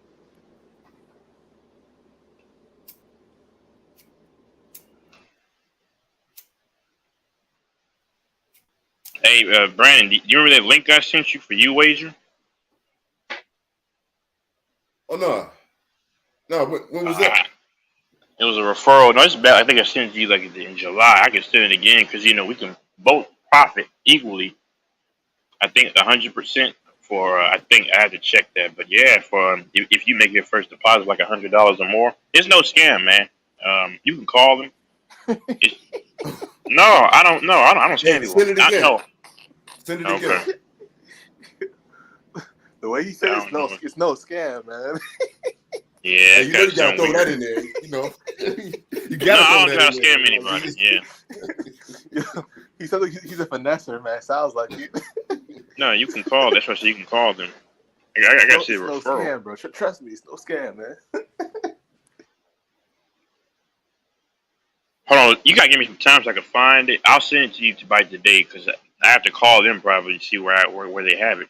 Yeah, you can also call them too just for your own records. Because I'm thinking I can make money, you can get money. It's easy, and I kind of care because I'm gonna get money. I want to get money off of it, but still get money off of it too. The same amount, we'll get the same amount. So I'm gonna look at these games though. By the way.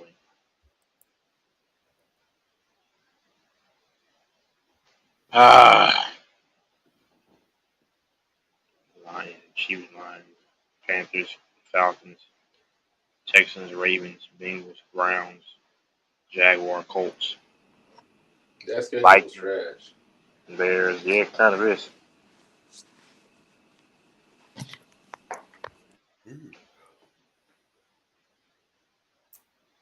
See, it's one thing, but the AFC North schedule is always popping. Even when it's trash, it's popping. You still got to play the Steelers, still got to play the Bengals, still got to play the Browns. Yeah. And it's one thing about Pittsburgh, they got a nice home stadium, man. Nice home crowd. Oh, of course. I think of lemon chest pie when I watch them play, and at those seats.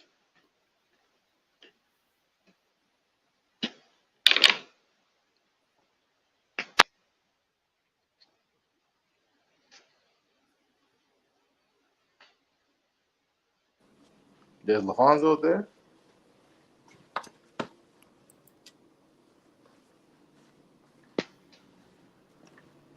Yeah, LaFonso, we got to talk about your CU Buffs, man. Hey, Brand, you see the Rangers, man?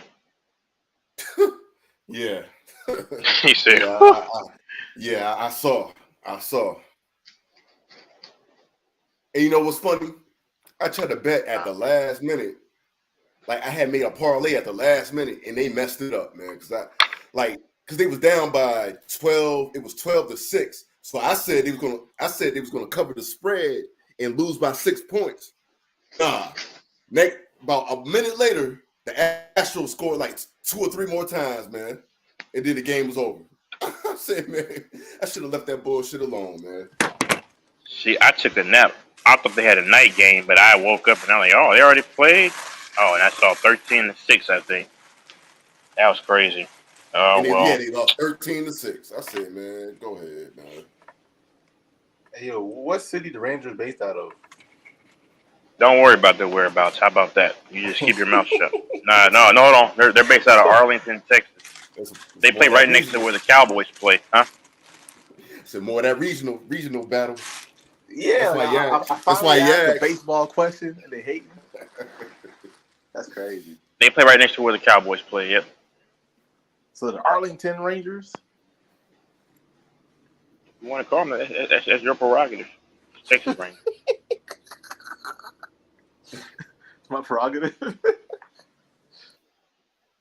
It's whatever you call it, sir. But it's Texas Rangers. Hey, yo, so how much for a baseball ticket? Like, how much for a baseball game tickets for like decent seats? How much? Probably at least like $200. That makes it $200, $300. That's crazy. That's actually cheap. in that big ass stadium, $200 for decent seats. It's got to be between $200-$300, yeah, for like medium level seats. Like those are actually the best views. Like when you can like sit like kind of like in the middle, because you can see everything right above it, but it's not too high or not too low. That's what I actually prefer. Yeah, me too. That's fucked up. I thought Raptors tickets were expensive. That's crazy. Well, no, I mean, bro, you can get some solid Raptors tickets for like maybe like $80 American. Okay. I go say the Laker Maverick game. I'm gonna probably spend like $600+ to sit kind of behind the bench. Man, if I spend $600, LeBron better shake my hand, kiss my sister. Yeah, hell no, man. Well, I mean, I can afford this nothing, but you know, I mean, I'll be able to do that.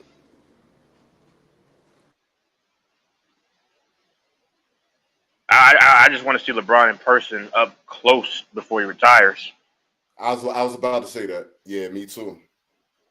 Yeah, Man, I've been watching a long ass time. Yeah, I get at least once before he retired. Shit. Especially in his whenever prime. he plays, those tickets gonna be crazy prices. Even if he's not in his prime, he's still very effective. And I don't want to see LeBron when he's like 41 and he's like, you know, and can barely do like yeah. He might not be playing until he's 41. He might say fuck it. You never know. He'll play for like 3 more years. Hey, you never know, man. You never know. He will. Yeah. He can play 5 more years if he wanted to, but does he want to though? That's the thing. Well, you look at it, his son. Well, I mean, I don't know about that, but he's going to play until he's 41. His son might make the league. Yeah. But then we'd have to wait for Brian to come in. The Bryce. Who cares? LeBron's playing till 41.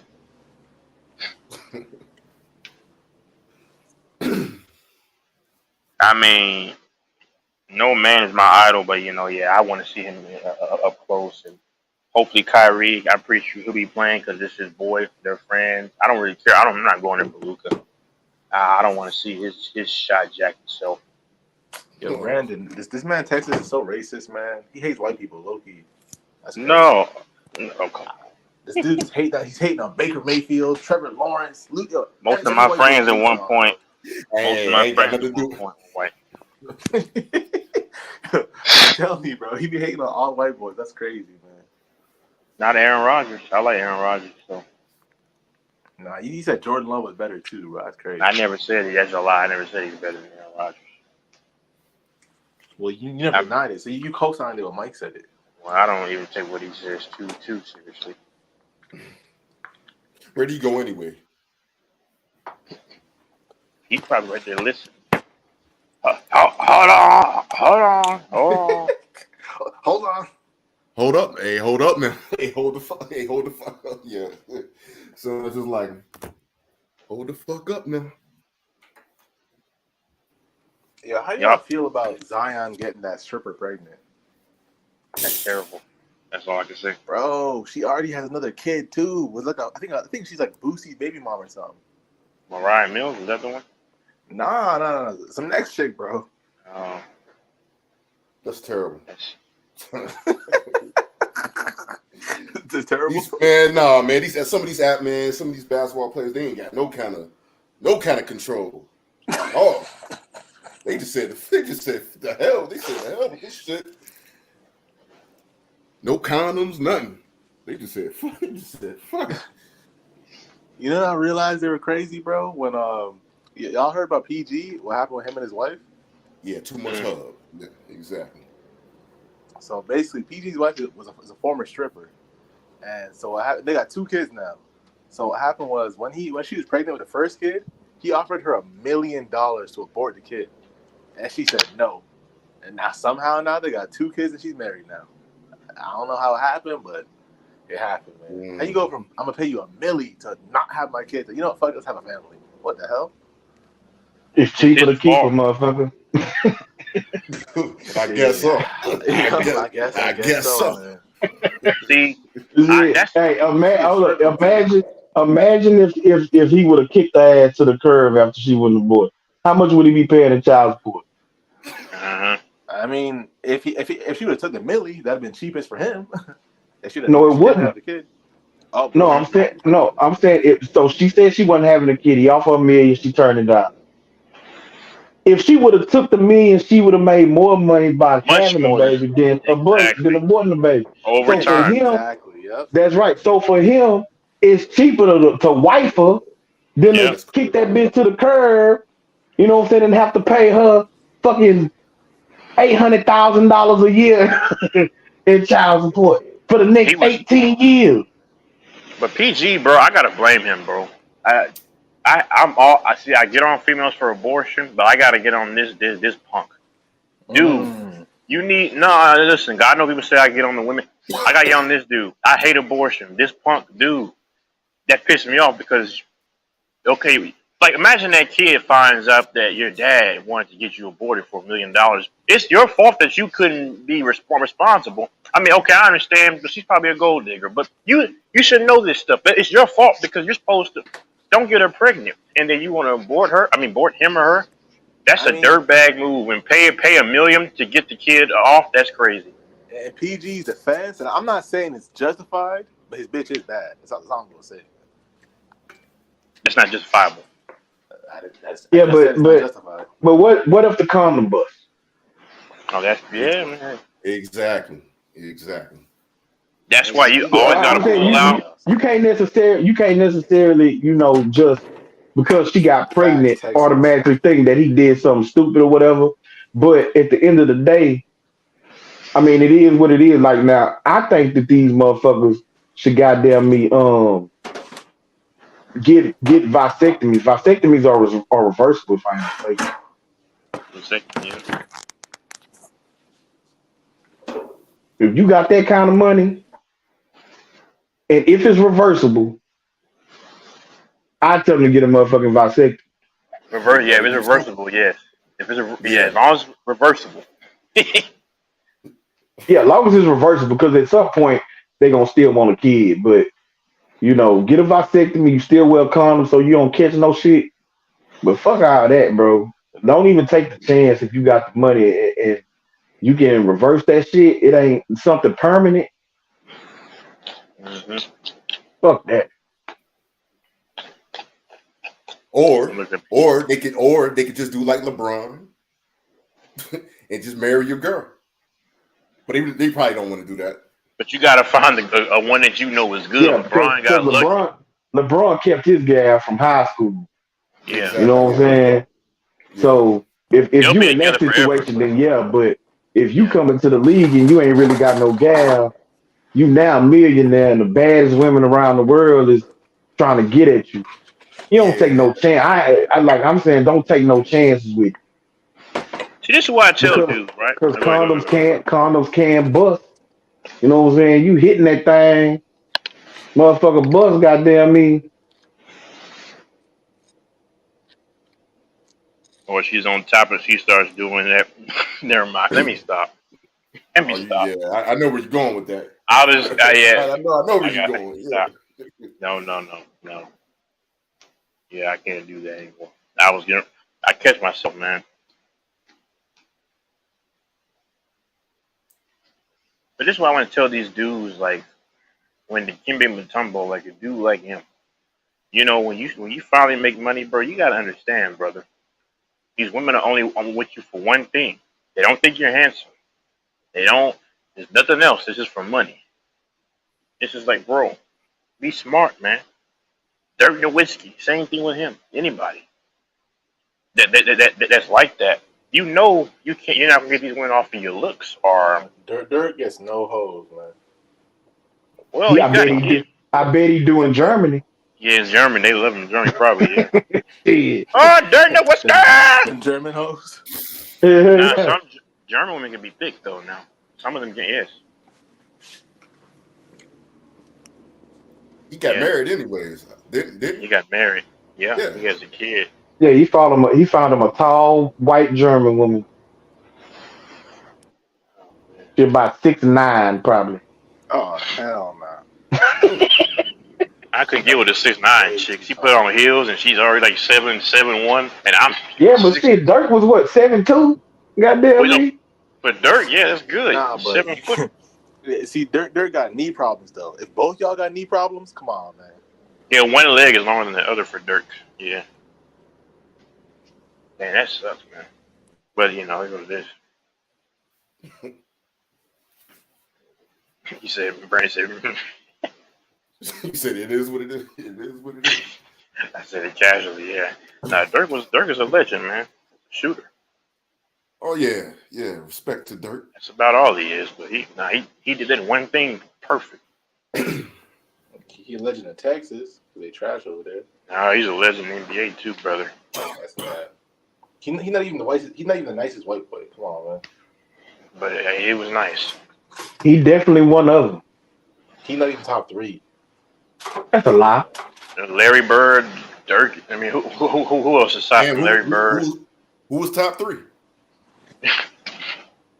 Don't throw Steve Nash in there. I know you. Oh, that's a Canadian. He's a Canadian connection. Larry Bird, Steve Nash, Austin Reeves. Oh my God, I'm done with this. Boy, if you don't get the fuck out of here with that goofy ass shit. This motherfucker said Austin Reeves. One ring, bro. He say Steve Nash and Austin Reeves. If you don't get the fuck out of here. Caruso. Boy, stop. Caruso a champ. Boy, stop. Who better defender, Dirk, Caruso or Dirk? Dirk is a champ too. Who better defender, Caruso or Dirk?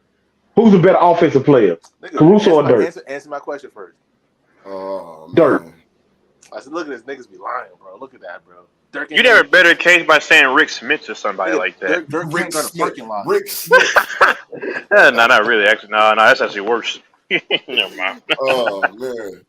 Nigga, Dirk can't go to parking spot, nigga. Greg Ostertag, man, come on. I was about to say something like that too. I think he's from Dallas. Hold on, let me see. Where is he from? Yeah, I think he's Another from Dallas. Texas native. Let me see. Yeah, from Dallas, Texas. I was right. I think we go to Duncanville.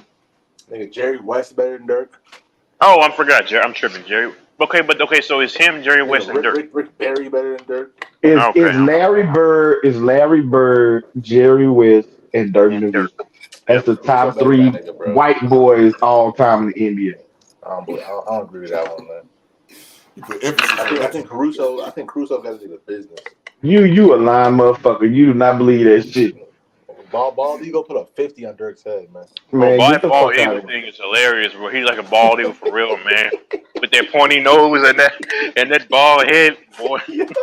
Yeah, he do, don't he? Yeah, when you think about it. If y'all watch Arthur, watch the episode with Spanky, bro. You're gonna laugh and compare them, bro. He's the bald eagle, man. Hey, he's from Texas too, I think. Caruso, let me see. Hold on. What's with A&M? Let's see where's Caruso. See, you're bragging about Texas product, bro. Thank you. But once again, y'all see what Brunson did to Caruso in that game? Y'all didn't see it, bro? Yeah, he's from Texas, College Station. Brunson made Caruso touch the earth, man. I missed that.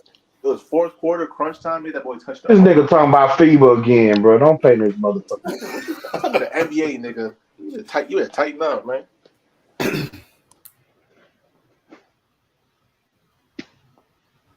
Carmelo Anthony. Looking at him like, ah, shit. Then that niggas in the bench in Chicago, like, ah, damn, that nigga got fucked up. Yeah, y'all should look it up, man. Type in like a Brunson crossover and Caruso. Meanest crossover all season, man. Clean, no push off, touch the earth. I'm sorry. We don't care about Chicago and New York. Yeah, you care about the Rockets though, right? And much less Toronto. You fucking right. That's a damn thing. Clutch City, baby. Clutch City. Them God damn niggas ass. They weren't clutching game 7 though. Whole ass niggas.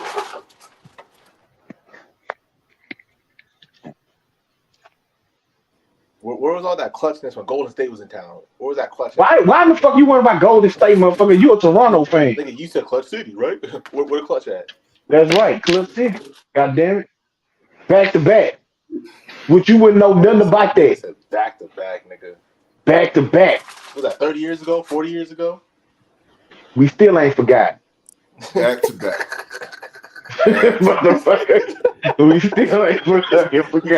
We still ain't forgot. Shit.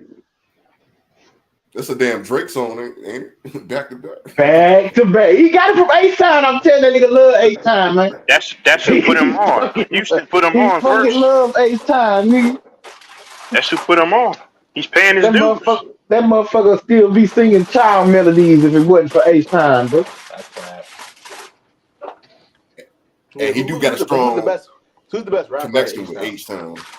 The best rapper out of H-Town? Yeah, who? Face Mob, Chameleonaire. Scarface. Chameleonaire. Yeah, I knew he was gonna say that. Nah, Chameleonaire. Chameleonaire. Trash. Them H-Town niggas trash. They can't spit. What? Chameleonaire. Military man. This nigga's a chameleonaire, bro. Yeah, I rest my case, man. I'm trolling. I don't. He ain't from H-Town. How you gonna? He ain't from H-Town, man. He do not represent H-Town viewpoints. We reject Chameleon now. Listen, man. I rest my case, man. Nah, fuck that, nigga. You can't take a motherfucker from Austin or wherever the fuck Texas, bro. El Paso. Nah, I don't know El best Paso. rappers That's from crazy. El Paso. I have Houston. I got Houston ties. El Paso. Yo, Texas, you can't take that, bro. Nigga said El Paso. I'm not from El Paso. I got Houston ties. El Paso, that's where them essays and stuff be from. Yeah. Oh, you said essays. All they got is good food and essays in El Paso, man. Oh man. Just don't go to the Rio Grande Valley. That's all I tell any of you. But why would you want to go to Rio Grande Valley? I don't know.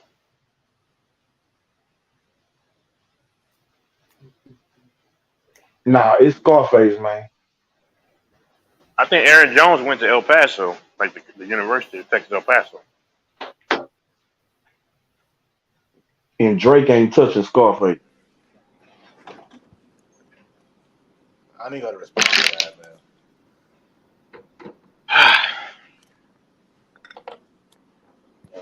Hey, didn't Jay Prince discover Drake or something like that? It was his son. It was his son. Okay.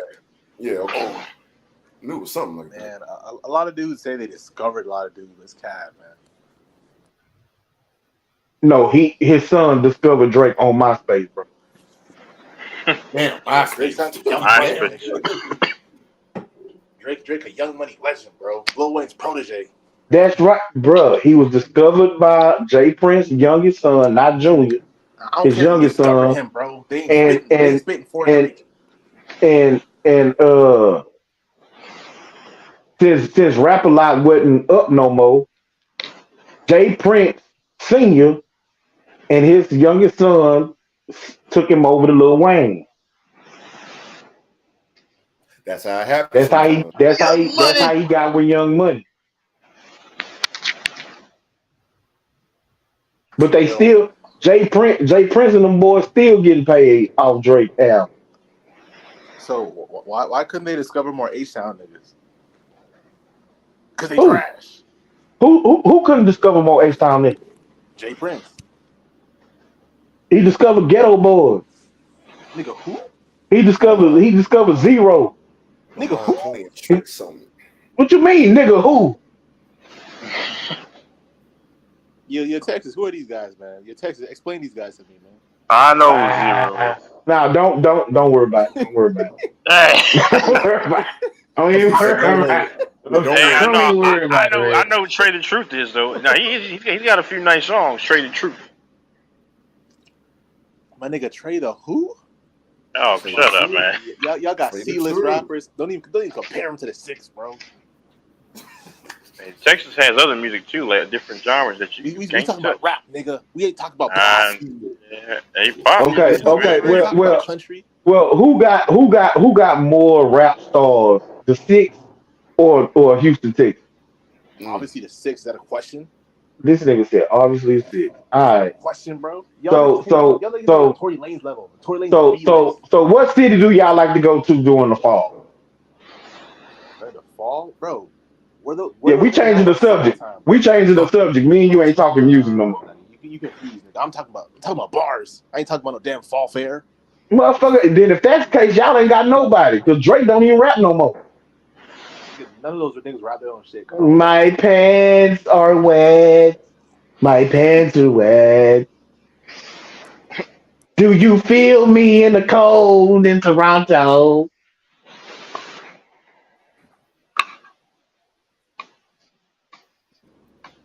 You lucky I'm eating. I blame y'all niggas. Y'all bum ass big shot niggas. They got no bars. Y'all some C-list rappers.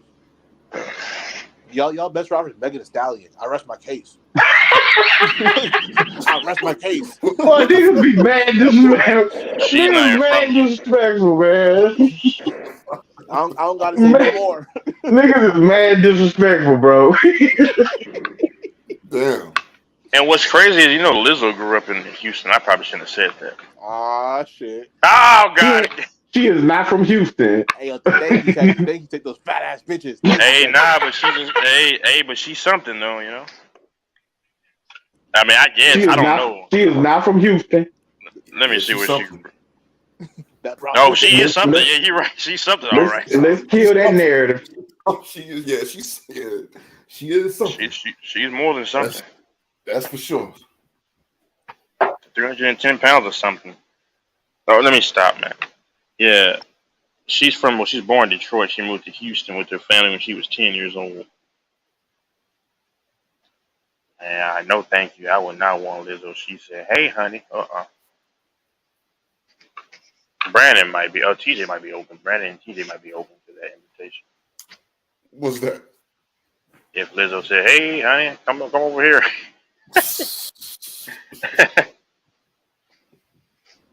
Man, I'm from the police and shit like that, man.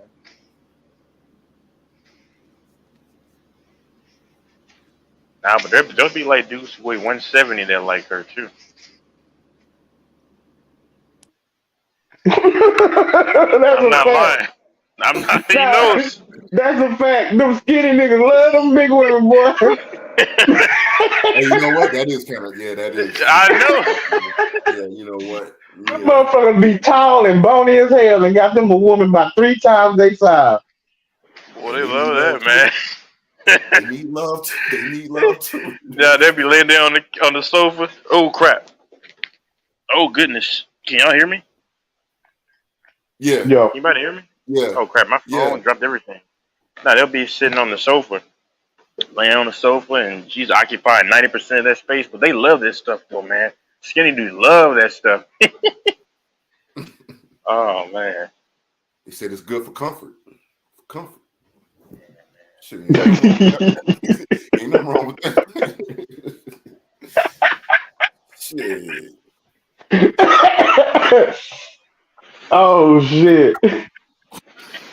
You say they warm and cuddly, huh? Yeah. Yeah. You know what I'm saying? When it get all cold and shit, wintertime. Yeah. Like you said, on the couch, got the fireplace on, just chilling. Baby, give me one of your legs. Oh man.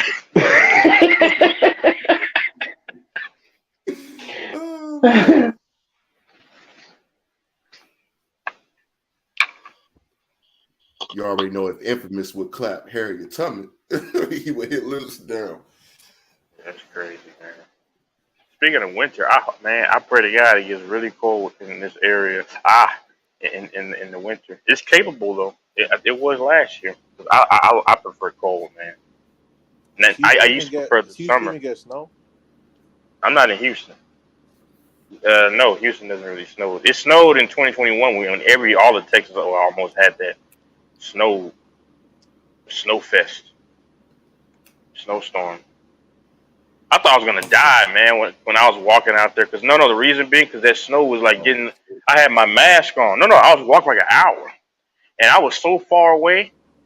I was like probably 35 minutes away, or about 30 minutes away. And if I ran, it'd be like 15 minutes. But I couldn't do that, man. The snow was just too. So it was getting all of my mask and stuff and my face, and I couldn't barely breathe. Man, I was like, I think I might die out here. That's so crazy, man. These Houston niggas so soft, they scared of the snow. No, it's not Houston, sir. And once again, you heard what I said. It was not Houston. It's a DFW area. Wasn't y'all like pipelines and shit breaking down? Cause that snowstorm? Cause y'all dumbass niggas didn't build your shit properly? Hey, you need to get your It was greasy hands. it was the in Houston. It was the electrical Yeah. circuit. Mm-hmm.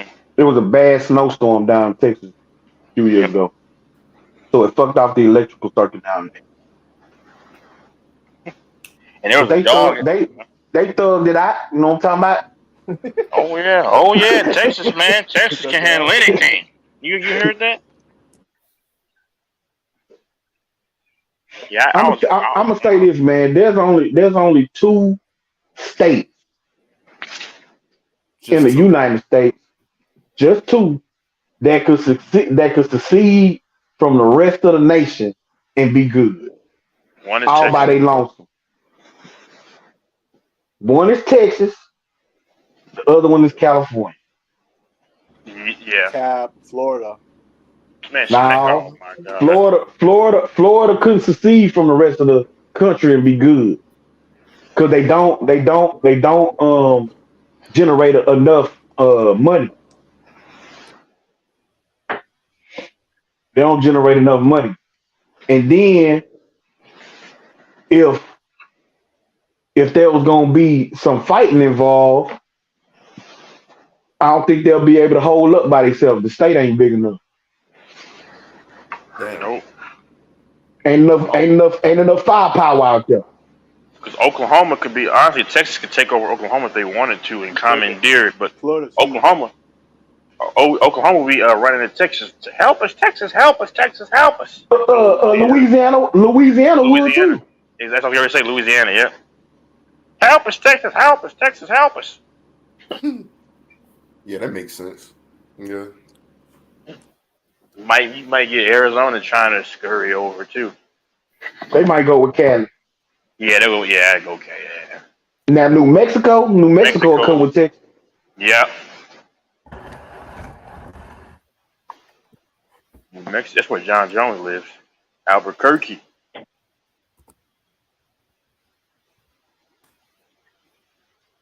I always wonder how it would be to live in Mexico.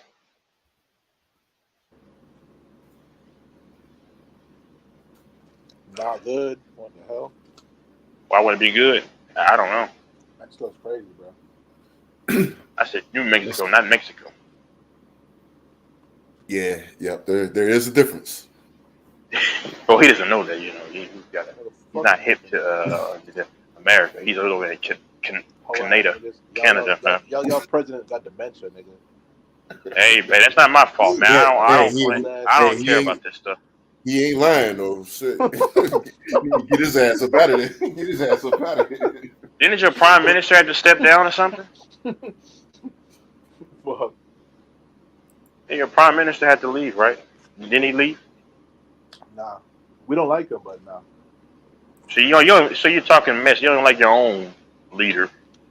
Bro, that happens all the time, bro. What do you mean? That happens in every country. You like him, and then the policies don't come through. You don't like him no more. Okay, so it makes no sense for you. We don't have a nigga with dementia. Hey, listen. Hey, that's his own problem. He can't even walk. First of all, he don't got fucking dementia. Don't be doing old Uncle Joe like that. You know that? Do you know for a fact? Yes, I know for a fact Uncle Joe ain't got dementia. Now he may have Alzheimer's. Oh my God, no, Sleepy Joe. Don't call him Uncle Joe. Sleepy Joe, nigga. That's his name. That nigga's tired. Too much. Hey, either way, they need to get his ass up out of here. Like yesterday. Yo, get his ass up out of here. Well, I'm sorry, he gonna be here for 4 more. Oh man, there's no way y'all will vote him again, bro. I don't think he's gonna win again. Yes, it is. Because the criminal running. Who, Trump? Convict Donald. Oh man, he won one time. He won again. Convict Donald. Yeah. The Donald Duck. That some bitch ain't winning shit. Hey, he better than Sleepy Joe. He's still better than Sleepy Joe. You say no, the fuck he ain't.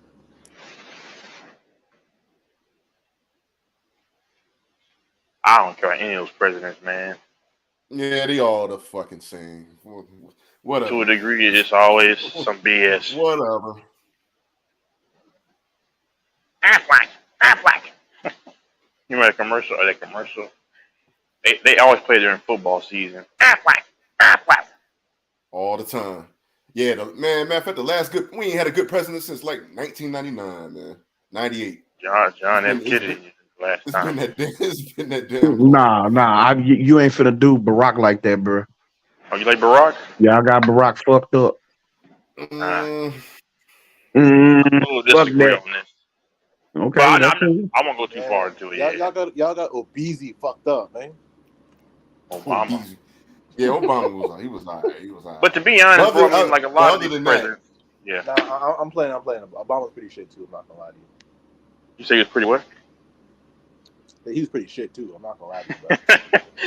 All right, man. That man is repping the rainbow flag real hard. That's all I'm gonna say. Not everybody loves Obama, man. That's all I'm saying. Yeah, ain't nobody gonna. Everybody ain't gonna love any president, really. If Obama wasn't black, would y'all really rock with him? Think about it. Would y'all really rock with him if he wasn't black? I would. Think about it. Because he reminded me of Cousin Bill. See, forget the personalities. Think about the policies. Would y'all really rock with him if he wasn't black? Yes, I would. See, you saying it too fast. You're not thinking about it. I don't know, man. No, I am thinking about it. Obamacare was a success. It's the close thing we got to universal health care. Because you know what's crazy? Some of these dudes, not y'all, I'm saying, like, you can talk to me about anything, politics, beliefs, whatever. That some people like got random. He gets mad as crap, man. I'm like, God dog, man. It's just oh God dang it, Texas. You gotta watch your mouth there, man. Come on, Texas. Come on. You're smarter than that, Texas. Come on, Texas. God. Nah, I like random. There's no crap talk, man. I have no beef. Some people just passionate. Yeah. There's never no hard feelings. Nah. I respect them, man. People have passion for certain things. Yo, let me ask y'all. Y'all think Trump's gonna beat the case? Yeah, man. I think it's off. Shit, which one? That motherfucker got back. I think it's set up, bro. Hey, I was getting ready to say, yeah, which one? That crooked criminal son bitch, hell nah. He ain't finna get off on all of them, bro. He ain't gonna get off on all of them. Yeah, I think he has those ties, man. There's evidence, but we'll see. I won't get too far into it. We'll see. I don't care which way, man, because I don't have a horse in the race. You can't rely on presidents, man. I try to rely on God over anything. I know that motherfucker crook. I know motherfuckers in prison ain't committed as many crimes. This son bitch. They all crooks, man. You already know this, man. They all help out their buddies. They're all making millions on the side. They're all crooks, bro. I know, but some of them are crooks within the law. This motherfucker was a criminal who was breaking the law in broad daylight. Like, goddamn it, I'm white and I'm rich. They ain't finna fucking do shit. Hey, see, I respect Trump because at least he's himself and he shows you who he is. He ain't slipping behind your back. He ain't doing some shit, underhand shit. He's letting you know, like, I'm in it for the money and this is what I'm doing. Yeah, he just tried to motherfucking tell all the voters to kiss his ass. He was gonna motherfucking stay president. Like, that's white privilege at his motherfucking fathers. I know I lost, but fuck y'all and all y'all that voted for that motherfucker. I'm finna steal this bitch. Hey, that boy Sleepy Joe said, if you ain't vote for me, you ain't black. That's crazy.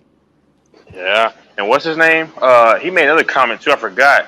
And Kamala's doing all this stuff. I mean, that's the craziest shit I've ever heard. But what's his name? Bill Clinton was playing the saxophone, and they were like, "Oh, is it really the craziest thing you ever heard?" That bro, a white man saying that is super crazy. What are you talking about, bro? Yeah, you said it's the craziest thing you ever heard. No, I said that's just one of them. It's up there. It's definitely up there, bro.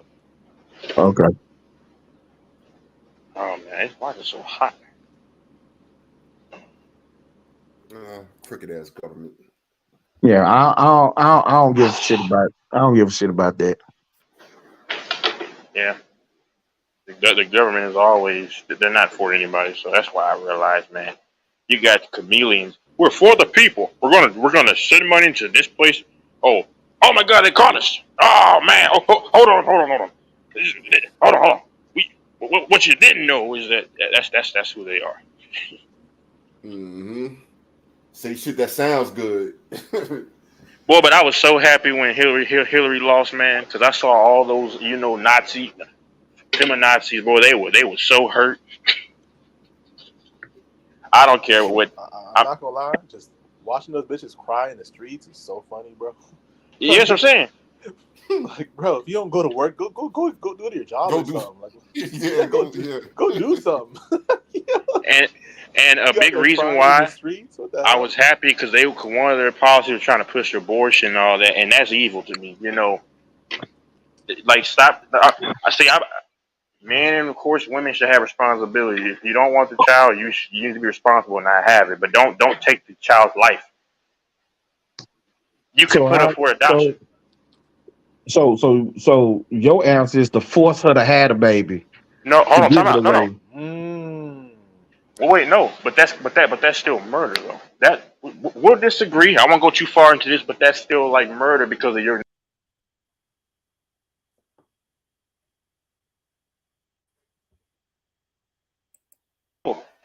You can have the baby be put up for adoption, and then the state can pay you some kind of money to try to make it seem fair to them or whatever. I mean, there's different avenues. Yeah, but having a baby is dangerous for women. What if she die? But then tell her to not get pregnant. So what if she got pregnant by rape? Oh no. She still gotta have her rapist baby to time give out. it away and put her Time life out. on the line. Time out. Okay, fine. But the percentages of a woman having a kid by rape and having it by consent, we can imagine numbers are pretty. We can't imagine numbers because we don't know the numbers. Okay, but let me ask you this question: what do you think women have a bunch of kids by? When you look at all these kids, do you think I don't know, but ain't the stat that a woman is raped like every 90 seconds in this country? Okay, that's fine. But how many women do you think, once again, are having kids by consent? That's a crazy. Yeah, that's what I'm saying. How they make something like that? That's some BS, man. Yeah. I think it's based on the amount of like rape reports that they get around the country, and so at the end of the year or whatever, you tally up the numbers and then you break it down. Okay, so we didn't have this many rapes in this length of time, that would equal out to whatever the number is. But how many more? You think that you never know, bro. They Yeah. do a lot of BS surveys, and they might ask you, "Hey, were you uncomfortable?" And they might count that as it. Like, But my thing is how many of these are resulting into pregnancies off We rip? don't So know then- because so then because listen, it's not rapes don't only happen, for some dude on the college campus. There are young girls who get raped by their uncles, who get raped by their dad, who get raped by their brother, and end up pregnant, and those aren't even reported. So I'm just saying we really don't know. But at the end of the day, to get back to the subject, regardless of how a woman got pregnant, your answer is to force her to have a baby and then give it up for adoption. Even though going through a pregnancy puts her own life in danger, because every time a woman has a child, she is in danger of dying.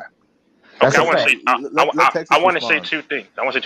Because first, I'm going to go back to the other, just retroactively to what you said. Since we don't know, but we can make a possible assumption that the majority of women who are having, more so women who are having kids, but I'm going to play your game with you though. We don't know. So, but I'm going to throw this out there because we don't know, but I have a high estimate. Most women who are having or who are pregnant is not by this so-called rape thing. But like you said, we don't know, but I'm playing your game with, but I'm willing to bet possibly that what I'm saying has a higher chance, but we don't know. But back to what you're saying. Well, maybe the issue for me is I'm kind of trying to be more biblical too. And I don't know what your beliefs are. I'm not going to judge, but the thing is that it also judge that nigga, bro. Judge him, bro. But I understand this world is not God. I'm not saying like the women out there probably aren't thinking about it on this level, but like abortion is of course a sin. But my only thing is don't. This is how I'm thinking.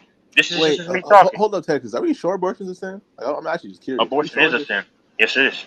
It's murder. It's still murder. It's a sin. Like I know, but see, I'm just checking, man. I don't know. I don't want to But go but HC but and try to get super righteous. lying is a sin too. Lying is a sin too. Yeah. What's your point? But what's your point though? Yeah. So my point is that everybody sins. So pointing out that abortion is a sin is like a non-starter. Like that's, you know what I'm saying? Oh At the yeah. end of the day, everybody sin, and one sin ain't worse than the next one. No, it's sin. Yeah, exactly. I don't know about that, man. Lying Well, and murder are pretty different. yeah, murder. Thou shalt not murder. The Bible with emphasis on that, but here's what it is. Bruh, it does it not say in the Bible No, that sin is sin. okay, sin is sin. So God don't rate them. You know, it's not like, okay, you can get away with lying, stealing, raping, or whatever, but if you kill somebody, that's another level. No, sin is fucking sin. I don't know, man. When I meet my maker, and if I said like, yo, bro, I killed her because she lied to me, I don't think he's gonna be too happy, man. Well, look, if you repent about killing her, then you'll be forgiven. Yeah, that's true, man. I don't know about that one either, man. He might Okay, be like, well hey, then look, I don't know who you pray to or what you believe, and that's He cool. might give me that first class ticket to hell, man. I don't know about that one. Well, he might not. He might not. You know, but at the end of the day, again, and this is my ultimate opinion of the situation, is that in this country we have allegedly something that was called freedom, right? So the freedom over one's body should be the number one thing that you have freedom of in this country. And for a bunch of old white men to decide that women cannot make the decision whether they want to have a child or not, regardless of how they got pregnant, it still should be her decision, not your decision, not my decision, not the motherfuckers in the Supreme Court. It should be her decision. Yeah, but King, to play devil's advocate, the thing is that they're saying that the child in your body is not you; it's a life within your body. Mm-hmm. So it's That's not, right, it's not but like it's just your body. That's it. But no, it is her body, and so at the end of the day, it's her. It should be her decision on if she wants to carry that fetus that turns into a human being or not. Yeah, but see, because that's the thing. without her, that child don't survive. Yeah, but it's still a life within her body. That's not right, all but her body. it's in her body. It's her body to make the decision. Yeah, but you can't tell me that a fetus gets to override the person who has to carry the fetus. That's the argument, man. The fetus is life to some people. That's the argument. Yeah, but again, that shit is wild. That shit is mad crazy to me. But let me go to this too. Okay. Hold on, Texas. Like I said, I'm devil's advocate. I don't think it's crazy. I see both sides. I see the arguments. I see the pro-life, pro-choice. I don't think it's crazy for people to be pro-life. You may disagree, but I don't think it's crazy to see what they see. No. I said I think it's crazy that people feel like they get to determine what a woman has to do. If that woman wants to have the child, then she gets to make that decision. If she don't want to have the child, she gets to make that decision. At the end of the day, that fetus cannot make the decision. That fetus cannot tell that woman, you gotta carry me for the next 9 months. You gotta nurture me. You gotta do all of these things and birth me, even though it puts the woman's life in danger to have the child. All right, so hold on. See, now I gotta interject. I don't want to be the pro-life guy, but I'll interject. First off, most women aren't in danger when they give birth. That is a lie.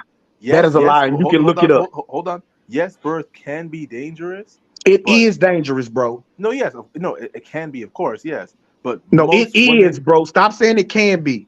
It is dangerous for every single woman. Driving your car is dangerous. If we're gonna go there, okay. So see, that's what I be talking about, bro. You always trying to come with some goofy ass shit to try, because you don't want to admit you wrong. So you come with some goofy. No, it's not being goofy. I'm gonna let you go. One of the most dangerous things you could do is actually drive a car. You're more likely to die in your car than anywhere else. So actually, get your facts straight. I'm not just bringing up a random point.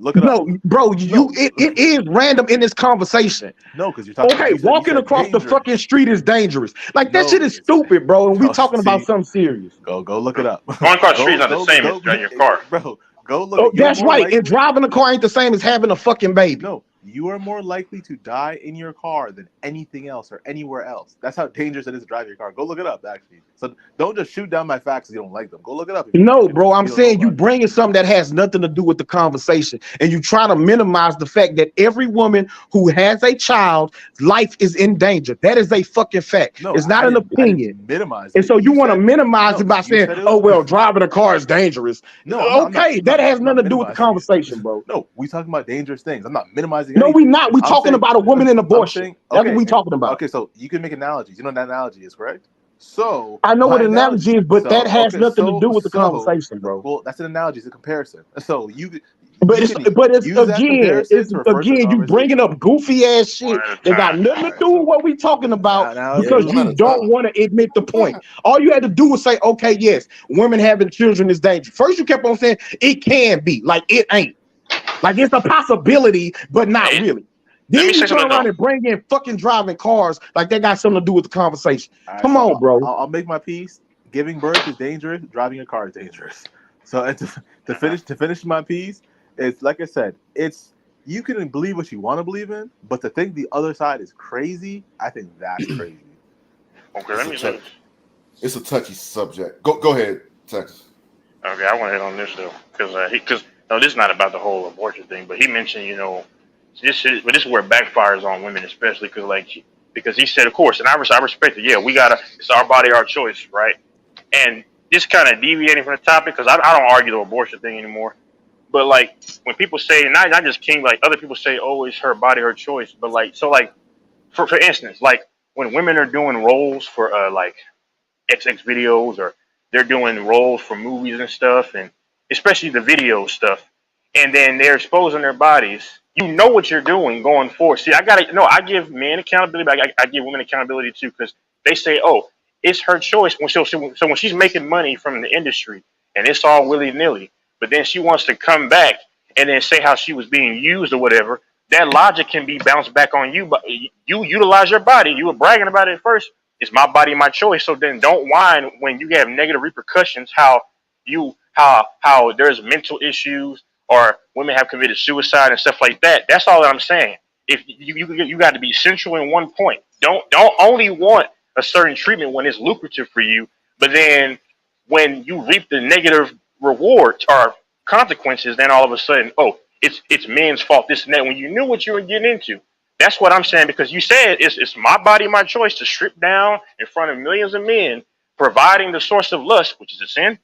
But and then when it finally doesn't go your way in the end, and you're battling depression, this, and this, and you're saying how you were used, but you played yourself, that's ultimately your fault. If I go into the industry, let's say hypothetically like music or whatever, and I know at this point to be big in the industry, you might have to sell out or do things you don't want to do, but then it's my freedom of choice, my body, whatever, then I come back and then I want to be the victim. That freedom of choice, it's my body and all that, that's when it can backfire. So, like, I get what somebody's saying, it's my body, my choice, but don't go back whining when you knew what you were doing and the possible repercussions of it, especially in 2023, and then now you want to cry wolf. That's my only thing about this, my body, my choice. Texas, I'll break down why the my body, my choice thing just never made sense. Because say someone says, yo, it's my body, my choice. Okay. Yeah. But there's laws that control what you can do.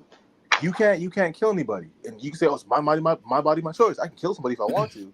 And the reason why you can't kill somebody is you're affecting another life. So the whole argument that pro-lifers have is that you can't kill that baby because that's another life. So that's literally the whole point of it. So this whole thing of my body, my choice, the point is that these people believe that there's a life within you, therefore you're affecting more than just your body. And the people who are pro-choice believe that life isn't actually a life, it's just a part of their body. So that's kind of where it comes. It's an ideological difference. Hey, Fancy, time out. Hold on, Fancy. Fancy in the chat.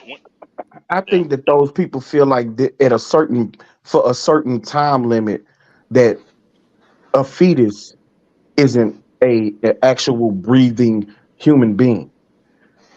Yeah, and so during that time period, that's where pro-lifers don't feel like that they are killing a human being. See, but That's even that. that's So not those. actually true though. But that is because even pro-lifers feel like there's a cutoff that a woman can or can't have an abortion. At a certain point, they feel like, okay, now the child is an actual living, breathing human being. If the woman was to have have the child premature at a certain point, that child could then be put in an incubator and can still survive. It can survive without the mother. It may still need oxygen or whatever, to survive, but it can still survive without the mother. The fetus or whatever, that's in the early stages is not an actual human being. It don't have a heart, it don't have lungs, none of that. So in those situations, they believe that that's not a human being and that a woman has the choice if she wants to get rid of that fetus or not. And see, the reason what I was going to say, the reason why you're wrong is that everyone has a different cutoff. Yes, there is a cutoff, but there's no universal cutoff for pro-lifers. So for some people, it's a heartbeat. Some people, it's a first breath. Some people, it's a conception. Some people, it's a fetus. And so that's why different people have different beliefs. So there's not a solid cutoff where everyone believes that this thing's a life and this thing's not. Like there's different scientific terms. There's different stages. Yeah, you're right, because nobody's gonna agree 100% on anything. I don't give a fuck what it is. Yeah, of course, that's true. You know what I'm saying? But they are all pro-lifers. They're within the same frame. With give or take, a couple of weeks or something like that, a couple of days. They're all close within the same time frame. It's not like one person, one group feels like it's up to 18 weeks, and then somebody else is like it's up to 40 weeks. You know what I'm saying? Like that is a huge difference in time frame and from where the baby is as far as stages go. I'm telling you, that's how it is, man. Some people believe it's like third trimester. Some people believe it's 3 weeks. Like it all depends, man. Yeah, I haven't heard nobody with third trimester. Yeah, bro. I'm not saying you lying or you wrong or that. I'm just saying, me personally, I haven't heard nobody, that far into it. I think in Canada there's no time limit on abortion, so you can actually get it at any point. And so basically, so a woman who's 8 months pregnant can get an abortion.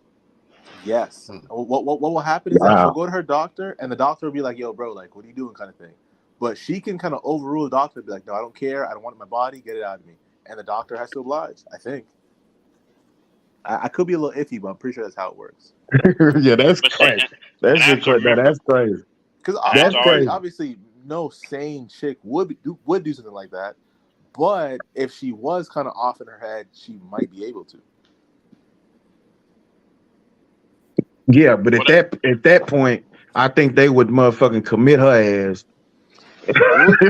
That's the thing. It's like, even if she's weird, you get to prove. You can't prove that she's crazy. You know what I mean? It's just it's her body, and so it's. I know, but if a chick didn't carry the child for 8 months, and then all of a sudden out the blue saying, "I don't want to get it out of my body," kill it.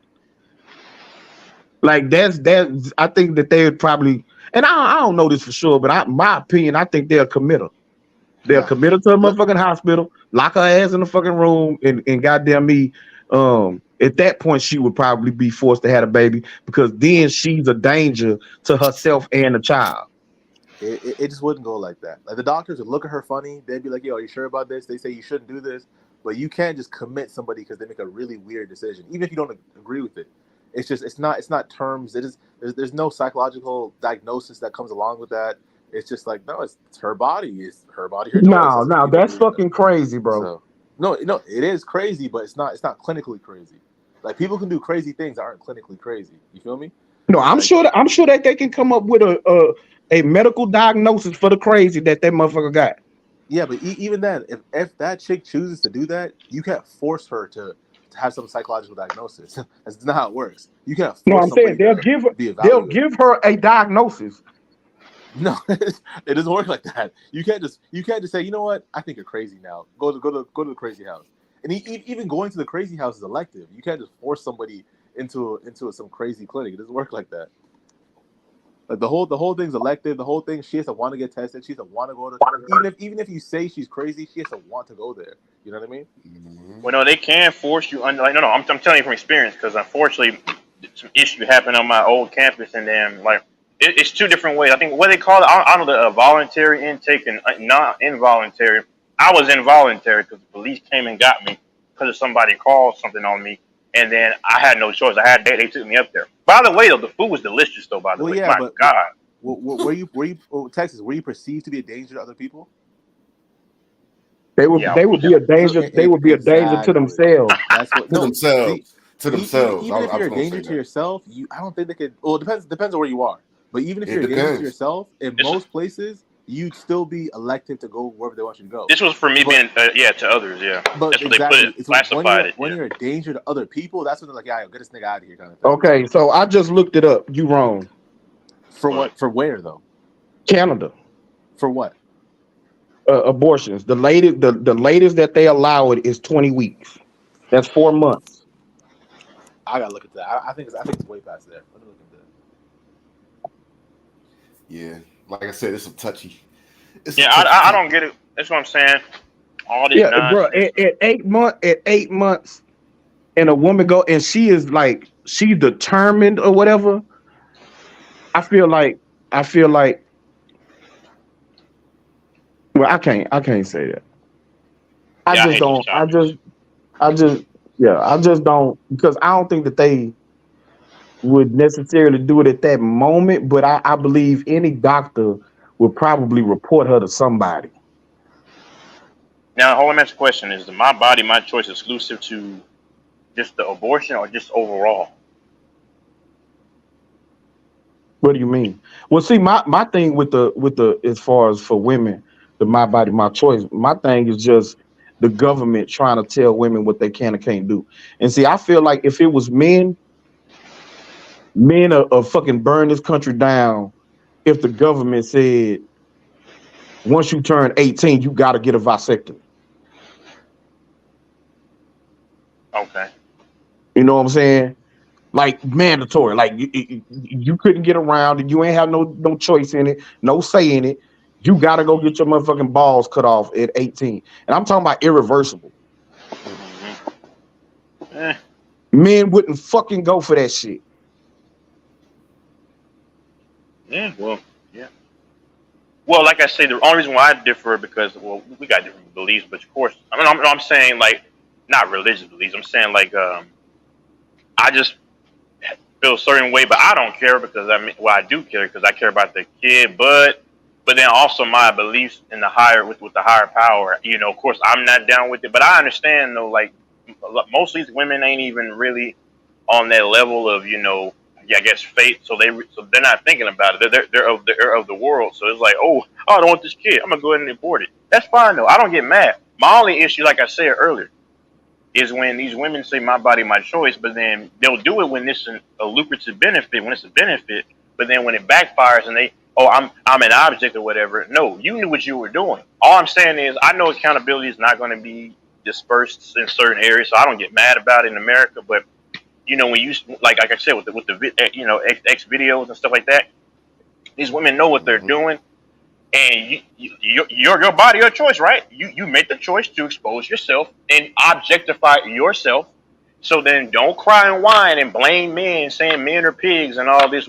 Of course, men are funding this, and that's not right because it's lustful. But you're providing the lust, and you are the center of all of this. So what I'm saying is take accountability, which I'm not mad though, because most of them won't take accountability. But it is what it is. Like if I listen, would they provide it if there weren't any buyers?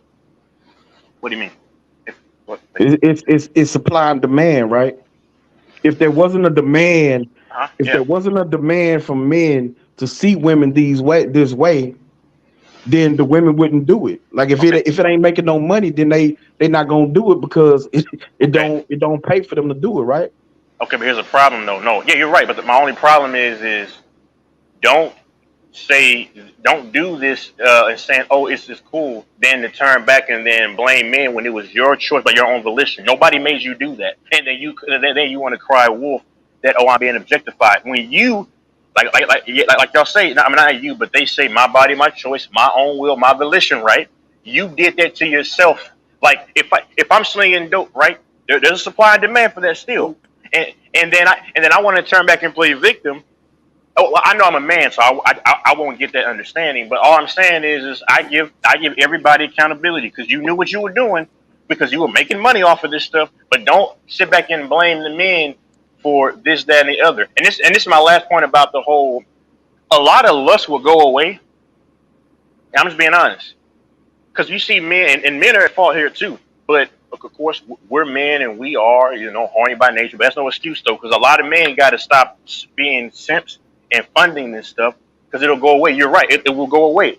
So you're right. It's to the tango. My only thing is that let's say women who are not in that lifestyle, but they're wearing sexually provocative stuff, thigh high shorts, all legs all out there and stuff. You're doing it for a reason on average. And it'll be those same women that have their breasts and stuff exposed. Knowing you know what you're doing. If you don't want the attention, you're gonna cover up. But then you want to get mad because dudes, we are visual creatures. You're gonna get mad all of a sudden because he looked at me this way and I had my breast half out and my rear end and thighs out. Well, if you don't listen, I'm just different. Hold my last point. If I don't want somebody to listen, if I don't want somebody to think that I'm a homosexual, I'm not gonna put out that kind of imagery to like wear the earring in my right ear or whatever, and I don't wear those colorful clothing anymore because it puts out an image. If you don't want to be seen as a harlot, stop presenting yourself as one. Don't blame men for doing this. Like I can't blame women if I'm over here, just whatever. If I'm presenting myself as a thug or I mean whatever, because thugs come in all colors. I don't want y'all to take the thing the wrong way. But if I don't want somebody to look at me in a certain light, or I'm a no good person, or I'm just a bum, I got to stop presenting myself as a bum. Same thing with women, and it's not just these porn stars and movie actresses and everything, but it's just common day women who get mad because dudes are checking them out when you got everything exposed. So you are the central point of lust, and these women know what they're doing, but then want to turn around and say men are pigs. Well, you can destroy all of this pigotry or whatever if you hate it so much, then you would be clothed. That's all that I'm saying. I'm not mad at anybody because men have their faults and flaws too. Because like I said, men need to stop. Men actually do more good for these chicks than women than they realize. Than they realize about what the men are doing because they're funding this stuff. The men, and I blame the men because they, like you said, men can shut this crap down too if they stop funding it. But unfortunately, you got a lot of dudes who are losers. You got a lot of dudes who, are introverts. I mean, but all I'm saying is it takes two to tango, man. It takes two to make the campfire go wild. That's all I'm saying. King, I looked into it. In Canada, it's 24 weeks. So you have 6 months to get the abortion. Okay, well I seen 20 for late term, but yeah, it's late term after 20, but you can still get to 24. Oh, 24. Hey, hold on, time out, fancy. It's basically like there's different stages. First you can get a pill, then it's like some next medication, then eventually if you wait too long they're gonna surgically remove it. So there's different stages, right? Hey, hold on, fancy. But yeah, they say 24, and then if you wait past 24, you gotta go to the US. Fancy in the chat. Someone in the US, they'll just cut that shit out. I don't know. Fancy in the chat. Like I said, simping is a part of it, but simping would go away substantially if the supplier is not putting it out. Guess what? Hold on. I got it right here. Hold on. Fancy, you listening? Listen, Brown, listen to this. If the world came out with some new donuts, right, that the entire world just craving, just couldn't get enough of, right? But the supplier, the company, stopped putting it out there, guess what's going to happen? The buyer's not going to be able to have access to it. The buyer's got to change their ways and everything. You see what I'm saying? No, somebody else is gonna figure out what they was doing and they gonna sell it. No. That's not what I'm not. No, I'm just arguing like let's say you got just one general type of supply. What I'm trying to tell y'all is both are at fault here, the men and the women. But all I'm saying is if like I'm saying the women who are saying, oh, I'm objectified. I'm saying the ones who turn back and say, oh, why are you doing this? If you don't put the bait out there, you don't have to worry about the men on that level now. Because you do have creeps out here who will still look at a fully clothed woman But those are the creeps though. But a lot of these men wouldn't be, oh my God, you so fine, you so hot, on that level if women clothed. I'm saying the ones. I mean, Well, whatever. look, this is what I want to say. I'm not finna excuse certain women, right? Because certain women just be doing too much. Men get blamed too. That's what I'm saying. But Yeah. at the end of the day, a lot of the shit that these women wear is a quote unquote fad.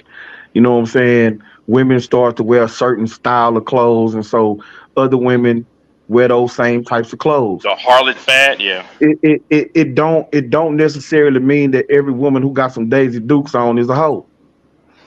You know what I'm saying? No, you're it don't right. mean that she wants that when she walk down the street, she wants somebody grabbing her ass or touching on her. You know what I'm saying? Because she's dressed a certain way. Okay, facts. But the only problem that I'm saying is for the women who complain about it, you're putting the imagery out there. Like for example, if I'm associating with a certain crowd, and it's kind of different. But if I'm looking a certain way, that's like the homosexual example. If I don't want dudes to think that I'm homosexual, then I shouldn't be dressing in homosexual apparel. I don't mean to be rude, but I'm just saying. I mean, well, let me say something to that. So when I was coming up, I'll say in my teenage years, I don't remember exactly when, but the sagging your pants fad started. Now, truth be told, that was in jail, prison, in prison, that was to let people knew that you was down for the giddy up. Yeah, yeah. But men on the outside, dudes my age, we didn't know nothing about that at that time. But these women know though. When they're wearing thigh, go ahead. So the point that I'm making is that because we was wearing sagging pants didn't mean that we were down for the giddy up. You know what I'm talking about? Like we were straight heterosexual men, but that's what how everybody was rocking at the time. So that's the point I'm making with women. Some women these days who wear provocative clothes or whatever. That's what's in for women. To show how sexy they are, show how fine they are, whatever. It don't mean that they are promiscuous. It don't mean that they're a harlot, as you say. You know what I'm saying? It's just what they, everybody's doing, so they doing it too.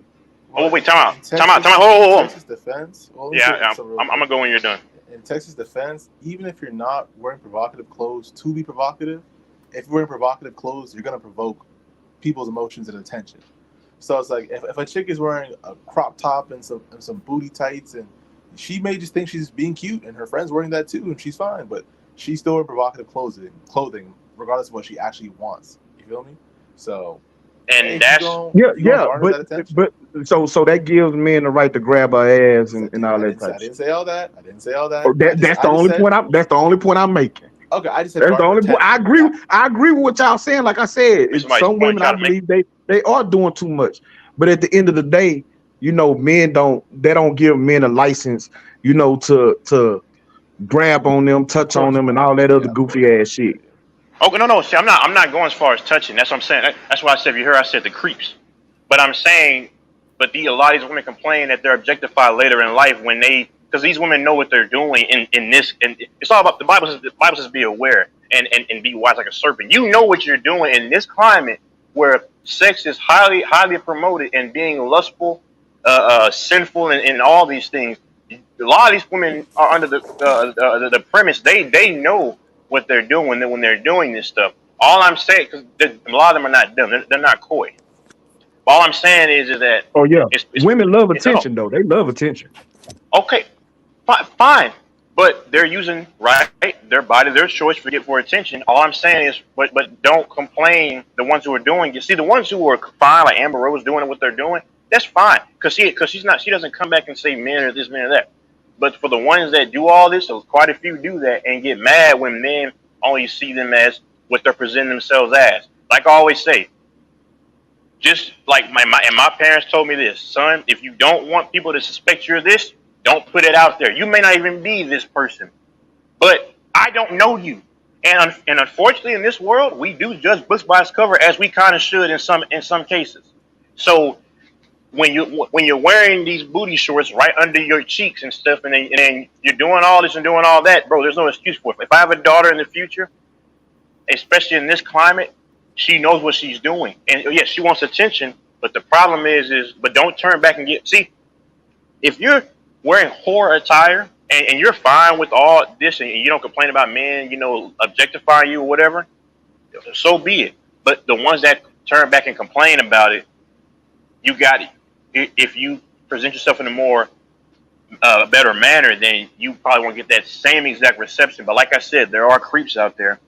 So a female could be fully dressed, and you still have some creep, some dude named Bob who's balding at the top of his head, who has nothing going on. He's a 45-year-old virgin, never got anything. The ball niggas, man. That's crazy. I'm just saying, you got those out there. All I'm saying is, man, presentation does matter, whether your intentions are one thing or not. That's all that I'm saying. Because if I'm walking looking crazy, and I might not be that person, I'm gonna be stereotyped, kind of rightfully so, just by the way that I'm moving. Even though I'm not that person, that's how society. Come on, man. I mean, that's just how it goes. Unfortunately. You know, it's crazy the new style these young boys are doing, bro, and I think it's so crazy. Is he there? Yo, King, you there? Oh yeah, I'm here. What'd you say? Yeah, have you seen these new young boys wearing the bonnets, the full on female bonnets on Look their at, head? bro. Yeah, The shit that these young boys doing out here today, man. From the purses to the crop tops, shirts. The crop tops are wild. Bruh, that is wild. It's mad. It's wild out here, The bro. purses is like not a purse, but there's fanny packs, and fanny packs used to be in style, so now they're back in style. So that's kind of like an iffy thing. Cause I have some fanny packs, and they used to be popping in the '90s. It's like that I'm kind of iffy about, but just crop tops is a no. Bro, dude just wearing Them was bonnets. not popping in the '90s, man. First, that's what fanny packs are from, bro. I'm talking about the ones on your head. Yeah, but I'm saying they wasn't popping. Like the only people who wore fanny packs was white men and women. That's not true. no, that's a fact. It wasn't no brothers walking around with fanny pack on. Windbreakers and fanny packs, that was a big thing. Windbreakers and fanny packs. Check. I like windbreakers. Okay, maybe the windbreakers. Brothers wasn't wearing fanny packs. With the fanny pack, bro. Brothers weren't wearing no fanny packs, bro. Hey, let me say one more thing. Fanny pack and man purse are different though. Like a man purse is just on your shoulder. A fanny pack like goes across your chest. Man, it's the same goddamn thing. Only thing motherfuckers move that shit from in front of their stomach to over their damn shoulder like it's a difference. That's a purse. Motherfuckers walking around with shoulder bags and shit. Fuck out of here. We'll put your wallet in your pocket, motherfucker. Get a motherfucking At least I'm sagging my pants, booty glue. Hey, hold on, man. Fancy. Hey, man. Hey, Fancy in the chat. I got one more word for Let you. me find out you attracting prisoners, King. Let me find out. Man, get the fuck out of here. Hey, that's Mike's bragging. That's what they say, though, man. People Get the fuck out of here. Hold on. It was my fanny pack. At least my pants are up, nigga. I ain't attracting. Man, get the fuck out of here. Yeah. And you got motherfucking lip gloss in that bitch, nigga. Hey, that extra chapstick is vital, man. Can't have dry lips out here, man. My lips never get dry, man. Listen, as That's a nigga crazy. too, you Oh can't be my having no dry god. lips, man. You know, Mine never gets I dry. don't know if it gets cold over there, but when it's cold and your lips dry, oh my gosh, that's the Nah, bro. You gotta have that chapstick on you, man. You can't be playing with that shit. I mean, nah, but the bonnet thing is so crazy to me. Like do rags outside, that's one thing, but the full on bonnet, like why? Like that shit's so crazy to me, bro. But hey, man. Hey. Motherfuckers ain't built like they used to be, man. That's all I'm gonna say. Ain't that some truth, man? Boys different out here today, man. These boys different. But that's what happens, bro. When you raised by single mothers for generations on generations, bro, it's just gonna get crazier and crazier, man. Hey, and to that point, Fancy in the chat. No, we ain't even doing that because back I think it was worse when I was younger than it is today. Nah, in the 90s, where gang culture was at its peak. The crack epidemic was still going on. They was hiding motherfuckers in prison. I think it was worse then, and we wasn't doing this shit. Well, I'm see, sorry. that's the thing. I'm not talking about just like gang culture or violence. I'm just talking about strictly feminine stuff, bro.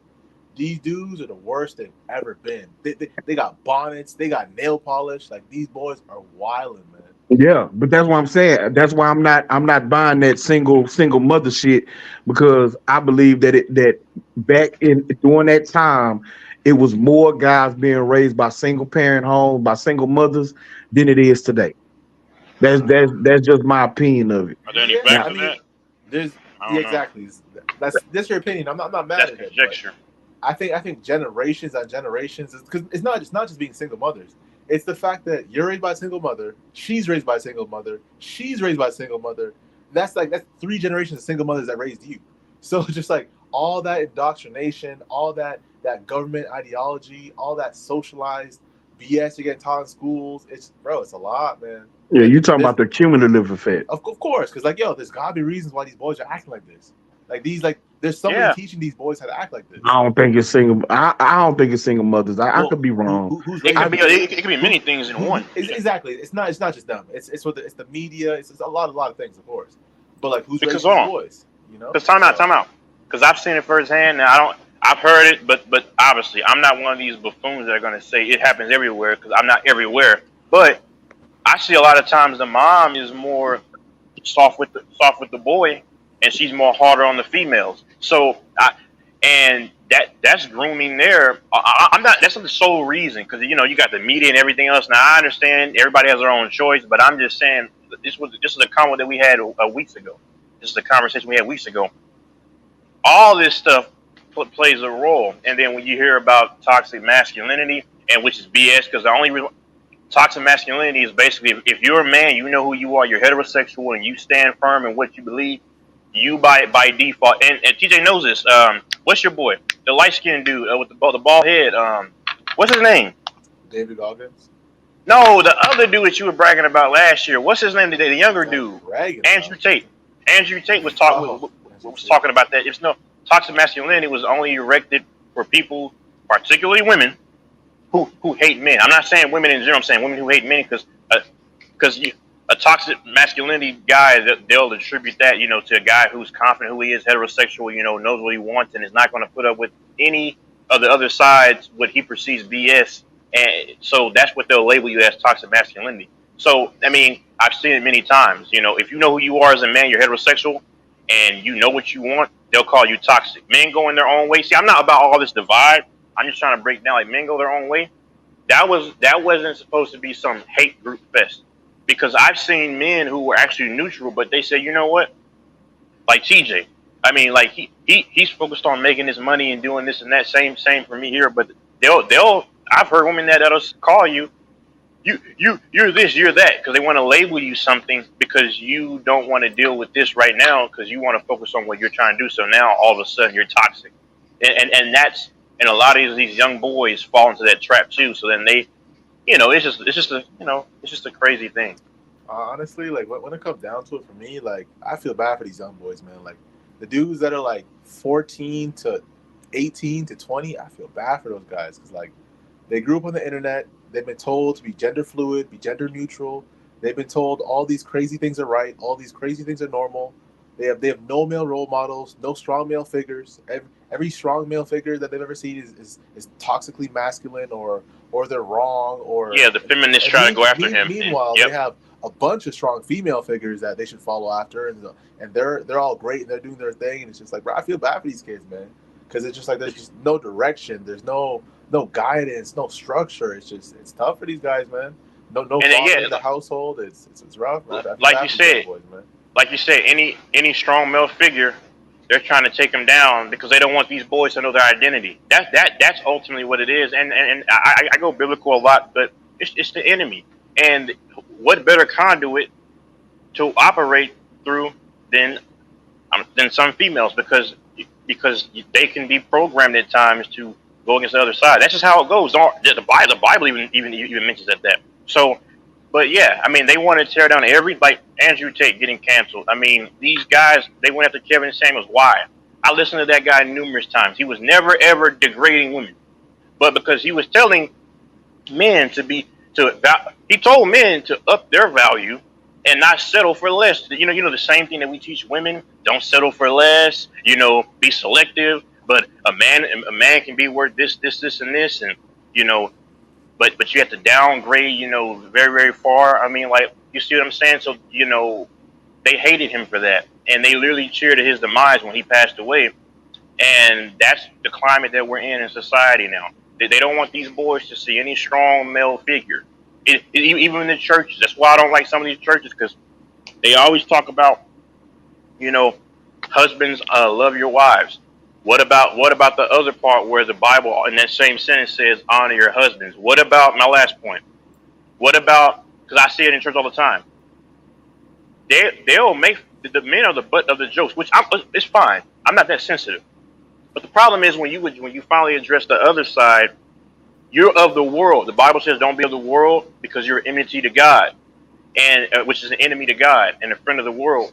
But when you address women, you should let them know. But when they address women, they want to, give it to them, patty cake, and try to be soft with it because, of course, they don't want to run them off because they don't want to speak the truth. But this is a guy named Vadi Bachman. He's a black dude, pastor. He went on CNN and told them, that women are frankly just out of control in this climate. And they all wanted to, well, he didn't say it like that, but he was saying, there are roles that we have to fulfill as men and women. And they tried to crucify him. That's what society that we're in right now. And if you can't see it, the enemy's working through them, especially because they're trying to get women to take over, which is fine. But that's what it is, man. They've been manipulated to hate men, and so in turn, men, rightfully or non-rightfully, unfortunately, are fighting fire with fire. Some men are, but for the men that just want to get money and have their career. Nowadays, if you want to get money and you want to have your own career, women will say, "Oh, is he gay? Is he an incel? Or oh, he must have been turned down by all these women." Because why? Because it's toxic for a man to want to build his empire. That's what society we're in. That's all that I'm saying. It's now kryptonite for a man to want to be progressive. You see? And yeah, what I was saying earlier is that I feel bad for these young boys, but I feel bad for these young girls too, man. Like, they didn't raise themselves. So just the fact that they're growing up in this time where they're getting told that men ain't shit, and like they literally say men is trash all the time, and like they actually genuinely believe that men are useless. And just to have a society where women believe that their men are useless is just it's unfortunate. Honestly, I feel bad for them. And like by the time that they reach their mid to late 20s, when they actually realize that men aren't useless, then they've lived their whole life without depending on a man. They don't know how to coexist with a man. They don't know how to appreciate a man.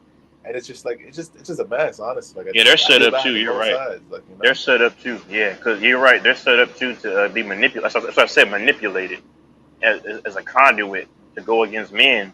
But then, like you said, later in life, post like mid 30s, I hear it all the time, TJ. Like I saw it in 2020. Women were complaining, because this woman said, "Oh my God, I'm this age and I don't have kids, I don't have a man and everything." And because you thought men were no good, because that's what the enemy wants you to think. Like that's reverse. They want you to think that men are evil. There's a lot of good men out here. Even though I go against it, I don't think there's a lot of good chicks in America, but there probably are. I'm just being honest. There probably are, but we've been manipulated to think that they're not. But this all started essentially when they tried to convince women that men are so evil. When by and large, it's men who are giving women opportunities that women are bragging about now, saying, "Oh, girl, I'm moving up the ladder." Yeah, but who had to co-sign that? The same men that you hate. So, is what it is. I mean, is Brandon there? Ultimately, when it comes down to it's all government and it's all financially motivated, because all these people, they spend more money when they're single.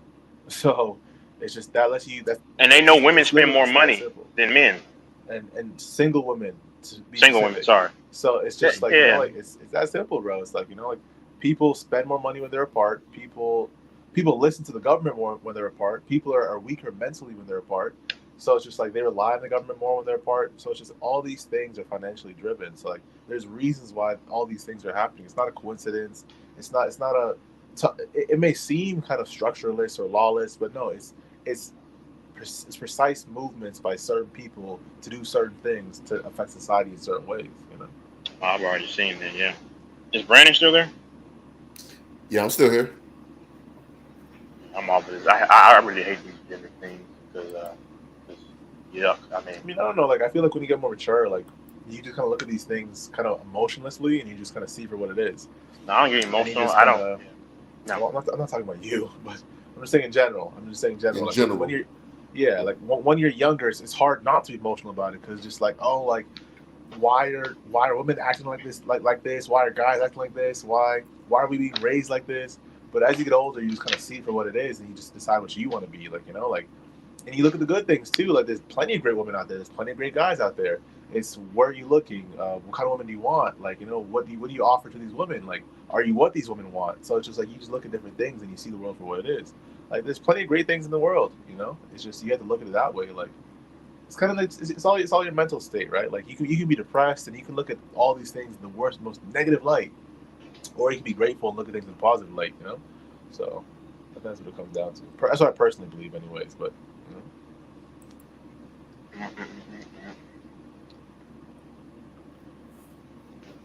that's why I said it's so beautiful. You go to like, try to check out different countries and continents, and just explore and see what I find what I'm looking for. Then I do. If I don't at that moment, I don't.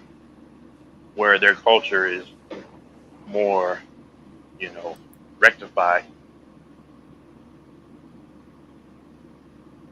Brandon, you there? Yeah, I'm here. So we need your opinions, my guy. What nah, no opinion on this mess. Let's talk about some Philadelphia Eagles. Opinion on this mess. You said move on. Oh, go ahead. No, go ahead. And talk about the Patriots and the Eagles. That's your first team. What's that? A 4:00 game on Sunday? Yeah, for y'all, yeah.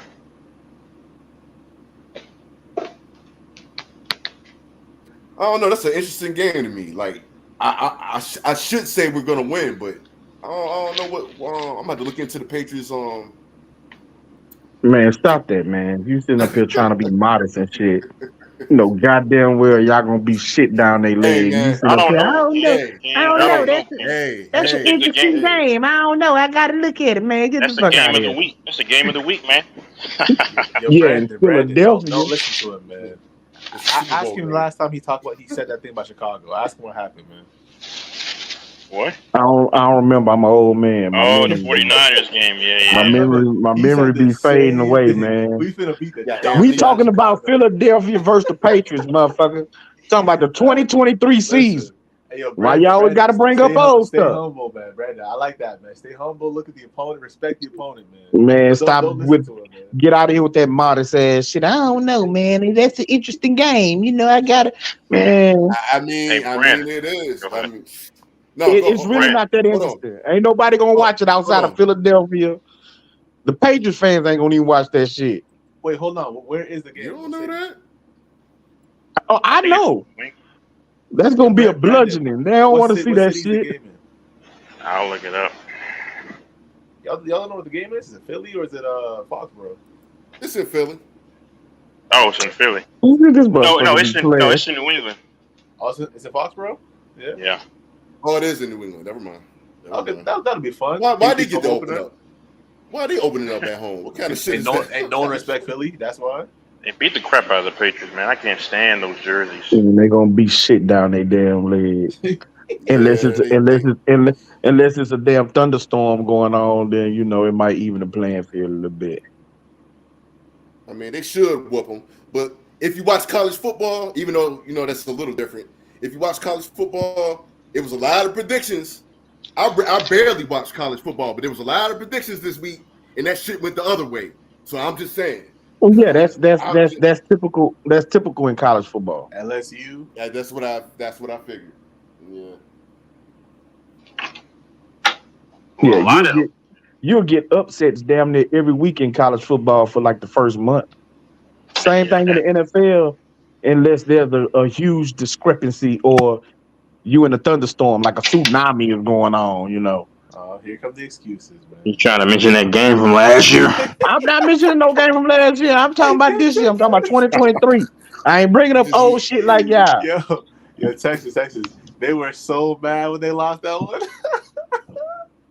Hey, Brandon, if you take every game seriously, you'll be a champion like the Chiefs did, man. Don't worry, man. They thought the Bears were. Don't be like the Niners. I'm just messing with you. Don't be like the Niners. I'm just messing with you, man.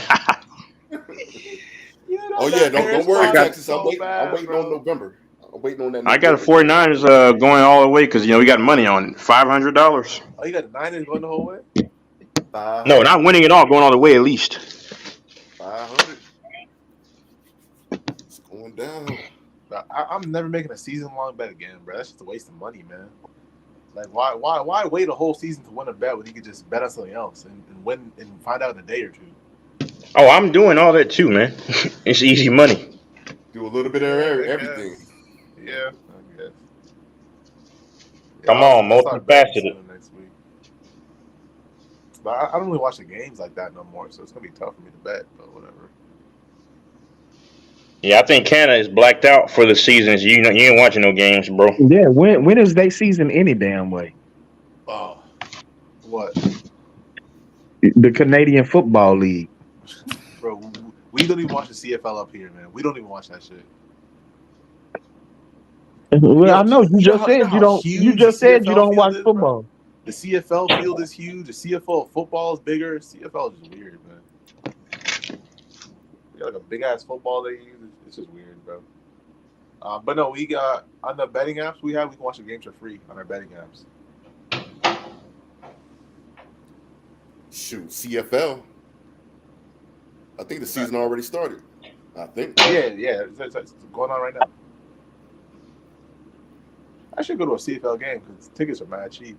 I might go.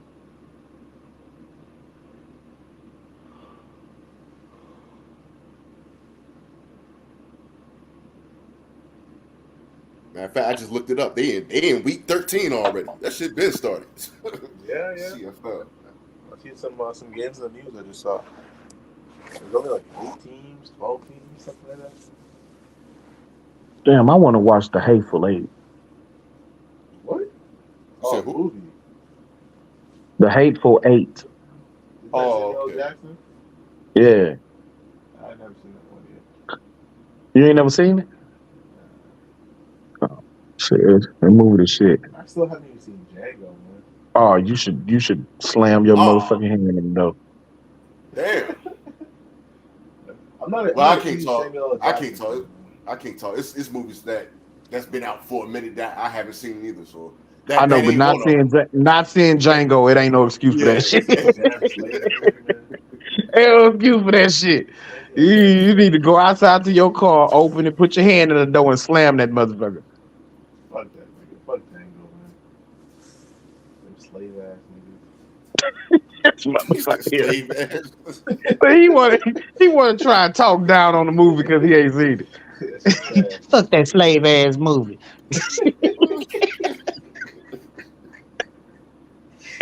It's just like a nigga, man.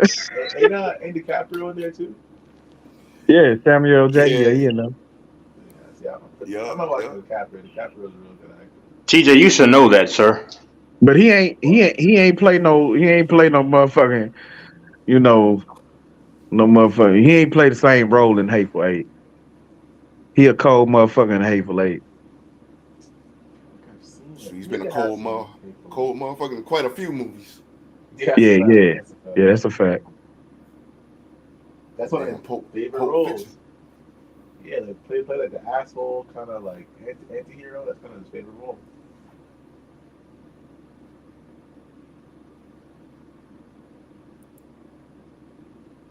Y'all seen that? Was it Wolf of Wall Street? Y'all seen that? I tried watching that stupid ass shit. You like it? No, I ain't like it, bro. I don't think I seen it. That was a real big movie. I liked it, man. Like comedy, the action. mainly comedy and drama, I guess. But it's about these DiCaprio's in it, and he gets his crew of dudes, and basically scammers, basically, and they're making Yeah, it millions. was off a true story. Yeah, the feds. A motherfucker who scammed them people out of all their money. That's real shit, man. He just scammed them millions, man. I couldn't get into it though. Yeah, it's not shit up a team, man. It is what it is. It damn sure wasn't better than Hateful Eight. Is it like, are they in the snow or something? Is it like some cold kind of like? Yeah. Cold, I think I've seen that shit. Wait, is it the one where like they meet up in some like cabin somewhere or something? Yeah. Yeah. I seen Yeah. that shit. I seen that shit. That shit was good. Yeah, it's pretty good. Oh yeah, I'm about to watch that then. Yeah, it's got Kurt Russell, Yeah. Channing Tatum. Yeah. Yeah, nigga, it was off chain, man. That was a good fucking movie, bro. This nigga getting excited and shit. Man, how the fuck I missed that shit? Yeah, it's a thriller. Yeah, it's a thriller type of movie. It's solid. It's definitely not trash. Man, how many? What kind of awards did that movie win? It won awards. It had to. I don't think it's that good. It might have. This is a Quentin Somebody check Tarantino for movie. me. I bet you did, bro. Somebody check for me. It came out 2015. Yeah, let me check. Hold on. Let's see. Or at least got nominated. I bet you didn't get nominated, man. Let's see. What? Okay, it got nominated for best music. It got nominated for that. Best music, global Globe Award for best original score. That's music too. So they talking about. Yeah, so it didn't really get nominated for like. Well, no, it got best actress supporting. So best supporting actress. Oh, okay. Got that. So that's a pretty decent award, but I don't know if it won that, but they got nominated for it. Yep, best actress. Yeah, I see that. Yeah. Best supporting actress though. So Supporting. yeah, so basically It was nominated. Right? It won for best original music. It did win that award. Okay. Man, don't give a damn about no music in the movie. Yes, you do, man. Stop that. It all Look at counts. this, look at this It nigga all come out the factors woodworks. in. Look at this nigga come out the woodworks. It's the new. The music matters. You fucking right, it does. It sets the scenes up, bro. Yeah, I like that. I like the music for the Niners lost to the Bears. I like that music, nigga. Bears. That's some good music. You gotta understand those Canadians don't really understand that music has to be aligned with the movie scenes too. That's a fact, bro. That's a fact. Fucking Canadians. They don't know nothing about no damn movies, no fucking way. What they fucking movie they making? I like the music when Colorado whooped the shit out of TCU. Motherfuckers watching Fargo and shit. You know what? I never tried Fargo. I heard it's good. I never tried Fargo. I heard that shit was good though. Well, Wells Fargo, yeah. You go to that bank. You don't even know what Fargo is. Fucking Insomnia. No, it came out a while ago. Yeah, Fargo. Yeah. You know a show I fuck with? Have y'all seen Ozark on Netflix? Yes. Yeah. I'm only like one season in, but Ozark is real good, man. Oh my god, nigga. You ain't even got clothes, nigga. Oh my god. That shit there is off the rocker, bro. I ain't gonna I lie. have Netflix still. I should finish that, bro. And I used to watch like Ozark, Witcher. I used to like Witcher too. It was another one. And they ended up cutting the show because the main actor got accused of sexually assaulting a man. Of course. You know what show I'm talking about? House of Cards. Hell yeah. Yeah, that one was good too. That shit was good, bro. His wife in that one was crazy. Like, I like her character. Yeah, that shit was good, bro. I was surprised some of them shows on fucking Netflix was that fucking good. Yeah, Netflix been had good shows, man. They put a lot of money into it, so Yeah, but I ain't know. I just happened to come across House of Cards, and I'm like, this shit is off the fucking chain. Hey, bro, there's so seasons. much shows that are like low key, that are like that are bad Right. on Netflix. That you Right. don't even know they're tough until you watch like. Yeah, bro. It's so fucking many of them. Hey, that's But why hell yeah, people be bro. sitting at home just watching shows.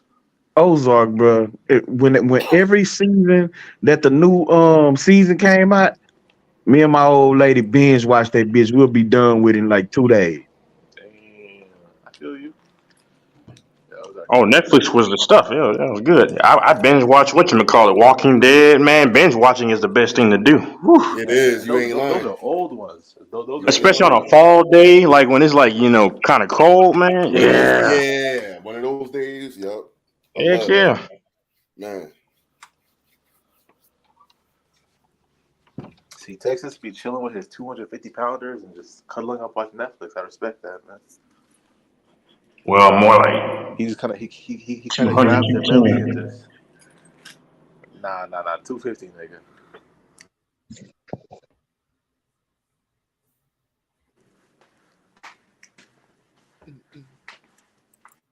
Y'all seen Castlevania on Netflix? It's a animated one. Nah, I ain't watched no cartoons. I ain't seen that. Not that I wouldn't. Anybody seen the new Dracula movie? Oh no, when did it come out? No? Yeah, when did that come out? It came out a couple years ago. Wait, what? Oh. No, there's a new one. There's a new one. There's a Yes, new one that just came out. Right. It came out a couple years ago though. Wait, what are you talking about, bro? There's a new one that's in theaters right now. Oh, I don't know nothing about that. I'm talking Oh, about what is that? I'm gonna go see that one. Now there's a new one. They're on a ship or something, and Dracula's on a ship with them. You ain't talking about that Renfro or Ringo. What the fuck that the nigga name is? Cause it's Nicolas Cage in it. I don't know. I haven't seen it. I just seen like a trailer on like TV. Because it's one movie. It's one movie. It's about a vampire. Nicolas Cage is supposed to be, I guess, Dracula, but his flunky got these powers and shit. It's a comedy. Oh, that's old. That's a while ago. Yeah, I know about that one. That's like a... Yeah, that's the only recent like one that I know about. Oh no, man! They've been making Dracula movies, man. There's a bunch of them, man. Yeah, I'm saying this last There's one. a bunch of them. Yeah. Let me see. Trust me, there's one that's in theaters right now. I'm pretty sure. I think It's called Dracula Untold. Y'all seen that one? Damn, that shit older than I thought. Yeah, damn. Yeah, like 2015. I don't know. It's like 2014. Yeah, about a decade. That's all I'm about to say. About almost a decade ago. Yep. Damn, I ain't know that movie was that fucking old. I'm talking about a few years ago. They need some Didn't I new say werewolf movies. That's what We'll say. It ain't been no good movie. It ain't been no good movie. Dracula Untold What is did the Brandon best say? Dracula movie I'd never seen. Well, have you? You talking about vampire movies or Dracula movies? Dracula. Okay, well, I mean, vampire movies in general, you might as well say that because then it's broader, right? Not just Dracula. Yeah, but there's some pretty good vampire movies. All right, so what's the vampire movie y'all seen? To me, it's probably Underworld, bro. Yeah, but that's pretty good. But that's like an action-y. That's not like horror, it ain't bad though. I mean, yeah, Underworld's good. Yeah, Underworld, two especially the one when it went back to the beginning of the story. Ooh, yep, Rise of the Lycans. That one. Yeah, Rise of the Lycans. That shit, that was the best one to me, bro. That was the best one to me. Oh, let me ask y'all a question really quickly. I can proceed with this movie, this Canadian movie talk. Hey, listen, let me ask y'all or somebody a question. Brandon, why do women every time you meet someone they want you to send a picture first, and then they want to be hesitant to send their picture? That's crazy. Like, what are y'all scared for? They always do that. Not always. Like, are y'all insecure? They do it a lot. Yeah. This is crazy. I don't know, man. Yeah, they always want you to send it first. That's true. That's see, most but I mean, I sent mine. She's still trying to talk to me. That might be a good sign. I don't care whether you like me or not. It doesn't matter. But that's just crazy. Like, well, pressure's always on the man, but it is what it is. You ranting about bitches now? No, I ain't talking about women. I mean, dating. Nah, I don't care about that, man. Talk about movies, man. Talk about Canadian movies. If y'all want to see a real good vampire movie, check out 30 Days of Night. I've seen it. I seen it. That's probably my favorite vampire movie. That shit, it's a little scary, little that's action. Top 3. That's top 3. That's in my top 3. I Yeah, give you that. I wouldn't fuck put with it. I that. wouldn't put it above Underworld, and I wouldn't put it above Dracula Untold. I don't But it consider was pretty good. Underworld because Underworld's more actiony. Like I'm talking about like a little horror. Like like Underworld is no real horror. Underworld is straight action. You know what I mean? So Yeah. when I think of a vampire movie, I think of like mostly horror kind of thing. But it is technically a vampire movie though. Yeah, because like if you say Blade, Exactly. that's an action. It's got a dark tone. It's got a dark tone, but it's like more of like an action.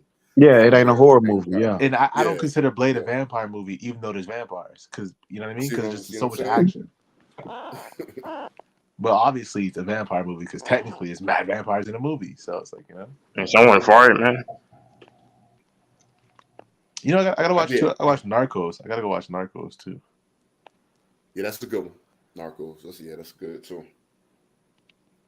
Because then people like Better Call Saul. That I'm like telling y'all, check out Dracula Untold, bro.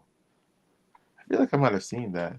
I'm gonna check it out because I ain't watched a good horror movie in a minute.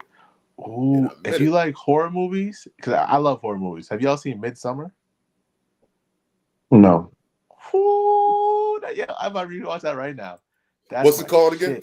It's called Midsummer. Midsummer. That's the best horror movie I've seen in the last 5 years. That movie is so good, bro. I'll give you guys a basic rundown. It's about these college kids and some chick. So basically, these college kids, they get invited by their like Swedish friend to come back to Sweden to do like a summer festival. And so they all go to Sweden and they go to some crazy like deep village in the forest, and just some shit starts going on, man. Some shit goes left, and it's just a real good horror movie, man. Everything about it, just the way they build up the scenes and the crazy shit that happens is, bro, best horror movie I've seen in 5 years. And I love horror movies too. I've seen all the classics: Nightmare on Elm Street, the Friday 13th, the Scream, the Halloween, the Chainsaw Massacre. I've seen all of them. Like I've seen all of them, bro. Alien, So I ain't gonna lie. All of The that re- shit. Yeah. The remake of Friday the 13th was good. It was good. Like I my saw cousin. all the originals. I saw all the My original cousin ones. Yep. It was good, bro. I ain't gonna lie. That opening scene when Jason was running at some damn body, that shit scared the shit out of me, bro. Yeah. That was probably one of the best ones. That's probably one of the best ones, actually. No cap, because in all the other ones, Jason never ran. Like never. You never seen him run. That big motherfucker ran full speed. He came out of nowhere. I'm like, damn. I need to watch some Friday the 13th. I ain't right. It's been a while since I watched that. Yeah, man. Hey, every time it come on, I watch it. Like they gonna show it a lot next month. Halloween right around the corner. So one thing I don't like about horror movies, I don't like slasher movies. That's one thing, bro. I guess Friday 13th is technically a slasher, but I don't. I mean, it's different types. It's different types of horror movies. You got the slasher horror movies. Then you got those just Well, most of the old school horror movies were all slashers. Most. Yeah, I mean, no. Nightmare on Elm Street, Halloween, Friday the 13th, Candyman. Halloween, yes. Nightmare on Elm Street, I wouldn't really call that a slasher. How he literally got knives on his hand. Well, yeah, but like a slasher is like I'm running through the house chasing you. It's like that's just mental too, though. Yeah, I don't really consider Friday. I don't really consider Nightmare on Elm Street because it's like he's in your dreams. It's like so much different stuff's going on. Like I don't consider, like a slasher is like a nigga chasing you down the street, chasing you in the house. Like that's a slasher. Like Scream is a slasher. Well, Freddy is chasing you in your dream through wherever you at, be it a house, a basement. That motherfucker chasing you with the motherfucking knives, and that's how he kill you with them knives. When I was a kid, man, that shit used to scare the fuck out of me, bro. This nigga's in your dreams. You can't even run from him. Oh hell no. Yeah, but you scare everybody. Motherfuckers ain't want to go to sleep, scared of Freddy. Yeah, I used to like Jeepers Creepers. I used to like that one too. I was about to say that. That's not a slasher. That's not a slasher movie. That's What I'm saying. Yeah, that's not a slasher. But that's more. I consider that like newer, even though it's old as hell. But like I said, I seen the original fucking Friday the 13th and all of those horror movies when they first started coming out. I mean, there's So always Jeepers been Creepers more came. than slashers. Like there's always been look at Alien. Alien's old as hell. That's a horror movie. It's not a slasher. That is my shit, bro. I I own the love whole that movie. fucking collection. I love that movie. I own the whole collection, bro. I got the first 3 on cassette right now. Prometheus, Alien, Covenant, Ooh, Prometheus is good. Aliens 1 through 4. I own all of them. Yeah, Prometheus is good, man. Yeah, Prometheus was good, bro. Alien Covenant was good too. Have I seen Covenant? I don't think I've seen Covenant. I don't think I've seen that one. I don't think I've. Yeah, it's Prometheus first, then Alien Covenant is second, and then you got Aliens, Alien 3, and then Alien Resurrection. So they like in order, but Covenant was like the sequel to Prometheus. I see. Okay. Yeah, let me ask y'all, because y'all know your horror movies. Y'all like Predator? Y'all like that or not? Yeah. Predator? Yeah, I didn't care for the second one. With Danny Glover in it. It's a required taste, that second one, but Yeah, it is. it's a required taste. But the first one is a classic. Then it went to Alien vs. Predator. But then they came back with Predators. Yeah. Ooh, I'll put you on one. You know it's a cult classic to black people. And like this movie's not good, but to black people it's good. Y'all remember Anaconda with Ice Cube and J-Lo? Yeah. Yeah.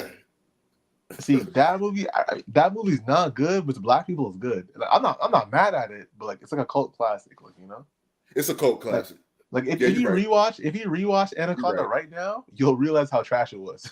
But like for us, I don't know why. I was never big on it, quite honestly. Okay. I was never big on Anaconda. It's like a guilty pleasure for me. I don't think it's great. I don't think it's great, but I'll watch it just because. Exactly. I'll watch it. Yeah. It has a nice replay value to it, you know? Yeah, it's like it's bad, but it's good. It's so bad it's good. One of those type of situations. Basically. Y'all seen Hills Have Eyes? Y'all seen that? The Hills Have Eyes.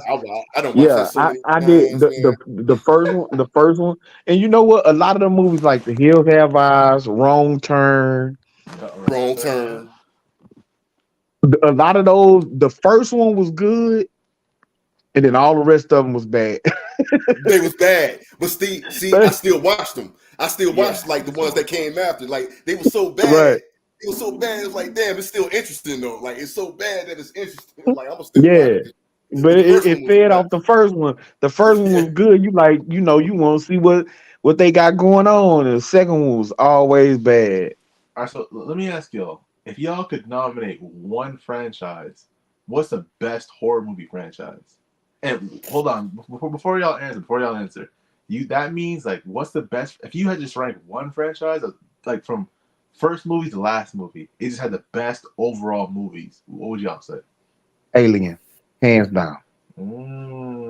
Alien's nice. They're consistently good. They don't have it. It's not a bad movie in the entire franchise. I can go with that too. Alien vs. Predator is real good. Some people hate on Alien vs. Predator. Alien vs. Predator was good, but I put that kind of more so on the Predator side than the Alien side. Yeah, for sure. That's true. You know what I'm saying? I put them more with the Predator franchise because Alien got its own thing from Inception all the way to Resurrection. Like literally. Yeah. You know, if it weren't for the last one, I might have put Saw up there. Saw just ended up having. Yeah, I seen Saw. It just ended up having too many. Like I think the first one is definite classic. The second one was good. It wasn't as good as the first one because now you kind of had the gist of what was going on. It was still good. Same thing with the third one. After that, they lost me. They should have stopped at about 4. They made like 6 or 7, man. They went. No. It's 10. It's finna come out. Oh yeah. Another one. Yeah. It's 10. It's Saw X. You know, it's the worst one. Have y'all seen the one with Chris Tucker? Have y'all seen that one? Hell no. Oh, No, that was Chris. I told you they lost me after Chris the. Rock. Chris Rock. That was Oh Chris yeah, Rock. yeah, yeah, That was Chris yeah, Rock. yeah, yeah. Yeah, y'all Okay, I'm Rock? gonna say Yeah, Chris bro. Cutler. I'm like, hold on one, now. Hold on. For real. What the fuck Tucker doing, man? that one's called it's called Spiral. Yo, that's one of the worst horror movies I've ever seen in my Spiral. life. I seen it, That but shit that's was why I so say, bro. bad, man. After the third one, they lost me. I completely lost interest because they started fucking it up, bro. And then after Jigsaw died, why are y'all still making Saw movies? They kept adding on backstories and shit. Yeah, bro. Like, come on, bro. Come on. Know when to say when, goddammit. But they never do. They never do, man. They never do. You always and then it's like they get stuck well, damn, we done made 6 of them. We gotta make another one. Yep. No, motherfucker. I can't think of one series that just ended right on time. They said, let's make more money. Let's make more money. Like, I can't think of one series that ended right on time, man. Not one. I can't think. Not even Halloween. That's probably my favorite. Not even that. They gonna make 20 more of those. Watch. Mostly, probably so. You know, That's another one I think. I think that they done made damn near 10 of them. Same thing with Friday the 13th. Friday the 13th should have stopped at 3. That motherfucker went After to the space. third one. You going in space. Jason takes New York. Come the fuck on, bro. Hey, that one was funny though. You didn't took this motherfucker from Crystal Lake all the way to fucking New York City. Ooh, yeah. Like that shit don't make sense. That shit don't. It don't make sense, bro. It don't make sense. Damn. The one thing I could say about Texas Chainsaw Massacre is that the motherfuckers say, okay, we ain't gonna keep doing all these. Let's just remake Texas Chainsaw Massacre over and over and over again. They just keep remaking the first one. Let's do a prequel. Right. Yeah. They went to when he was young and shit. That's cool. That's smart, cool. though. That's yeah, smart, if you bro. do it right, if it's done right, then you can get away with it. It's cool. You can get away with it. Yeah. But once then that's what Alien did. After they got to Resurrection, they got to the 4th one, and they killed off Ripley. They say, okay, fuck it. Let's go back to the beginning. You know what I'm saying? Let's show them how the aliens came about and shit. Like that was good, and it fits. That's why I say that's the best one. It's 6 of them motherfuckers, and that's it. And they ain't finna make no more. To be honest with you, I think Aliens is my favorite. This is my favorite one. To be honest with you, it was a little action. It was kind of action, kind of like. It's still a horror movie though. It just had a lot of action in it. I don't know. I like something about that one for some reason. I don't know what it is. It's just something. I don't see for me, bro. I don't know which one. That's why I say, bro, all the movies is good, and I really got into the earlier ones like Prometheus and Alien Covenant. I got so much into those motherfuckers getting the backstory and shit. Oh yeah, it's hard for me to choose. But if I had to pick one, it would have to be the original. It'd have to be Alien. Yeah. Alien's banger. Yo, make sure y'all check out Midsummer, man. I think y'all will really like that one. That movie's I looked it up. Yeah, I'm gonna check that out. I want to rewatch it right now. I think I've seen it like 2-3 times, man. That must be one of those independent kind of. Yeah, I watch a lot of those too, like independent horror movies that like a lot of people don't know about.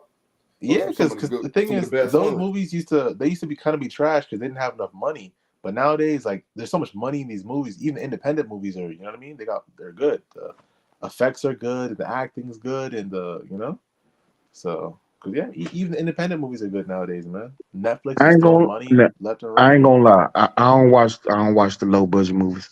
But you know what? The movies, the other movies that was pretty good to me was Gothica. And I can't remember the name of this movie, but it had Harrison Ford in it, and I think Nicole Kidman. And Harrison Ford had killed this young girl and threw her in the lake, and then she started coming in visions to like the wife or something. Damn. I can't remember the name of that doggone movie, bro. Since you mentioned the names, all I gotta do is look it up. Harrison Ford. Yeah, that's what Google who comes in handy. And you said Nicole Kidman. I think it was Nicole Kidman, bro. Let's see. Ooh, you know, it's my favorite low key horror movie. Have y'all seen The Skeleton Key? No, I haven't. I heard of it. I ain't seen it. That one's probably from like 06 or something. That one is so good, man. You know what? Ain't nobody said it. Oh, X? Which one we talking about? The Which one Killer we talking about? Clown. Oh, Nah. It. I mean, are we talking about the original or are Of we course, talking about the the original, remake? man. The original's about way better, man. You know this. Yeah, I don't know. original. I don't See what know. I'm saying? See, he said I don't know. I don't know. He a goofy ass nigga, man. The I don't original's know. way The better. remake 1 and 2, them shits was off the chain, bro. That shit was trash, man. You need to stop it, man. Hey, them shits was off the chain, man. Them shits was off the chain. The original just hits different, man. Fancy in the chat said The Others is good. I think I've seen that. The Others. I think I've seen that movie. I don't think I've seen that. But I think I don't even got a whole lot of horror movies in my collection, man. I got a few on cassette, but I don't have too much. I've got Alien 1, 2, 3. I got a few. I have American Werewolf in Paris. I got a few ones. Oh, now the original American Werewolf is a classic. I think that's the original one. American Werewolf in Paris. It was 98, I think it is, or 96. No, I think that was the second one. Okay.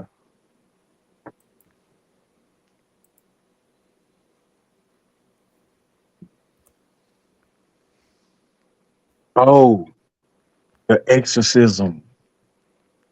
Classic. The Last Exorcism, classic. Yeah, That's a fucking. I love that movie. Yeah, I don't know too many people that don't love. That's like too classic. Oh yeah. Well, some people don't like it because it's like the ghost. Yeah, it's because of the demon stuff. You know what I'm saying? Exactly. Yeah, a lot of people. Some people say fuck that. Yeah, a lot of people don't like it. You know what I'm saying? But that shit. And have y'all seen The Right with Anthony Hopkins? Nah. He be having Yo, you gotta check that movie out.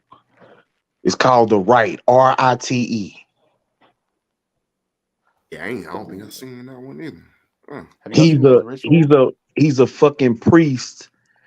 He's a priest who's trying to do an exorcism, and the demon goes into his body.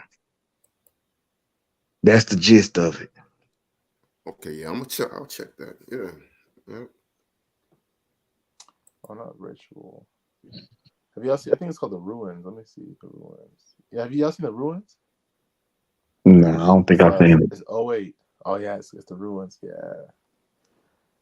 That one's so good, bro. Just to break it down real quick. So what happens? They go on some trip to Mexico, and then they go up to a resort, and so basically they're just checking out a random spot, and they find like a secret pyramid kind of thing, and but there's like white sand all around the pyramid. So like they didn't know why it's there. They're just like, okay, cool. This pyramid's cool. Let's just climb it. Let's climb on it a little bit. And like the moment they climb on the pyramid, the locals see them. The locals like, yo, you can't get down. They have like spears and bow and arrows, and they won't let them leave. And like the reason being is because like there's some like secret plant that's on the pyramid that eats people. So the plant will just it'll just kind of crawl onto your leg and then infect your leg, and then it gets crazy, man. It's a pretty good movie. It's called The Ruins. The Ruins. It do sound. Shut up, TJ. Texas, you still awake, nigga? Yeah, I thought you was going. No. I'm always around. This nigga don't watch horror movies. He just watch fucking. I watch horror movies. Yeah. Cap. Mm-hmm. Name your top 3 horror movie right now, Texas. Well, the 07 Michael Myers. Ew. Yeah. 07 Michael Myers is pretty good. Let me see. He said, ew. Probably the latest Friday the 13th, and then you hear this list, bro? Nightmare on Elm Street, maybe. Maybe, bro. That list is super trash. But I'm not Okay, gonna lie to whatever. you. I mean, I like what's that called? What's that song? I mean, what's that movie called? The Woman in Black was okay. Was that Harry Potter? No, you need to go look it up.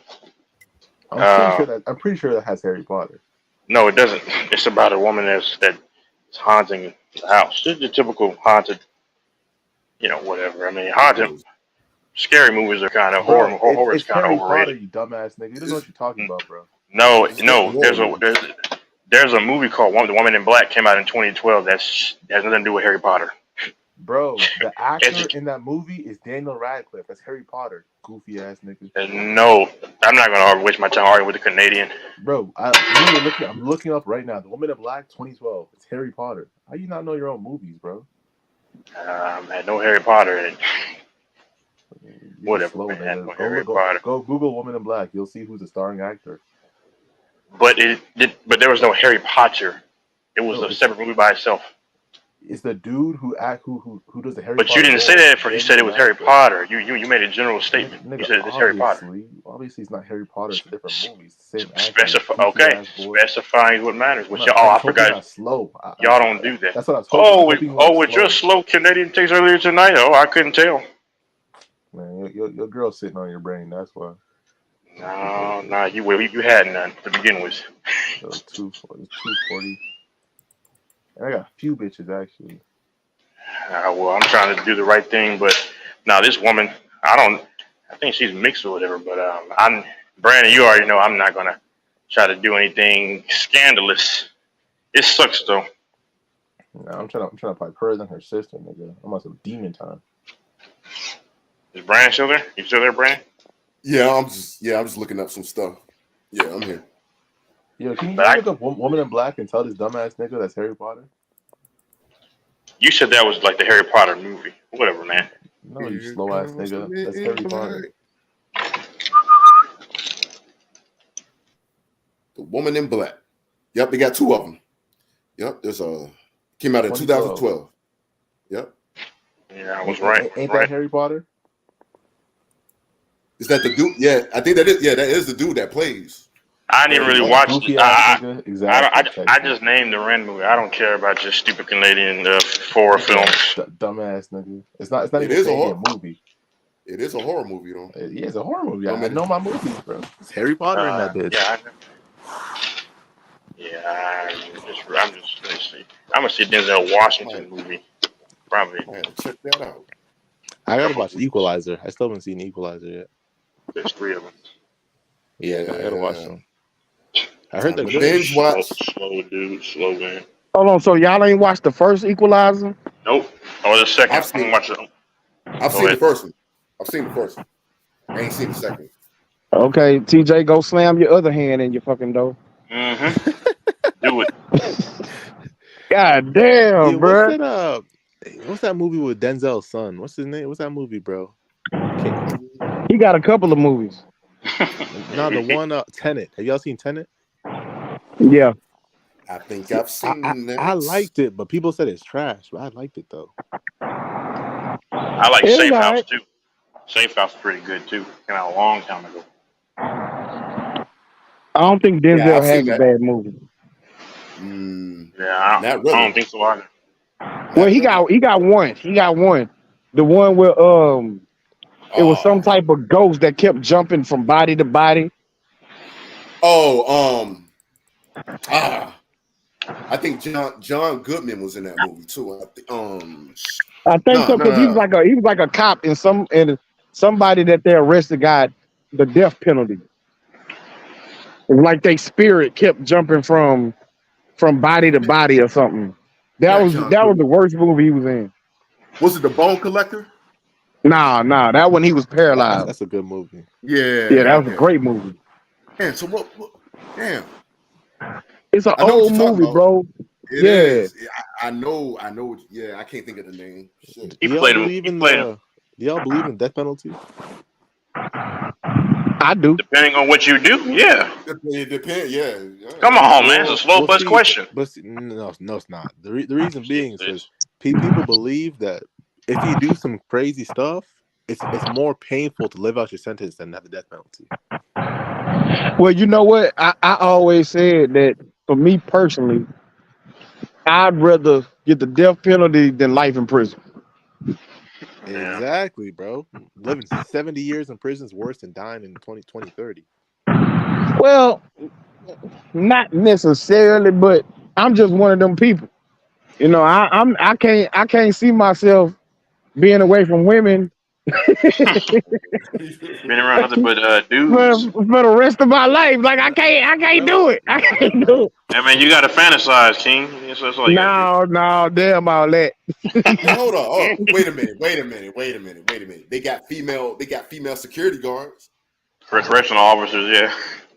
Yeah, but Yeah. I mean that's a you know. Actually, to make it even worse, the dudes on death row is basically like it's isolation too. So like you're not with other guys. That's another thing too. But Man, that sucks, man. that's why I say it bro. does. Me personally, if I'm gonna have to face life in prison, I might as well go all out and you know what I'm saying. Get the This nigga's sick, bro. You see, you know, Nah, if I'm gonna murk somebody, I might as well murk 3 people and get that. I might well shoot at the police, get one of them too. You shoot at the police one time, they giving you that. Just make sure you repent, man. Make sure they gonna take me out, man. I can't do life now. I could do 10. I could do 10. Can't do 50. You know what I always thought was messed up, man? Somebody could kill 10 people and they'll get locked up and get sentenced and everything will go okay. They kill 1 police officer, they're dying for it to get handcuffs for sure. They are not. If you kill a police officer, they are not playing with you. You kill a police's dog, you're in trouble too. They don't want no prisoners. They don't want no negotiations. When they see you, it's on site. And that's not really But you lawful. know, the police department ain't nothing but a gang anyway. Yeah. They act like it. Yeah, they act like it. That's why I'm happy every time one of them sons bitches go on trial. Did y'all see the dude? I think it was in Orlando, and he killed the police officer, and they kicked out his eye. You heard about that case? Nah. But I was following a case on YouTube about this border patrol dude who got a woman pregnant. He was married, and when she put him on child support, he killed her and the baby. That's crazy. Well, this dude, you should look up this case because it's crazy. But so this dude, he killed his pregnant girlfriend and then went on the run. And then some black officer, she caught him at the gas station, and she didn't really know who he was at first. And then after a while, she realized because he was like a warrants out for him, right?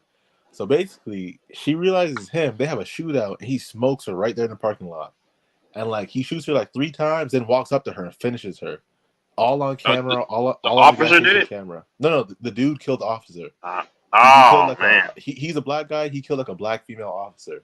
So he killed his pregnant girlfriend and an officer. So basically, they caught him at some like trap house, some abandoned house by himself, and like they had the helicopter out. They had like a 30-man SWAT team. So like yo, drop your gun, crawl out. He crawls out. So while he's crawling out, these dudes just swarm him and just stomp him, and they stomped his eye out, and like they're interrogating him. His eye is sitting there bleeding. They just do a bandage on there, and it's just like, bro, they're just like, nah, like and they just made him hold that. Now he has no eye. He's still going through trial, and it's crazy, man. Like that's how mad they'll be if you kill an officer, bro. Like they'll literally stomped his eye out one time. If you kill an officer's dog, they're gonna be mad. They're gonna try. Yeah. So y'all can look into it, man. It's crazy. And I think they're not gonna press charges against the officers either. Like they don't care, bro. I mean, I don't know what to say. I can't say that are they wrong or right? I mean, because I don't know. I mean, the man was defenseless. He was defenseless, but still, yeah. I don't know, man. It's crazy. It's crazy. But just watching that case happen, brother, they're interrogating him. He's like, yo, my eye. Like, they just don't care, bro. I'm like, damn.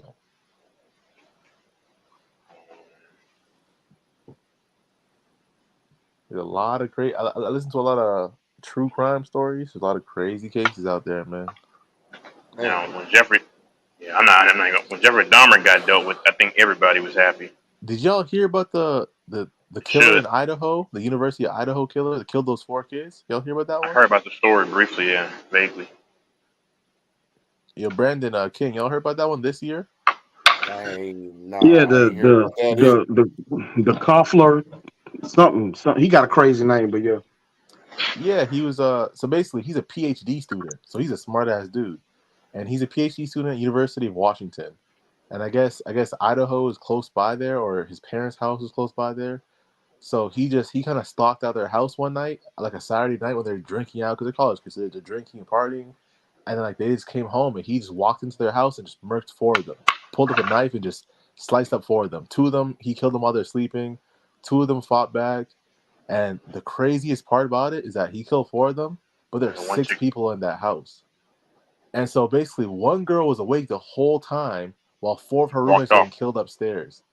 And they're like, yo, didn't you hear anything? She's like, yo, I thought they were playing with the dog. And then like she was saying that she heard one of them, she heard him say to somebody, oh, it's gonna be okay, but she didn't know what it was, because they're college kids, right? So like crazy shit happens sometimes and you don't really take it seriously. And like to make it even crazier, she walks outside her room because she hears something crazy. She sees him, he sees her, he just walks right by her, and she just closes her door and locks it. And just, bro, how lucky do you have to be for a killer to just walk by you and not kill you? And how unlucky do you be? Like, you know, it's just crazy. It's how life Yeah, goes. the other ones who died, yeah, unlucky. Ooh, yeah. It's just 2 of them died in their sleep, just pure unluck. And then this girl, literally, he just saw her, she saw him. He's probably just in like, yo, I'm done with this. This is so much work. I'm just trying to escape, kind of thing. So he just kind of spares her, and she just kind of goes back into her room. And literally, she was like a couple feet away from a murderer in the house. It's just, that's crazy, man. I wanted to watch that trial on YouTube and couldn't find the whole trial. It's still ongoing because they recently just got him like a few months ago, so it's still the trial's still ongoing. I hope they post it. Because yeah, I know they arrested him maybe like 2 months ago, so it's like the trial's not done at all. But like he tried changing his plates and like, nah, bro, they're all onto that stuff. He turned off his phone and he tried to do everything. But there's cameras everywhere, so they caught his car, and it's just like they caught his car, and that's it. See you later. Why are you still up, man? It's past your bedtime, like 5 hours. You should be asleep. See you later. Just type in University of Idaho killings, and you'll find it. Hey, see you later. It's all good. I'm just trolling you. You know this by now. Yeah, it's 4 students, man. He killed 4 students one night. Hey, where's Brandon at? Right here. So, here's the plan. About 2 weeks. You know, I don't like going to the movies at all. But I don't like going when this movie just came out. So I'm gonna. What? Okay, whatever. I'm going to go in about a couple of weeks to see The Equalizer 3, just to get out. You know, I haven't been to the movie theater in how many years? Probably since 2014. So I'm gonna probably go just to get out, man. Just to get out, man. Fresh air. Yeah. Just go, for the atmosphere and all of that. Yeah, but if y'all ain't seen the first 2 Equalizers, then it kind of defeats the purpose of going to see the third one. Oh yeah, that's true. You know what? You can watch movies on YouTube. You can actually order them. Yeah, like cheap. I'll watch the first 2. It might be on Netflix by now. Yeah, if you don't have Netflix, go find a bootleg site somewhere, bro. Or if you got a Fire Stick, you can do it that way. I can buy. I can do all that by Fire Stick. I'm about to report the police on you, nigga. What you stealing movies for? And shit, it ain't happened yet. Shit. And they got ways around that anyway. So I don't think nobody's worried about that. You know niggas are living blessed when dudes used to jailbreak their PS3s, bro. Those dudes were living life, man. Like jailbreak their PSPs and just have so much free games, bro. All kinds, yeah. I should have did that shit. Jailbreak their PS2, man. Those dudes are living life, man.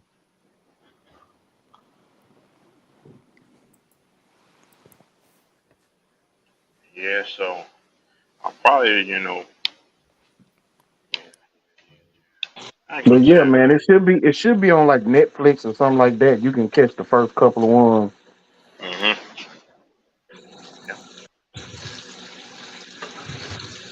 But I'm gonna give it a week, and I'm gonna probably go next week Mm-hmm. when most people done already seen it. You Exactly. know what Yep. I'm saying? That's why I wait. Yeah. Yeah, me and my old lady will slide through there. I was watching the first Dark Knight, and it was this Hispanic kid, man. He was having a good time, but he kept laughing at the Dark Knight like nothing's funny, man. I mean, he's like, I was like, what's so funny? Was It's it not you, funny. Texas? No, that was him. That was him. Yeah. He didn't piss me off, but he was annoying me. His parents sitting there, their son is making all this racket, and me and my dad are there. My dad kept looking at his phone. I mean, at his watch because he was pissed off. We had to go somewhere. And Brandon, y'all know the movie just kept dragging on, and then all of a sudden Two-Face shows up. It's like, God, dog. Dark Knight's a classic, man.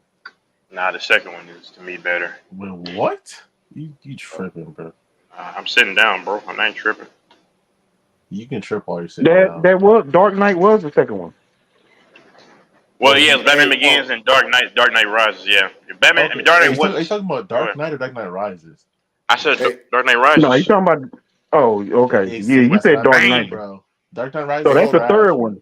Exactly. Yeah, That's the third one, bro. that's the Hey, third hold one. on. That Hey, shit hold trash. on. Hey, King. Hey, that Yo. Denzel movie, what's it called? Fallen? Is that the Yes, movie? yes, That's that's the one. it. That's That shit his trash worst. too. Yeah, that's his It worst did. movie. Yeah, that did have John Goodman in it. Yeah, I knew it was. I Yeah, knew it was that one. Yeah, okay. yeah.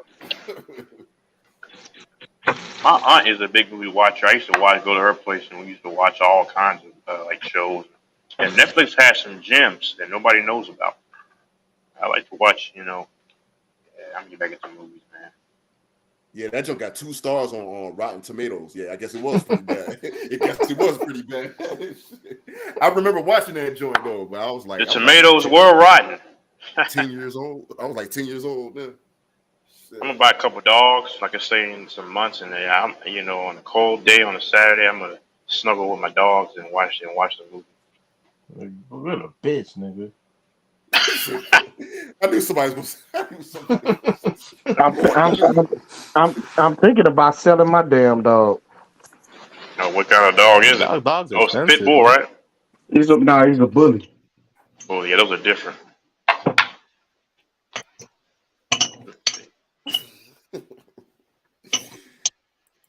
Well, I mean, I'm looking to get one. It's when I move, so it's gonna be probably around hopefully January, and then where my thing takes me. Fully.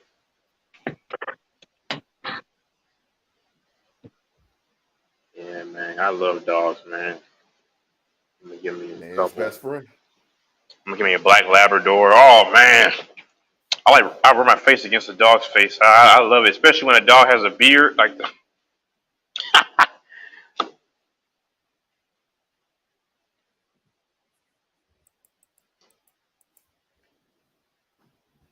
And dogs are always looking at you. Go ahead. That's facts though. Yeah, dogs, man. They if you're a dog lover, man, they do bring joy, man. They do. Then I guess it depends what kind of dog you got too. I guess. Any dog but a Chihuahua and a French Bulldog.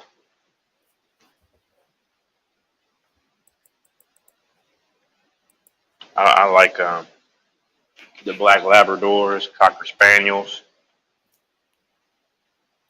Rottweilers. I like Rottweilers, but they can be vicious at times. I mean, it depends. Yeah. Oh, I'm saying like if somebody. Mm-hmm. I see. But then they calm down.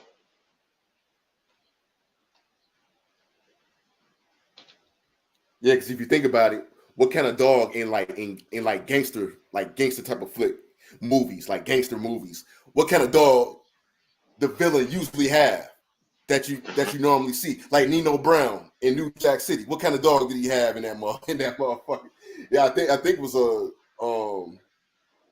It was one of them. It was a Rottweiler. It was a Rottweiler. It was a Rottweiler. Yeah. They're precious looking though. I like Rottman, you know. So I guess it just depends. It depends. My favorite dog is a German Shepherd. German Shepherd, yeah. But I got a bully and my wife got a Shih Tzu. Shih Tzu, yeah. I got a pit bull. I got a pit bull down in H-Town. A blue pit. And my German Shepherd I gave away. Mm-hmm.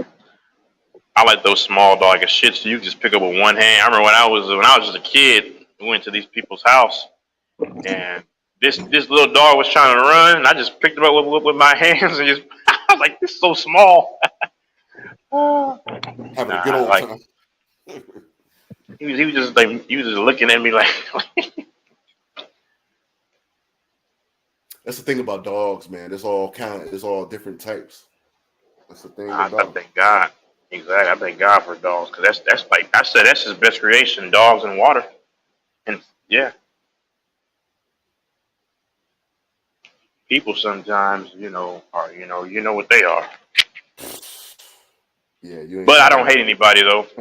Not anymore. I mean, I just can't have hate in my heart anymore. I mean, it's just hard. It's not in me. Disagree.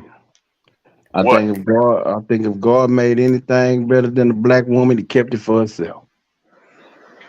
Oh. Oh. Yeah, guess how you look at it. That's the thing. Like, I don't know what it's about me. I'm not complaining. Black women don't really. I don't think they dig me that much. I mean, I haven't done anything, but it's all good. It's all good in the neighborhood. I mean, I guess some people attract certain people. I don't know why that is. Like, you attract you might attract black chicks. You might attract I don't know why that is, Brandon. Like, I attract. You just gotta add a little swagger to your stagger, bro. Oh, I got good that swagger. Swagger. Swagger like a. Yeah, it's been mainly mixed chicks that have liked me like the same kind or white chicks used to, but I don't know, man. But I don't go out much either. I didn't go back out. I kind of hang back too. Yeah, I mean I go out, but I just be chilling. Like you said, I ain't been to the movies in a minute. It's been a minute. Then again, there hasn't been any movies that really capture my attention. But I'll probably go this year though. Oh, yeah, you should, man. When I think about it, like 90% of the chicks that were like, trying to talk to me have been either biracial. It's crazy, and that's weird because they shouldn't be liking me. But I don't know. It doesn't really matter. At the end of the day, I'm just looking for whoever is good combination. Yeah. Yeah.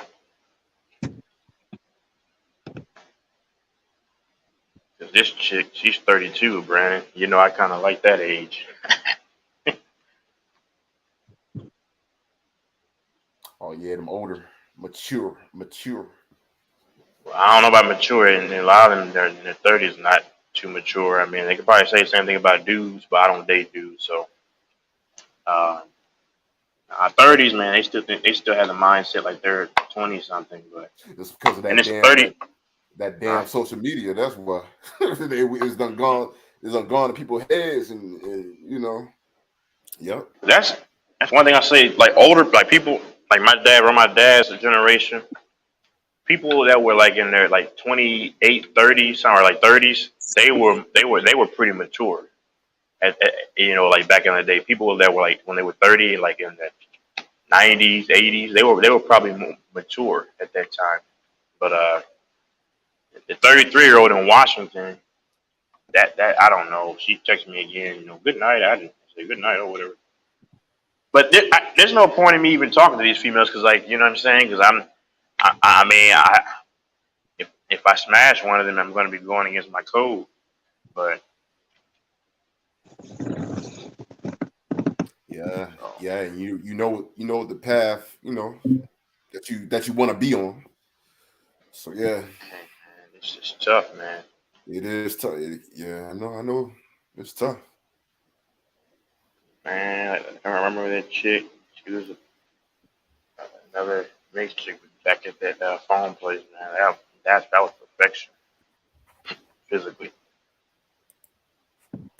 Hmm.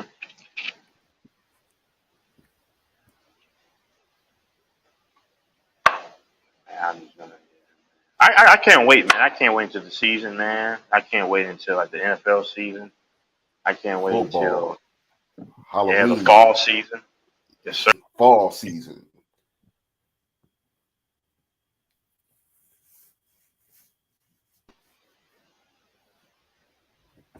You fell out.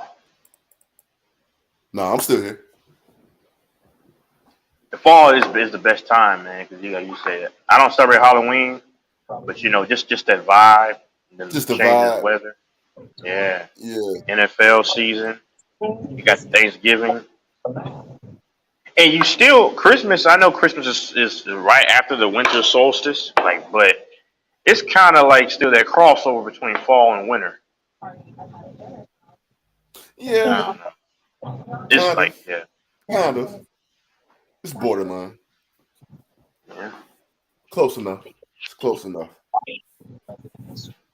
5 gunshots just rang out. I might celebrate the holidays this time, man. Buy myself presents and stuff. It's just gonna be me though, man. There's no honey there. Hey, the holidays is what you make it. Exactly, but I might get some dogs around that time. So, and I love dogs. Yeah. Megan, or team toy. Hey, have you ever A lot of these people seem like they are. have you ever been cooking on the stove and then your dog runs up to you and they look at you while you're cooking, just look at you? Man, he does that. I mean, that dude is greedy, man. Anyway, man, if I go to the refrigerator, he gonna be up in my face, man. He'll try to poke his head in the refrigerator. Like, man, if you don't get up out, if you don't get your behind up out the kitchen, man, with your greedy self. It's my fault though for feeding him scraps and stuff. Now he just greedy. Yeah, I know what you mean though. Yeah, they funny like that, man. Yeah.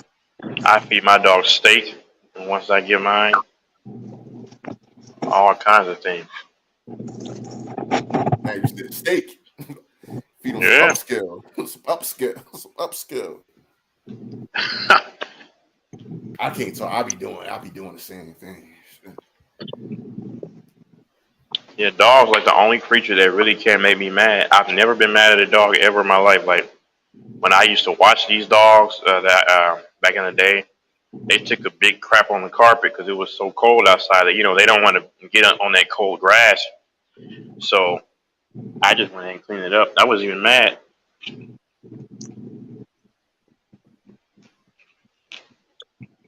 Yeah, it's something about dogs, man. They got this sympathetic kind of it's just something sympathetic about them. It is kind of hard to get mad at them. Even if I get mad every once in a while, like I get mad at myself for getting mad. So yeah. And then like when they dump on the carpet or the floor, then they know they messed up, and they're like, oh, and then they put their head down and Yep, go in the corner and curl up. Yeah, I've been there. In the early stages. Yep, that was the early stages.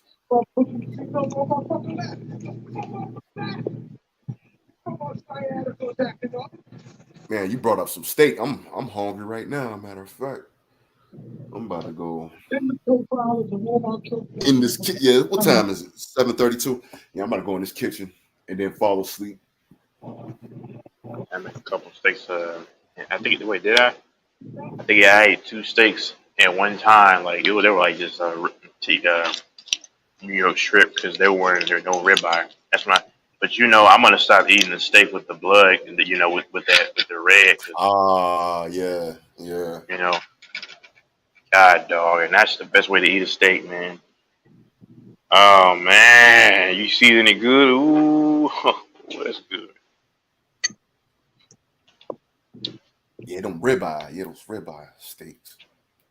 Man. That's why I say, man, I'm gonna have to find me a chick overseas And our go baked ahead. potato. Say Yeah. in a baked potato. Man. Mm-hmm. That's true, man.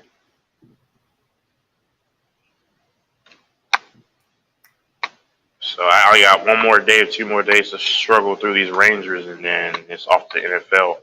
Off to the NFL.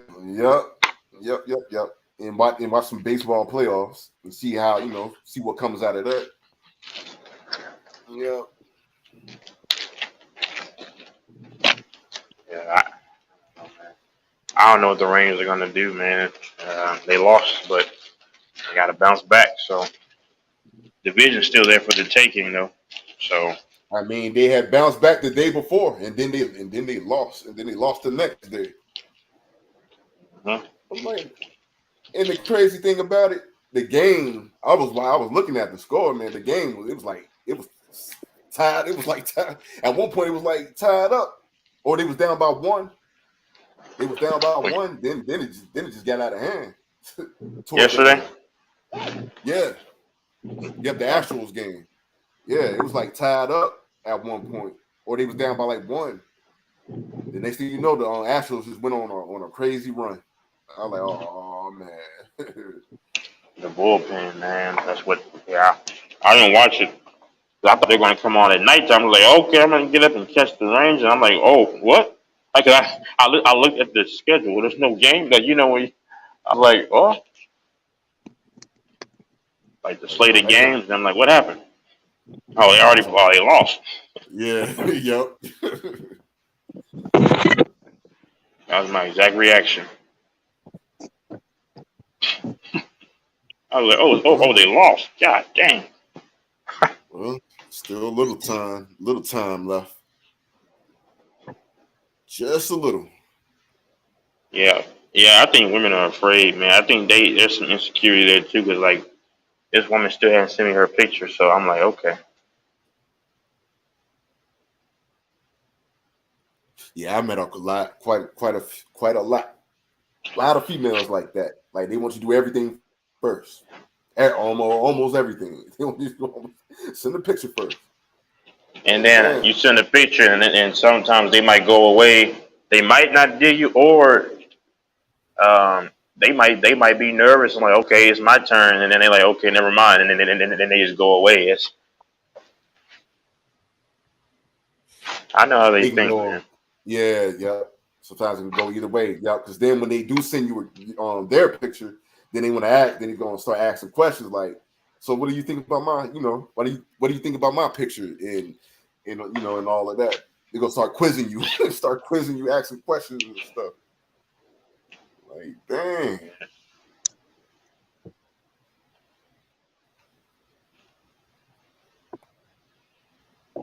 Okay, so all the games come on late tomorrow. I mean today. Starting the evening. I think Scherzer's going to be pitching today, so hopefully that's a win. I think the 33-year-old chick showed me hers right on the spot. I was like, okay.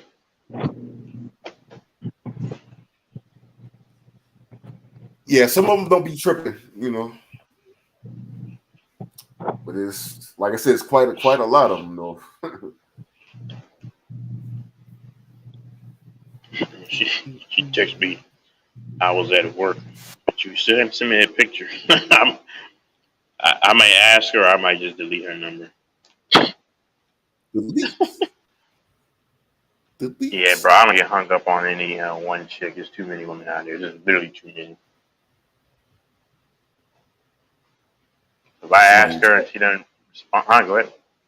Now I was just saying, somebody in chat said that that fall smell. Yeah, it's something about the fall, man. It just smells the leaves. It's just something about it, man. Just something about it.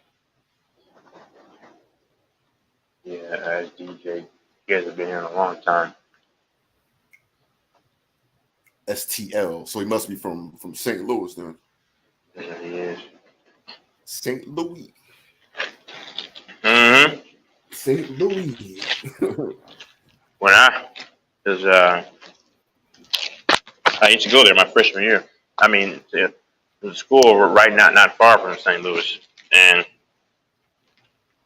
every time I would like when I got my boarding thing, and I think I would call or whatever, I don't know, but the ticket information it says from Texas to from Dallas Fort Worth whatever the airport is to St. Louis.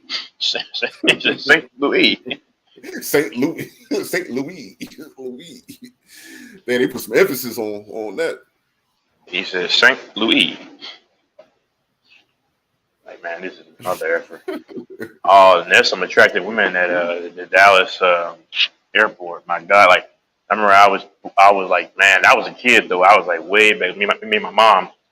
And I saw that she was another mixed chick, bro. So I'm saying it's crazy. There's nothing but them. They're the only ones that like me, pretty much. But she was looking back from like way back in the distance, and she was trying, man. I was like, man, this is crazy. And I'm a kid, so at the time, so I'm kind of like, oh, it's that intimidation factor. Yeah. You know that. You were like 18. Yeah, I had one of those. I had a few examples like that too. You know what? I've seen some fine women at the Nashville, Tennessee airport. Really? Yeah, man. Fine women there. this last year when I went for my brother's wedding. I'm like, man, you all up in this joint. Whew.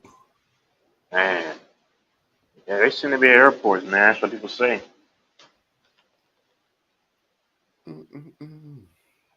I went to the Georgia airport to lay over this during for spring break. This particular time. That was actually the same trip. Because I had to lay over in Georgia. You know, they have some snow bunnies there. Georgia has that, but like snow bunnies. But nah, you're not lying, man. They got a lot of attractive women. And I still might get goosebumps at my age if I'm talking to a woman that's like in her mid to late 40s. Yeah, man. Be like, whoa.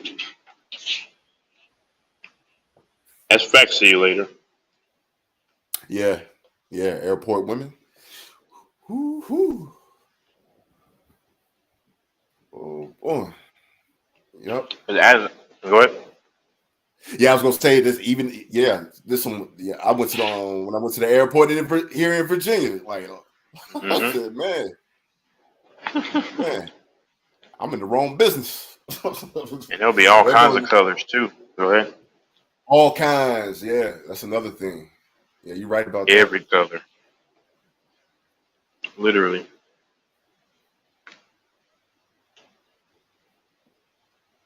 Yeah, man. But you know, being around, my age right now, still in my 20s. I got a handful of years left before I turn 30, but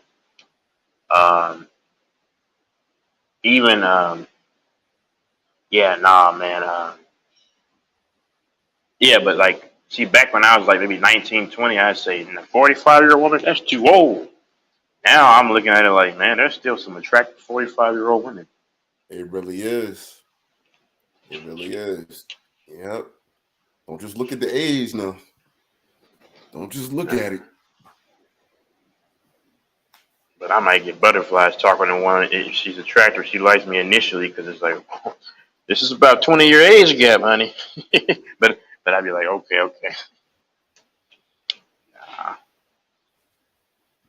That might not bother. Yeah, that might not bother some of them, or a lot of them at all. And a lot of older women are actually open to talking to younger dudes now. I've noticed that. I mean, I'm not saying like women that are like in their mid-40s talking to somebody like around my age. I'm saying like 20 plus years. I'm saying 20 years. I'm saying like a 34-year-old woman will talk to a dude that's like 25, 26, 27, 28 now. Back in the day, I don't think that was common. Go ahead. Yeah, back in the day, it wasn't as even though it'll happen from here and there, it's not Mm-hmm. as it was like more rare. Like it was a rare thing back then. Now it's kind of more like I said, they're more open. Like yep, Mm-hmm. they're more open to it now. Yeah, man. I was born in the right era, cause yeah, man. Cause I told you that one of my associates is his girl. I mean, not his girl. Sorry, his sister. She'll be 36 in November. I think October. Or no, yeah, November, October. I don't know. And she was willing to talk to me. I told you about that, but Oh yeah, she's just a little older than me. yeah, man, that's like that's a decade, man. Like, ooh. And she was Hey, open look. to it. Yeah. Hey, look. I had some joints in the 50s that telling you, man. Man, see, like 5 years ago, I said 50. Nah, there's no way. There's some But attractive now, 50-year-old women. Yeah. I don't know. I don't know what it is, man. It's just I can't put my finger on it.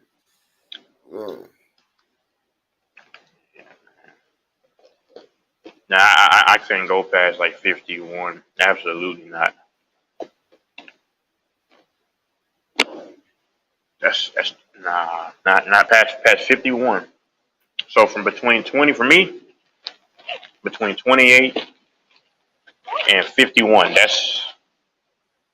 I'm good with that, but Now, what if she was, now say this, what if she was like 53, but you thought she was like 45 before you knew yeah. her Oh, actually. yeah. No, that's good. Yeah. Oh no. But see, but I can't do one night stands and with friends with benefits but Yeah.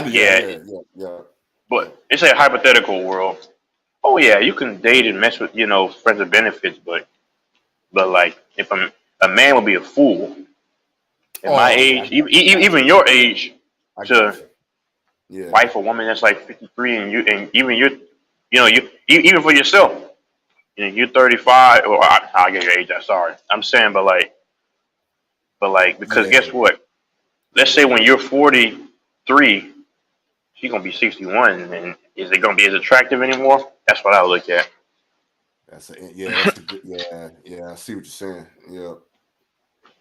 That's why I used to say, man, I wouldn't mind marrying a woman that's like 43, and I'm, she's got me like almost 20 years.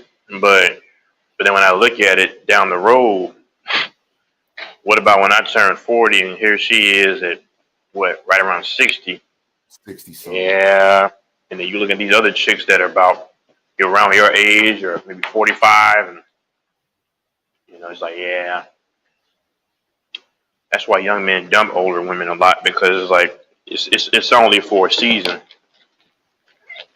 But, older men doing the same thing if you think about it. Oh, older men get with young women much more. Yeah. Oh yeah. That was actually what was the most common. Man, some crazy 47-year-old man that's like 28. That's crazy. I know that. Listen, if I had a daughter, I definitely would not want her to be with a man and she's like 20, he's like 40, 43. Nah, heck no. That's crazy. Damn, all that. Damn. Even if she were 28 and he's like 48, I mean, I would let it happen, but it was, I still had my eyebrows raised. There'll be, yeah. It's illegal, but it's just weird. It's legal. You still feel like you gotta like keep your, like you said, keep your eyes open on that. Like, I told my mom, it was the other mixture I keep telling the story about. I was working at PF Chang's. How old was I? 21. And this chick was like, she had to be probably at least 41. She was bad though, Brandon. She was another mixed chick. I just don't know. But she probably like 5'10", 5'11", 5'10", probably about $175. slim, thick, in shape.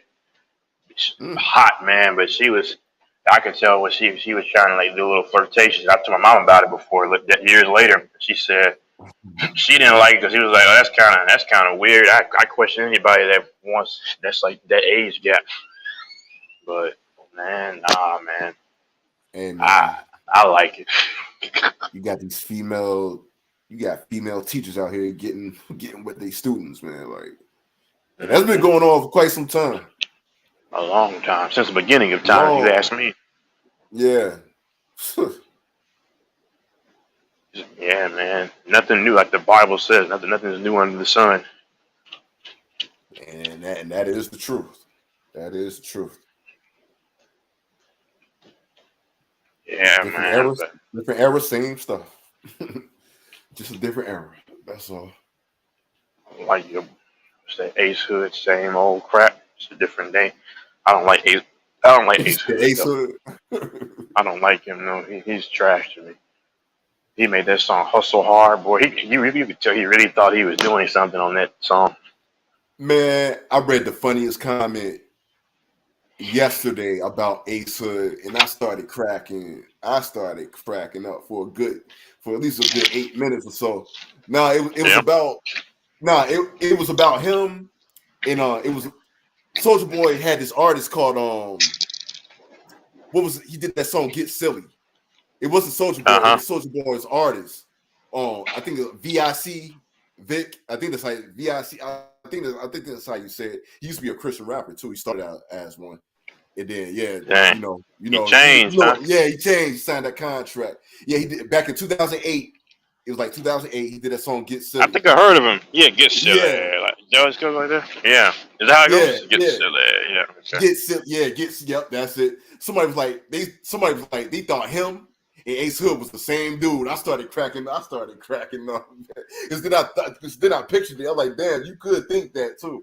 You could think they got the same dreads and all of that. Like, they do kind of look alike. I started cracking up. I said, damn. I thought about it. I was like, the way the music industry is, they probably is the same dude. You never know. Shoot. Yeah, because you heard about the Gucci Man and the Tech was that? I don't know.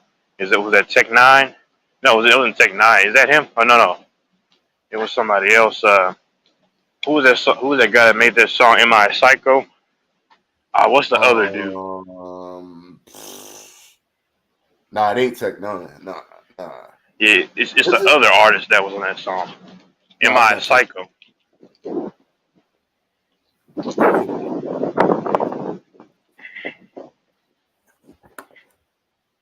If you look at that song, it came out in 2012. You'll see what I'm talking about. Yeah. Hold on.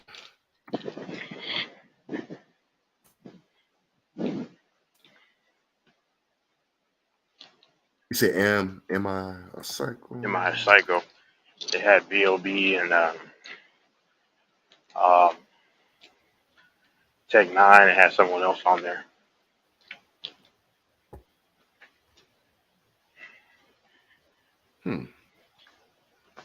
Yep. Is it Hopsin? Yeah, Hopsin. Yeah. Hopsin. Yep. Okay. Yeah, you look up. If you look it up, he was telling in plain sight how they said, "Oh, for him to wear the Gucci Man suit or whatever."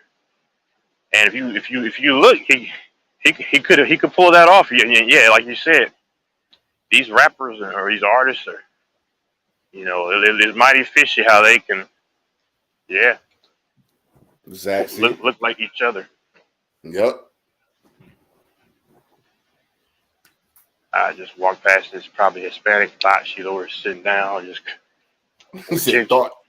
And she's probably a thought, man. I mean, I know what King was saying, man, but come on, man. Well, who cares is what it is to me. I joke with this dude that said thoughts serve a purpose, but that was back before, I'm trying to be better. Because they serve a purpose for the average man, They really do. Hey, yeah.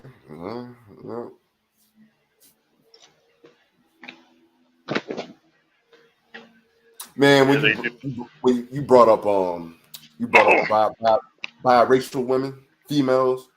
Man, I remember back in like, it's like I was only like 6 years old, man. But like I had this I might have been 5. Matter of fact, I was 5 years old. It was this family that had just moved next door. They had this biracial daughter, man. Like her name was Ashley. Boy, yes, sir. I don't know what I was doing at that young age, but I was sneaking her into the house. Sneaking into the house. I don't know where my brain was at that young age, man. Because I was like, man, and it won't just her. Like my brother and cousins, like, man, I got a thing for white girls and biracial females. Like, that's all I was around at that point in time, man. That's all I cared about around that time, man. It was nothing against my sisters, but it was just it was just something, man. I don't know what it was. I tell people this all the time. You don't have to apologize for what your preference was or is, because I mean, you know. Now go ahead. I'm sorry, I cut you off. Oh no, you good? No, you good? No, actually, I was done. Like I was just reminiscing, like that. Like yeah, I was just man. I was like, man, what was I on? What was I doing? And that's what's crazy, bro. Like, cause like I tell you, like 90% of the chicks that I've ever talked with or dealt with have been mixed. Like maybe a couple Hispanics and just some white chicks. I used to have a crush on. I used to prefer white women, but then when I started to see, wait a minute, cause you know I go where I'm liked, and I was like, okay, you know, mixed chicks, and they shouldn't be liking me, you know. You know, that's not how it should go. That's not how. Yeah, it's not. It's not. Yeah. Because you know who they normally prefer. You know. Yeah. They normally like chocolate dudes. Normally, which is cool. But I'm like, okay, this is rare. Like, 'cause you don't really see a lot of mixed chick like a mixed dude. You know, you don't see it.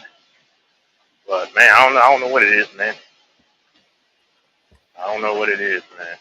It's one of those things you can't explain it. Can't explain it. It's just one of those things.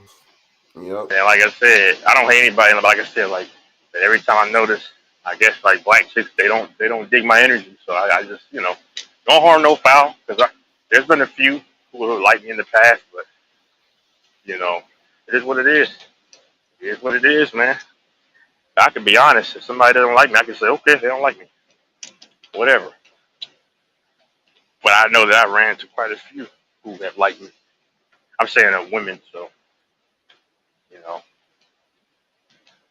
Yeah, man. I remember when I was living. We were in this townhouse one time. And I mean, it was same thing with you. Like it was this white chick named Tara. Bro, we both like each other, right? And I remember she was on the stairwell. It was crazy, man. Oh, freaky minds, bro. Yeah. No, we didn't get it on, but it was just, you know, some crazy, some nonsense. Hey, we all had some, you know, got into some nonsense from time to time. Yep. We human, you know.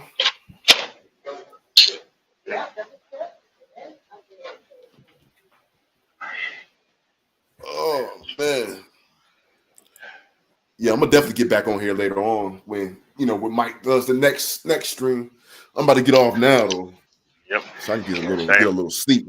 I ain't trying to wake up too late. Yeah, I'll probably come on here like tonight, maybe not come back on the Wednesday, and then I'm gonna go back. I'll definitely probably be on after the Chiefs game, so that's my team. Yeah, gotta come on. Yeah, gotta come on here then. Yeah. I don't know what's gonna happen. I don't know what's gonna happen in that game. That's why I can't give you any kind of predictions because week one is anything can happen. That's why I tell people like the first month is kind of that's what fill I'm out, saying. you know. That's what exactly. that's what I was trying to say. Yeah. Because my last thing, I talk a lot, but my last thing, because you remember last year or 2 years ago when the Chiefs started off bad, man, we had like the worst defense in the league, and then we got it together and we finished like around the top 10. And 2 years ago, because like the first we were still like what we were like 2-3. And do you remember? Do you recall? Everybody was saying that the like Patrick Mahomes is done, like he's done. You remember that they were trashing Mahomes He like, was trash. oh Yeah, they he's were trash. talking all kind. Yep, they were talking all I kind was of like, stuff. because like it's like they want that guy to fail. I was like, man, this is crazy. They were just like, I was like, wow. They were like, Mahomes is trash. Josh Allen's lead. Just 2 years ago, I was like, man. But we see what happened after. Rings. But yeah, all right. I'm gonna come back tonight, but I'm gonna definitely come back. After that game. But I'll catch you later, man. All right. Yep. To the next one. Yep.